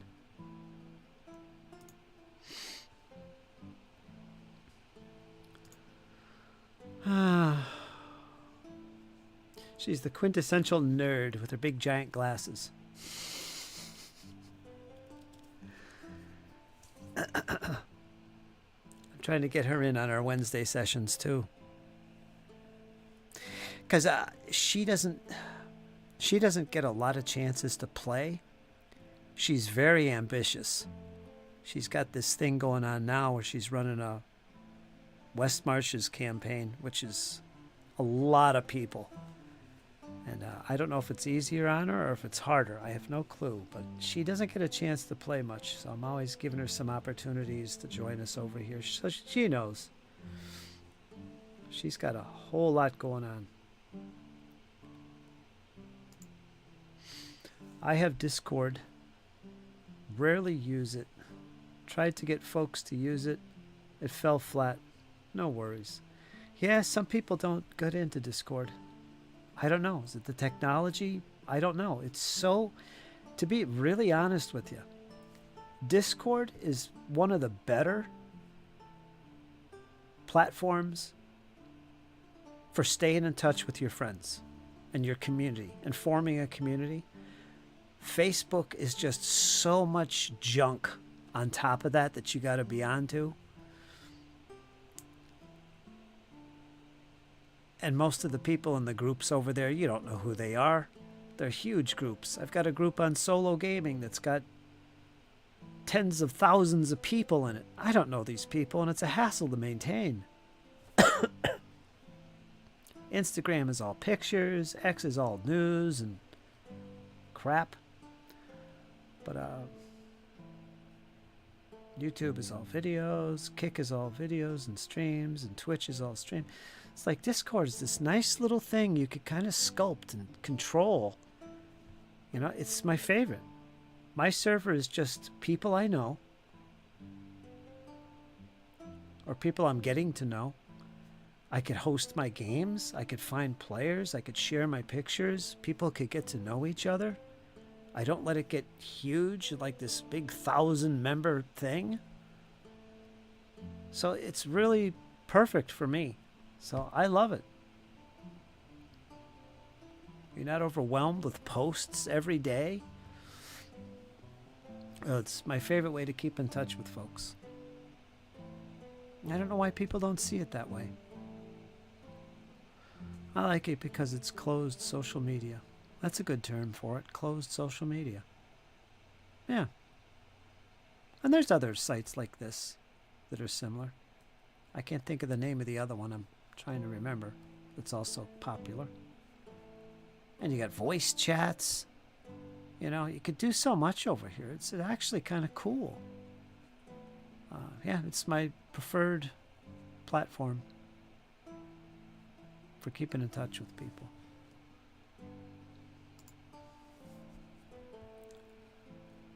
Good few years for sure.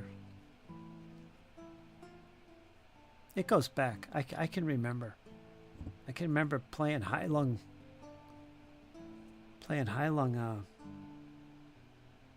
music on my intros. I did that years ago, which means I can't monetize the stream. And you'd be always in there. We'd be talking about that. Those were the early days. It's got to be at least four years.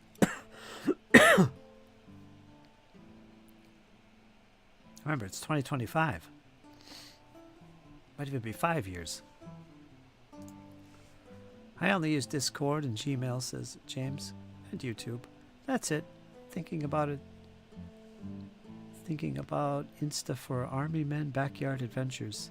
What? Thinking about Insta for Army Men Instagram? 2021, 2022, easily. I try to be on every platform I can, with a couple exceptions. Just because if things go bad for one, I do have the backups. Like I'm on Kick, I can't even remember all the ones I'm on that I barely go to anymore. Minds is another one that I'm on. Rumble, I'm on Rumble.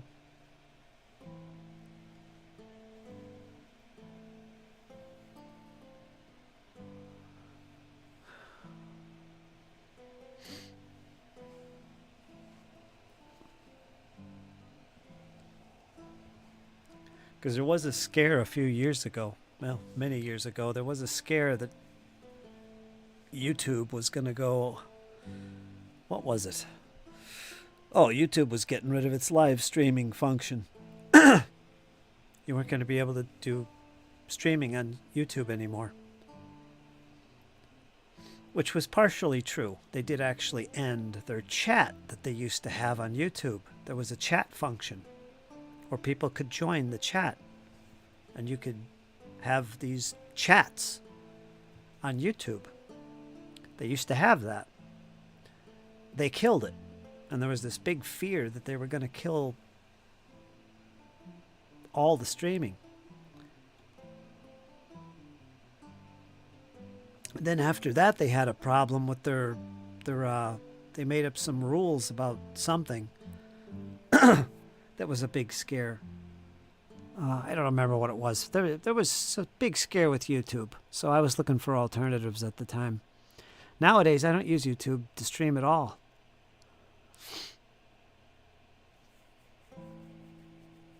I just stream to it.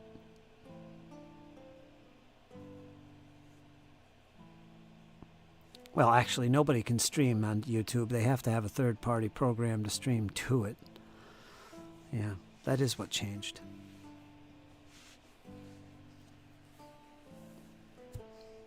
Used to be able to stream right from YouTube. If I was making content, I would be on more, but for now, I'm just a punter. Yeah, you're on YouTube. I know you're over there. You got your little channel you're going to work on. I know you will. Just sent you a short of some Kung Fu ladies. Da da da da da da da da da.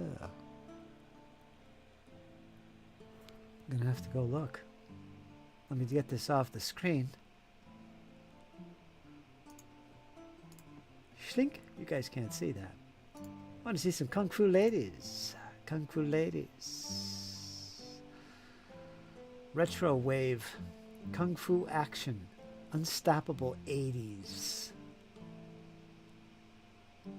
Let me mute Discord because I'm going to listen to this. Hold on, I gotta mute Discord. You guys are gonna hear what I'm about to hear. There we go. Give me a second.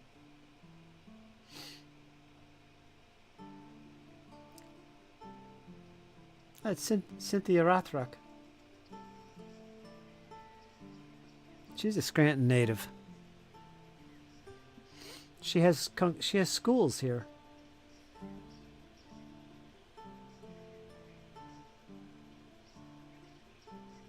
Scranton's right next door to me, if you don't know. Yeah, she's well known around here. Kickin' ass. Cynthia Rothrock Kung Fu movie. I miss the good old days.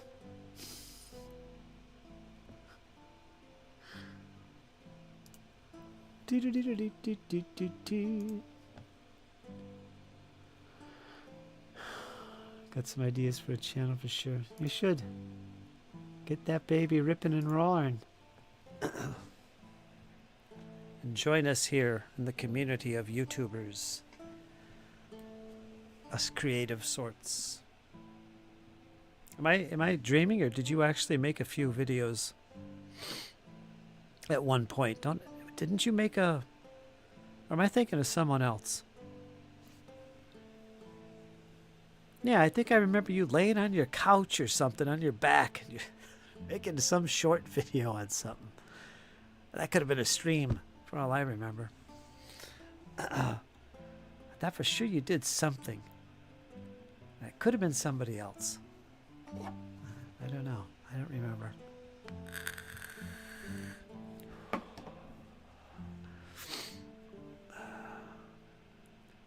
Cynthia Rothrock.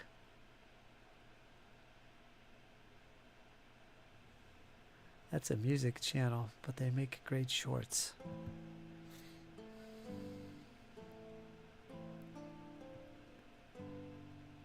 Yeah. I miss the Kung Fu movies of the 80s.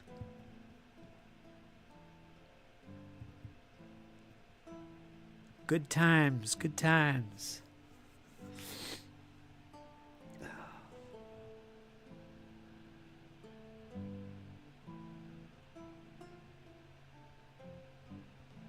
I want to review all the John Curry reprints I have for once and do some Iron Age lore. Iron Age? I did one or two as a placeholder. Well, there you go. It's fun. It's fun making videos. Don't put too much thought in it. You know, when you're just making them, don't worry too much about them. Just make a footprint and let it grow from there.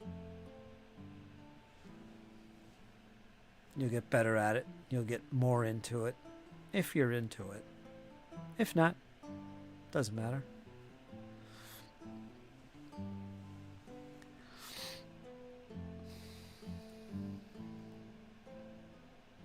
It's fun to make and edit videos. I know Rosemary, she's got plans for her own channel, which I'm excited about. And I'm going to promote like crazy. A Beetlejuice themed, goth themed channel. I'm excited about that. I think she could be really successful at it, as most ladies tend to be quite successful on YouTube. Who knows why? I have no clue. But it's a thing, and I think she'll do very well. Byron, he's going to do a channel as well.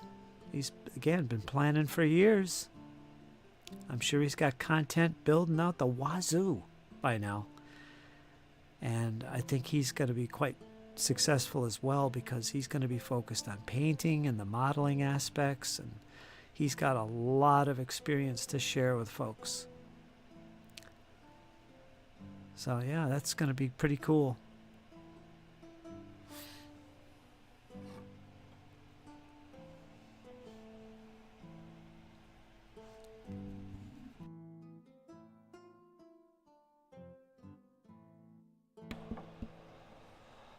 I wish I could do more videos. Once I start playing games, I'll be making a lot more videos. Just got to get playing, because that's the kind of videos I like to make. I don't want to sit and talk about these things. I can only flip through a book so many times. It's like my philosophy is, okay, if I'm going to do a review on a book, I have to play the game a bunch of times. Not only do I have to read the book thoroughly, but I have to play. So I'm not, a lot of my stuff that I get, I'm not going to get the chance to play. I'm not going to get the chance to even read through them completely enough to do it. By the time I get through the book, I'm done. I don't want to make a video on it. I want to move on to something else. So I tend not to do reviews. I'll do flip-throughs. I call them flip-through discussions. Those I could do, okay, I've flipped through the book, I got some gist, I could make a video on this. We'll do a flip-through discussion. That I could do. But I don't like doing them either.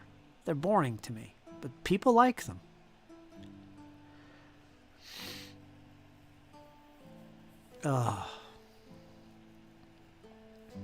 I like a laid-back vlog style. Let's just chit-chat. Let's just talk about whatever subject. Maybe show something off here and there. I'm not into tutorials or telling people how to play a frickin' game, which I'm probably doing wrong anyway. I'd rather just chit-chat or play games.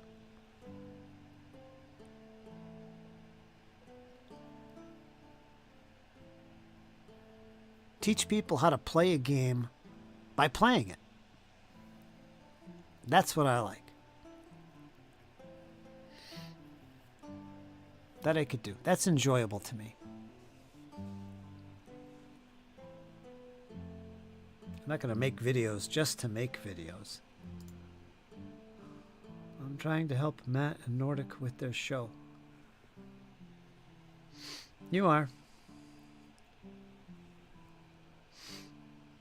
I check them out when they're on. I saw them last Saturday. Or was it Saturday? I forget what day it was. Ladies are successful on YouTube partly because watching the same bearded, beer-bellied blowhard.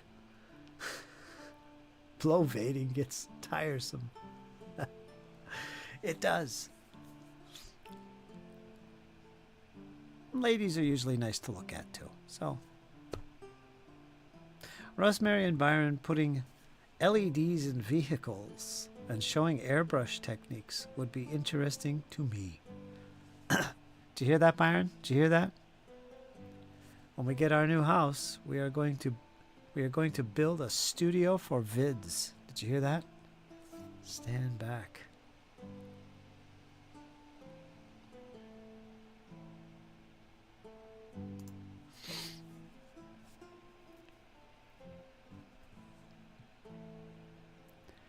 When the video gets super corporate, I am less in. Yep, same with me. Just not into it.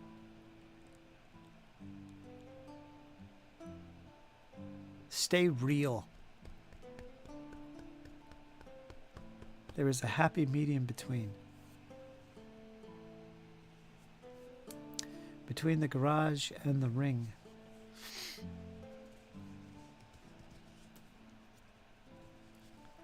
Between the garage and the ring light.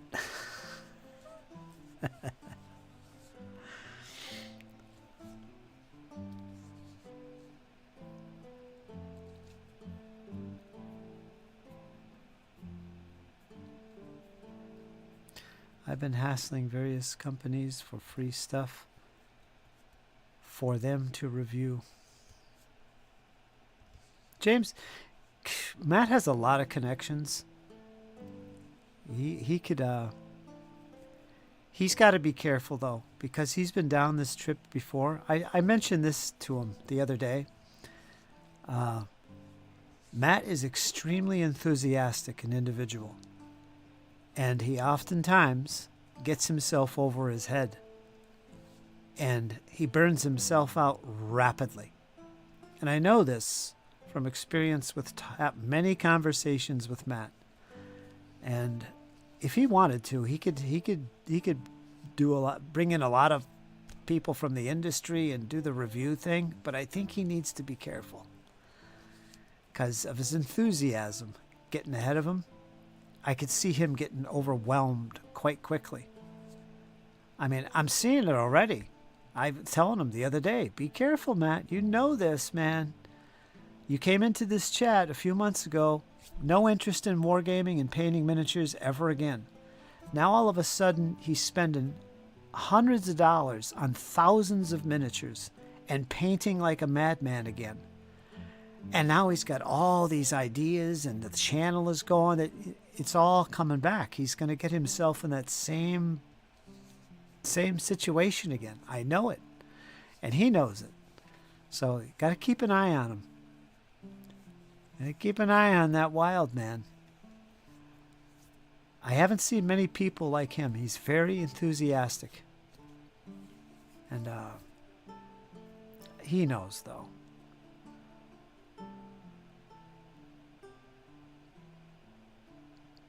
He was in the high point of his YouTube was he was really overwhelmed. He was getting free stuff sent to him all over the place to review and to paint. And he couldn't do it. And he totally got burned out and lost his interest in miniatures gaming completely. And he was grateful to get away from it. And I knew it would happen. I won't speak for him, but he was being taken advantage of, to be quite honest with you. But we'll leave it at that. He knows what I mean. But if he paces himself right, he's gonna have a pretty good channel, I think. I'm also going to make a channel for Rosemary of Rosemary washing my 5-ton military truck every week. What? All right, now I'm confused. Is this Byron speaking? I'm also going to make a channel of Rosemary washing my 5-ton military truck every week. Okay. And he doesn't wax. There you go. There you go. Oh, you're just in it for the money now.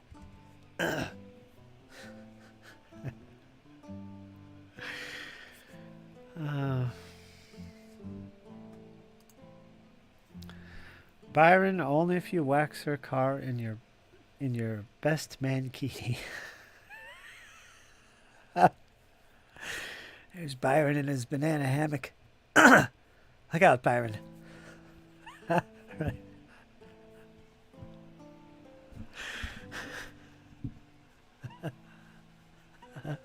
Okay, that's enough. The visuals, too much, too much. Matt is super high energy and intensity, very much. Trying to give him moral support too. Yeah, keep an eye on him. He's going to go far and do a lot in this hobby if he doesn't burn himself down to the ground.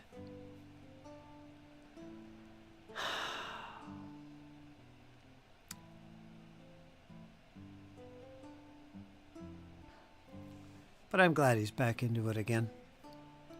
He's went through a lot in the past few years. So it's good to see him back around doing stuff.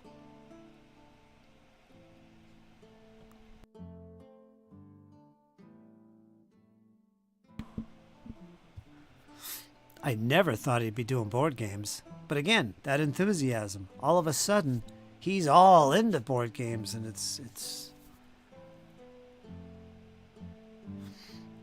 that's his thing.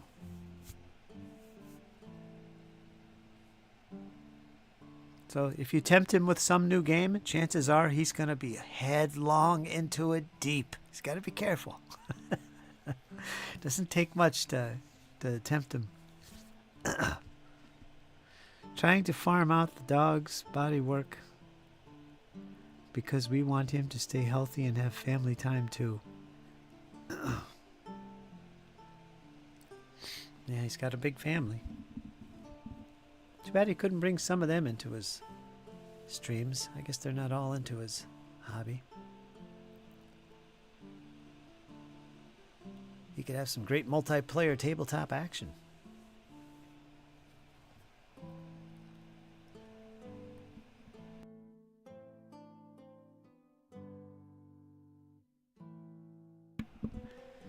Queen of the Dairy. You got Dairy Queens down there, James, in Australia. Is there Dairy Queens down there? Ice cream food place. Kind of like a fast food thing.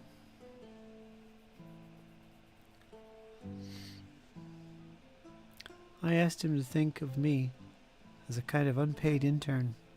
He and Nordic have great dynamic on the cast. Yeah, they do. When Matt lets him talk. Matt's like me. Pipe down when Matt's talking. Everybody quiet.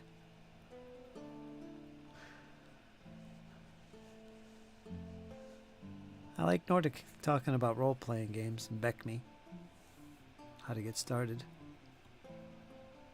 For the most part, I watched the stream, but I must not have been paying attention because that's the only part of the stream I remember.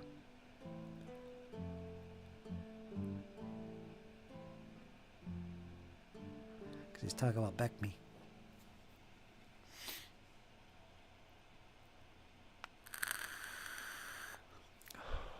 And they had that guy from Warlord Games in there. Which he did really good. Less interview, more like chit-chat. I wanted to get Ernie Gygax in on my stream the one time. I was talking to him about it. I wanted to bring him in. I told him it's not an interview. I don't do interviews. I don't want to do an interview. I want you to come in, paint, and do some talking with us.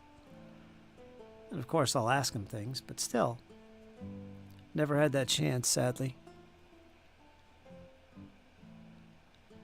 Since he passed away. Recently.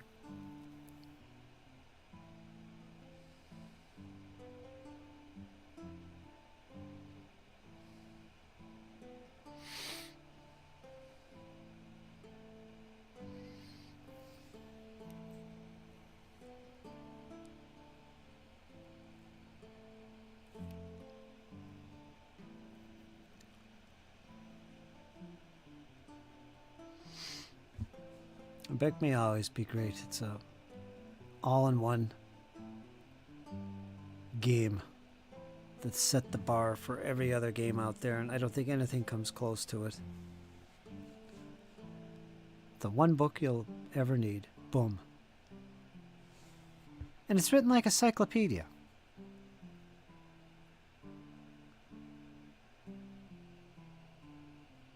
And it works.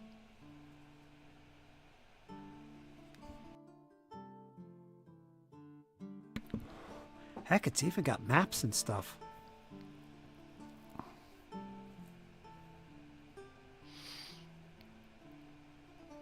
If it has any real drawback, it's that number one, it doesn't teach you how to play the game, but that's okay. It's not intended for that purpose. And secondly, it's kind of dated, you know. Like I'm always saying, there's better ways of doing things. And that's the reason I don't really play it, because there's better ways of doing it. It would be like, to play it would be strictly for nostalgia purposes, for me. But that said, it's still held in high regard. They are about to open the rail line from Mobile to New Orleans. New Orleans?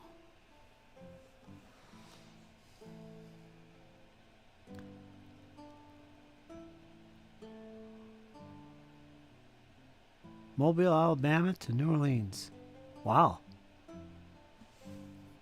wonder how many trains I could take to go from New York, Florida, Texas, Arizona. One-way trip. Well, it wouldn't be a one-way trip. Wonder if I could do it with nothing but railway. I don't know.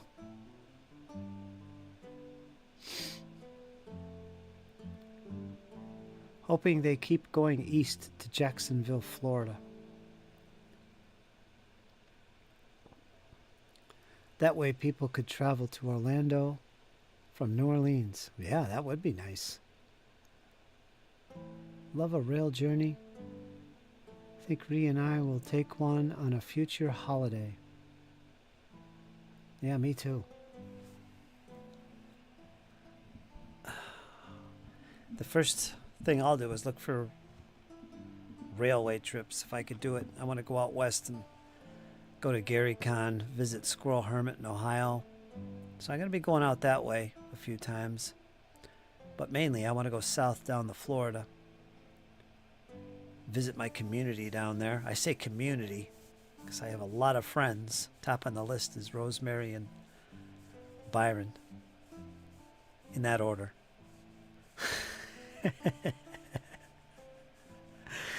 Yeah, top on the list is Byron and Rosemary.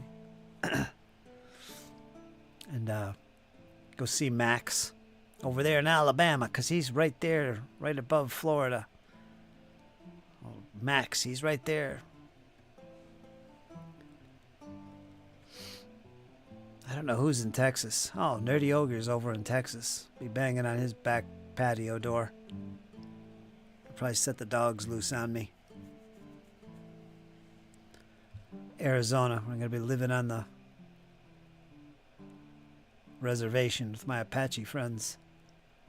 Come back a changed man. So watch out. Got a few friends out in Arizona, actually. Bill Bashong. I don't know if I could handle him, though. He's getting crazy with the dad jokes. He'd go wild with the dad jokes if he saw me. And Minnie Warmut, who I've never met. Haven't actually talked much to him, but I count him as a friend. At least an acquaintance. Minnie Warmut. Who else is out there? I think it's just those two that are gamers. But I wouldn't go any far west.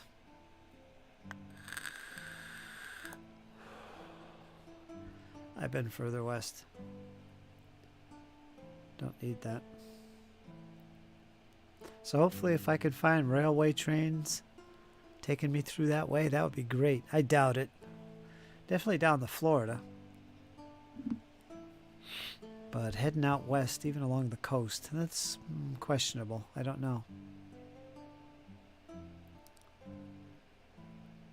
But that's okay. At that point, I take buses. And the stories I'll have to tell, it's going to be my travel vlog. My Wargamer travel vlog. My gamer travel vlog.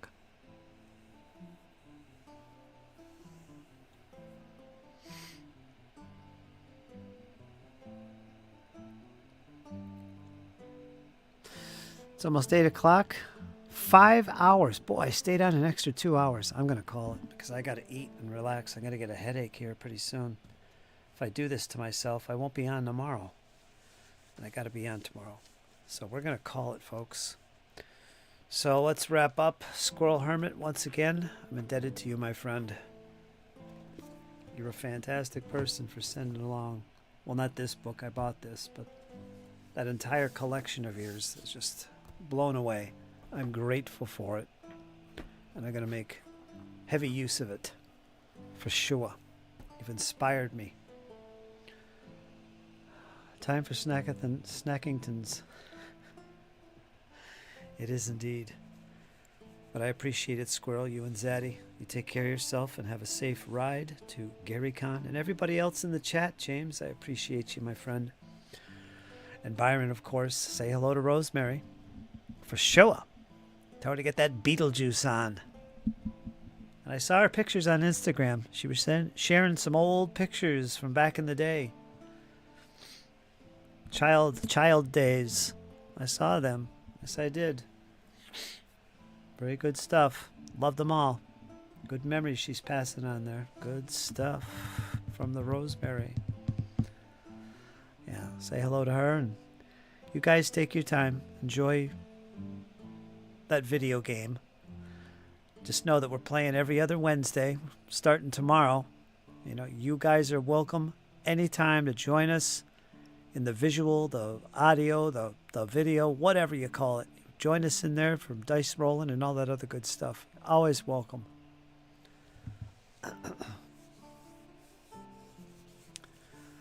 And Time as well. Thanks for joining in. Time, who's always on time, it seems. Yes, he is. I appreciate it. And everybody else. I'll see you guys tomorrow because we got some more basing to do. And yeah, we'll call it there. If I forgot anybody else, I'm sorry. Ironman. I always forget Ironman. But there you go, Ironman. Once again, I'm up on this stuff. I'm up on it. We'll talk to you guys again tomorrow. Hang in there, and you know why. It's only going to get better. And it is.